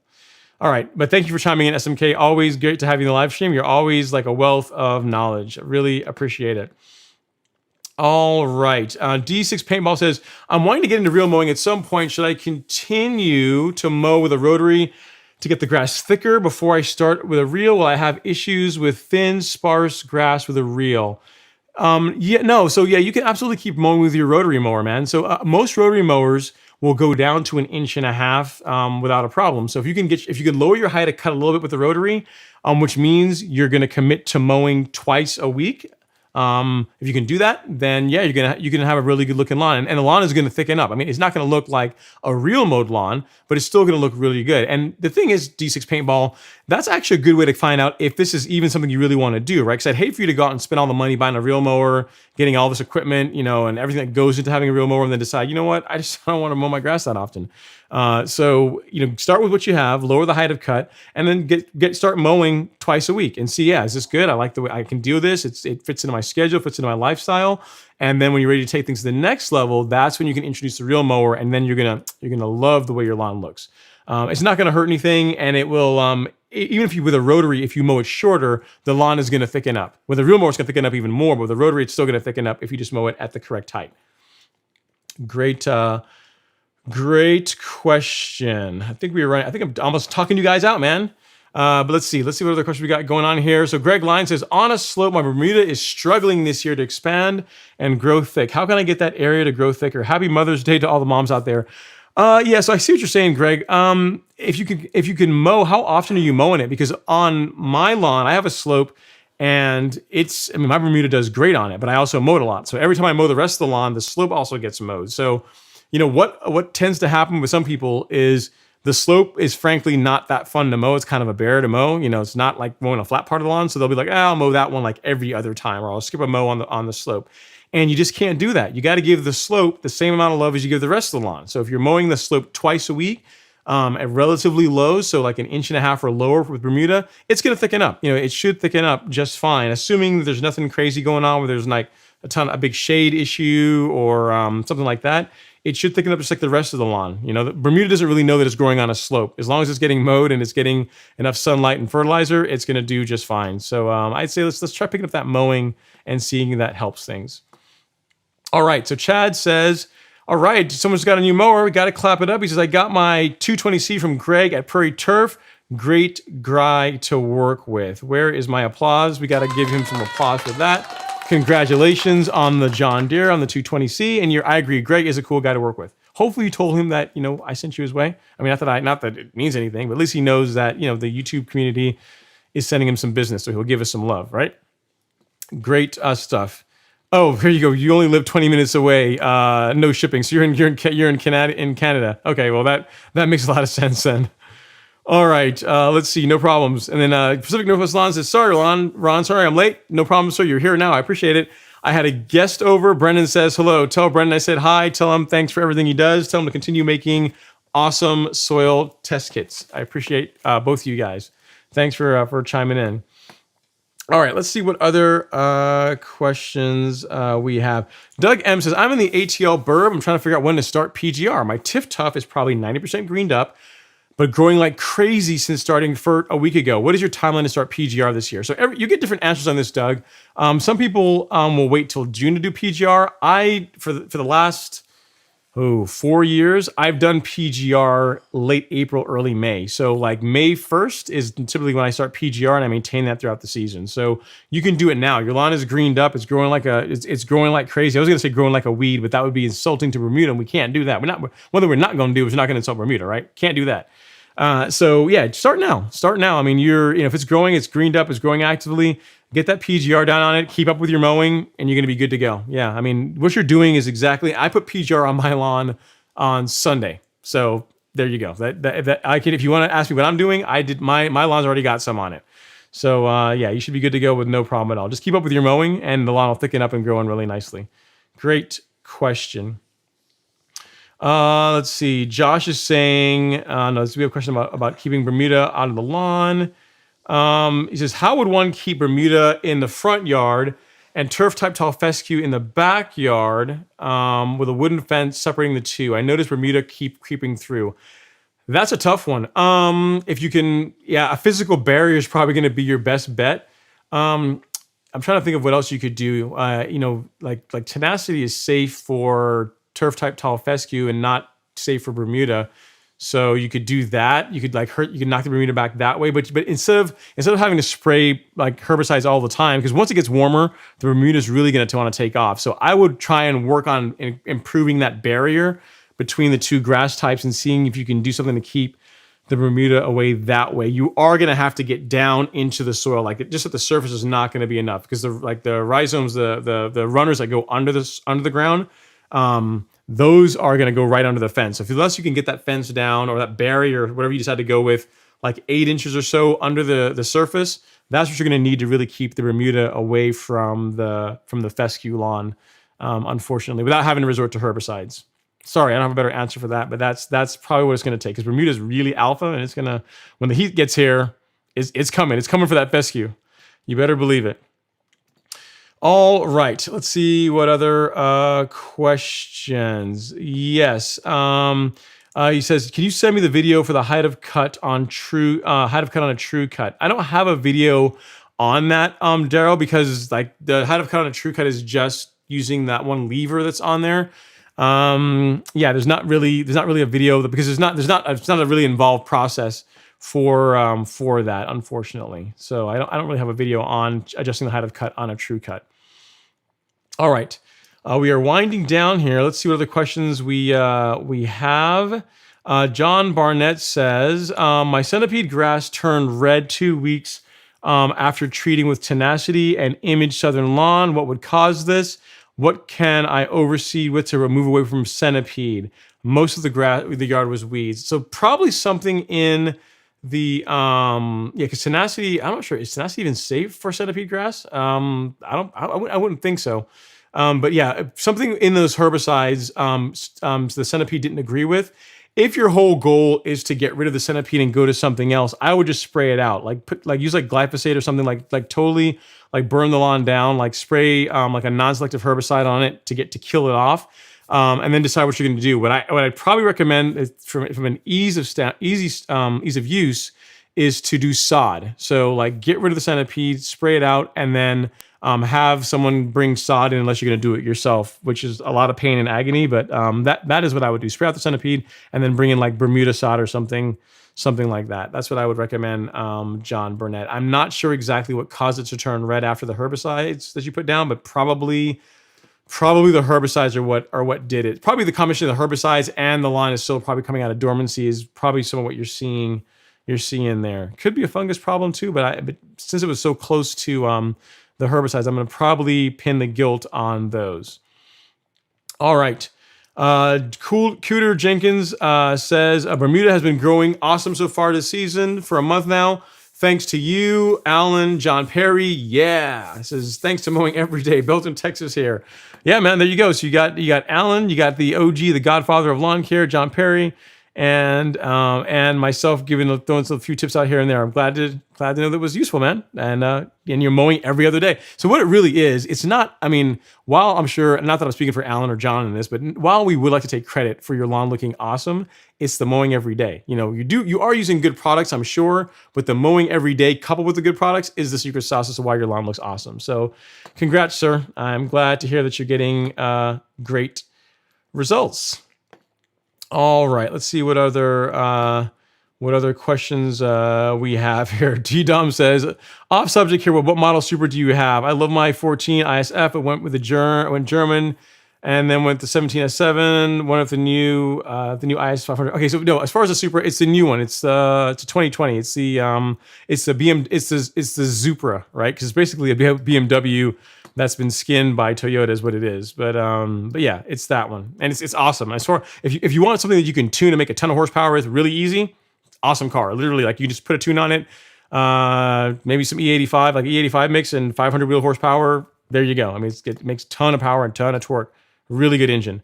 All right. Next question is Jay he says, hey, Ron, I can't believe how much keeping my blades sharp once a month and mowing more often makes a difference. Wife calls it my Ron Henry lawn. Carbon Pro G and L app number 2 is going down soon. Green all around. It's amazing, right? Cutting the grass with the right equipment that is sharp that is the secret sauce, man. That's the big thing. And then obviously using good products on the lawn this is a sweetener, right? Like that takes a good lawn to a great lawn, but like good mowing, like good soil, a lot of mowing, good sunlight, like that's the foundation of it. All the other stuff is really sweetener on top of good mowing practices. So good. I'm glad that you're getting great results, Jay. Awesome stuff. Let's see what else we got going on here. Casey Baker says, what do you recommend to kill some Dallas grass in my Bermuda? This stuff doesn't die in North Texas. MSMA, I don't believe is listed or is labeled for use on home lawns. So you technically shouldn't be using that on home lawns. Outside of, so if you're talking about like a sports field and you got Bermuda grass, MSMA is an option, or you can just dig it out. Like my buddy that specializes in weeds, like all he does is sprays lawns for a living. He says on some lawns, he won't even mess with them if they have Dallas grass in them, because honestly, in his opinion, the best way to get rid of it is to dig it out. I mean, it's that bad to deal with. I mean, you can use some really hardcore, expensive herbicides like Tribute Total to help suppress it. I mean, keyword suppress it. but that doesn't really kill it. It'll still come back. So digging it out is really good. If you're not on a residential lawn, you want to use something like MSMA, then yeah, go to town. That will help. But yeah, digging it out is probably going to be your best bet. He's also suggested things like if you can put some, if it's got only a few spots of Dallas grass, if you can put some glyphosate on a sponge and like wipe the Dallas grass down with that, like that's something you can do to knock it back.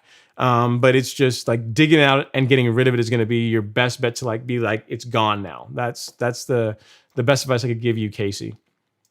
All right. Always occupied is a question about aerating. He says, hey, is there a big price difference to DIY aerate or to hire someone? I have a pickup, but I don't want to rent a trailer to put an aerator on. Home Depot charges $80 an hour. Yeah, for $80 an hour. Well, yeah, so it is going to be, I don't know, most services around here charge like $120 to $150 to come out and aerate your lawn.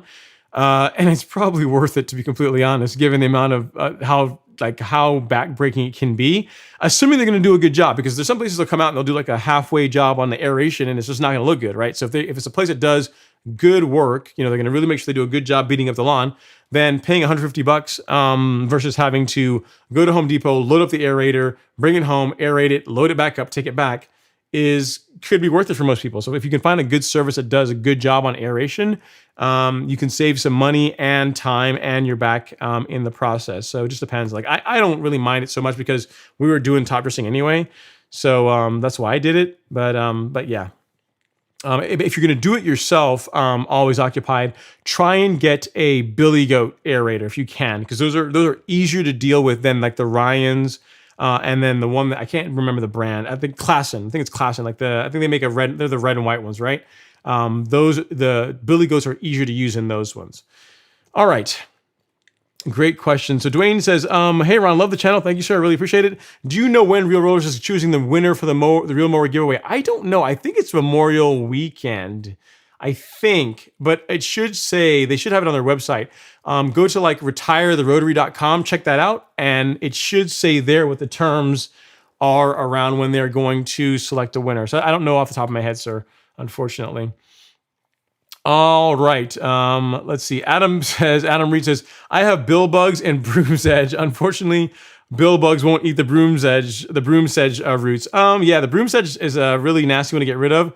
But bill bugs, acelepryn, Adam, if you haven't put down like some kind of insecticide, like Caravan G will do it, but acelepryn for bill bugs is a great option. Let me show you. I think I have that here. Yeah. So if you haven't put down anything as yet for the bill bugs, which I'm pretty sure you have, but if you haven't, acelepryn is a boss insecticide to go with. So Adam Reed, and there you go. That's what I would use for the bill bugs. Broom sedge, may the force be with you. Can't help you on that one. That's a rough one. All right, next up, let's see what we have here. So Love My Lawn says, hello, Ron. My pH is 7.5. What do I do to lower it? So a combination approach. What I will tell you is you can use like an elemental sulfate, but what I would also recommend is that you go and check out the Soil Lab video. So this video right here, let me go back to here, Love My Lawn. So I'll go at Love My Lawn. This video here, they show the results of using, I think it's elemental sulfate and also using citric acid on high pH soil and the results they got with it. So check out that video. It's a really good video, really well done. The guys that do it are really good. They know, the way they do the research and they know what they're talking about. Check that out and you can see like what the results they got over the course of just 1 month, and then you can decide. But elemental sulfate, just off the top of my head, is what you can use. But check out that video. That's gonna help you out a lot. All right.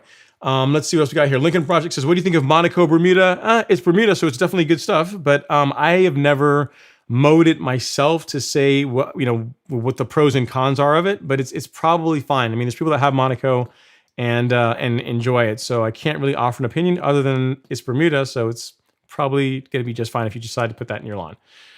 All right. Let's see here. Jeff Church says, Poe was very bad this year, and I killed a small section with Roundup in February. Ouchie, ouchie. I still have mostly dirt in that area. Will the Bermuda come back, or should I seed or sod? Fertilize heavy.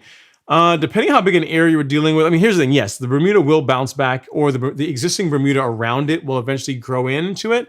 What you can do, Jeff, is plug it. Like if you can pull some plugs from other parts of your lawn that are healthy, I would do that. I could, put that in those areas that you put the Roundup in, and that's going to help accelerate the recovery process. I would be leery against putting sod in or being quick to do that, because if it doesn't exactly match your existing grass, you're going to hate the way it looks, right? So plugging it is what I would do, and then putting down some fresh topsoil, like get some rich compost or like carbonized PN.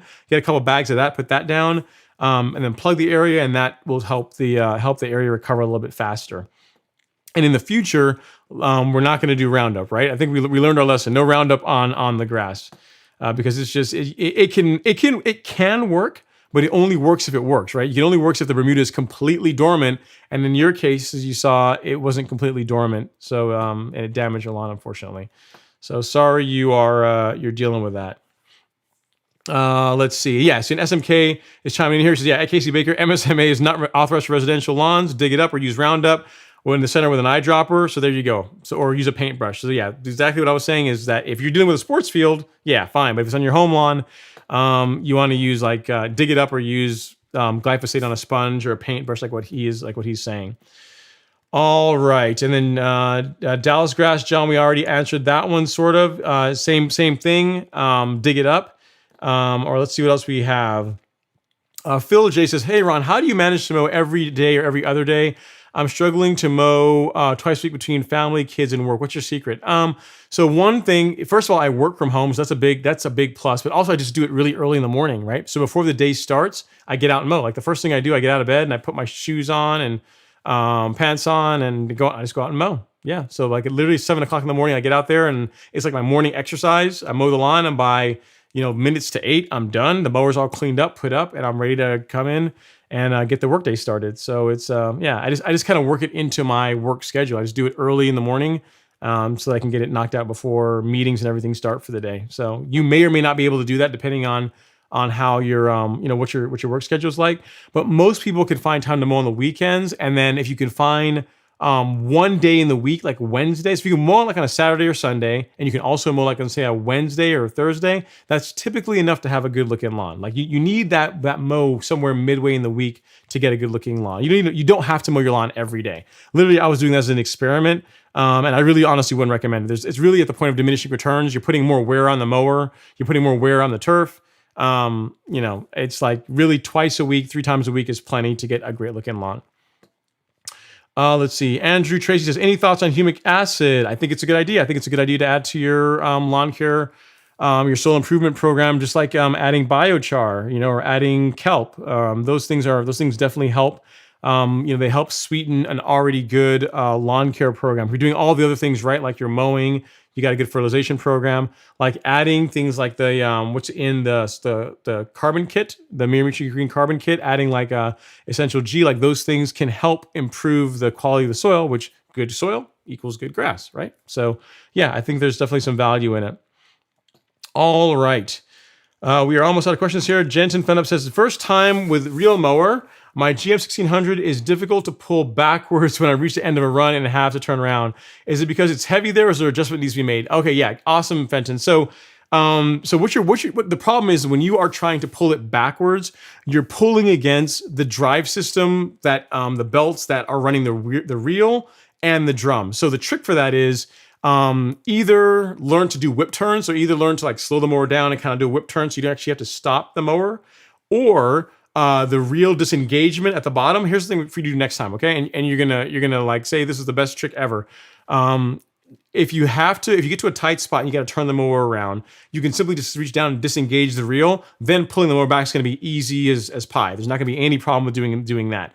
But the thing to work on, if you're going to be mowing a lot, is begin learning how to do the whip turn. So if you're mowing at full bore towards like the end of a pass, slow the mower down, and then it's like a feel thing you have to develop. But like you kind of like swing the mower out, like turn out, and then whip it around with one hand, and let the fact that the mower is still trying to go forward, kind of use that to kind of let it turn itself, and then drop it back on the lawn and keep mowing. And then to clean things up, you're just gonna do a trim pass all around the lawn and you're good to go. But that takes practice, and you're gonna get used to it. But what you're describing is correct. That is normal behavior. The mower is not broken. Nothing needs to be adjusted.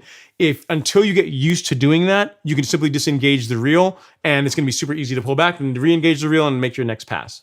But yeah, nothing's wrong with your mower. Great question, and congratulations. So I'm sorry, we didn't clap it up for you. You just got a real mower, and I didn't do that. I'm sorry about that. We got to do it. Congrats on the 1600. All right, so last few questions we have here. So Ernest Mungai says, just installed Xeon Zoysia, 1 week old. When can I do my first top dress to level? With Bermuda, you can do it like, I don't know, a couple weeks later. You can do it like right away if you want to in Bermuda. Just the only thing I would not do, Ernest, is I would not aerate. So if you put the sod down, if you want to put down, after it's been down like a month, it's kind of rooted in a little bit. If you want to do a light top dress, keywords, light top dress, do not bury the sod. That's going to be just fine. Bermuda, absolutely, it's fine. Zoysia is probably the same way. Just make sure you go light and don't aerate the first time because the sod is brand new. So you don't want to be like doing anything that's going to rip the sod up or do anything like that. So no worries there. Let's see what else we got. Dalvin Larry says, what are your thoughts on using Turfplex with a carbon kit on new sod to give it some sort of fert prior to the 6-week recommendations at the low rate? I would follow the recommendations that the sod came with. So in most cases, sod farmers put some fertilizer on it.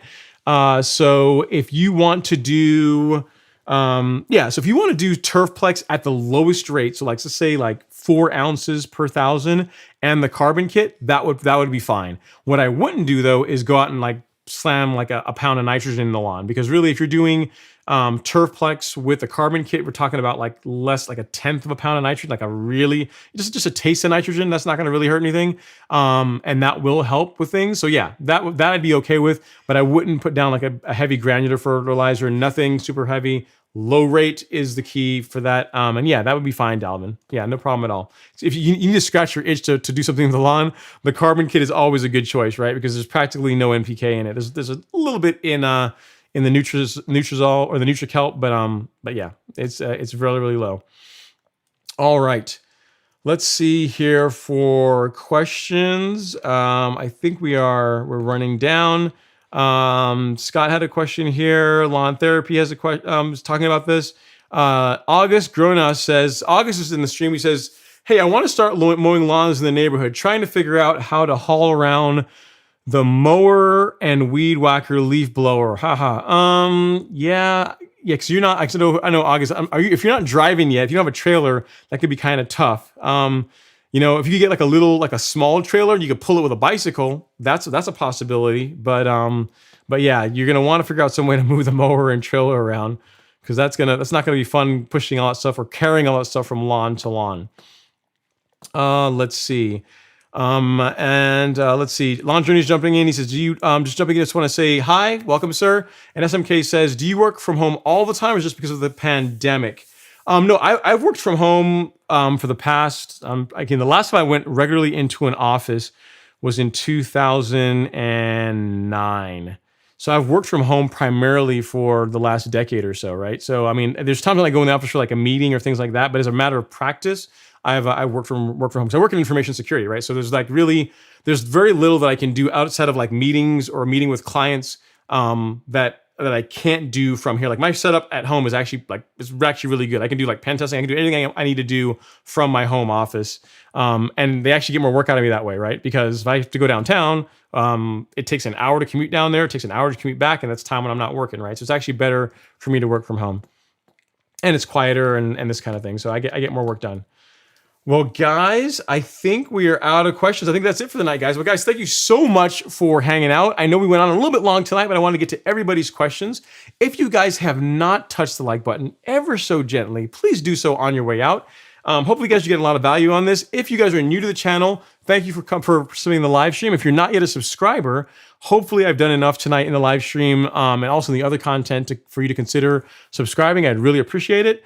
And I think that's all for this week, guys. Thank you guys so much for watching. Have an amazing weekend. Make sure you get out there and mow the lawn. And because it's Mother's Day, happy Mother's Day to anyone that's watching this after the fact. And make sure you do something nice for the ladies in your life, the moms in your life that make a big sacrifice to let us realize a lot of our goals. So guys, thank you guys so much for watching. I will see you guys next time. Have a great weekend.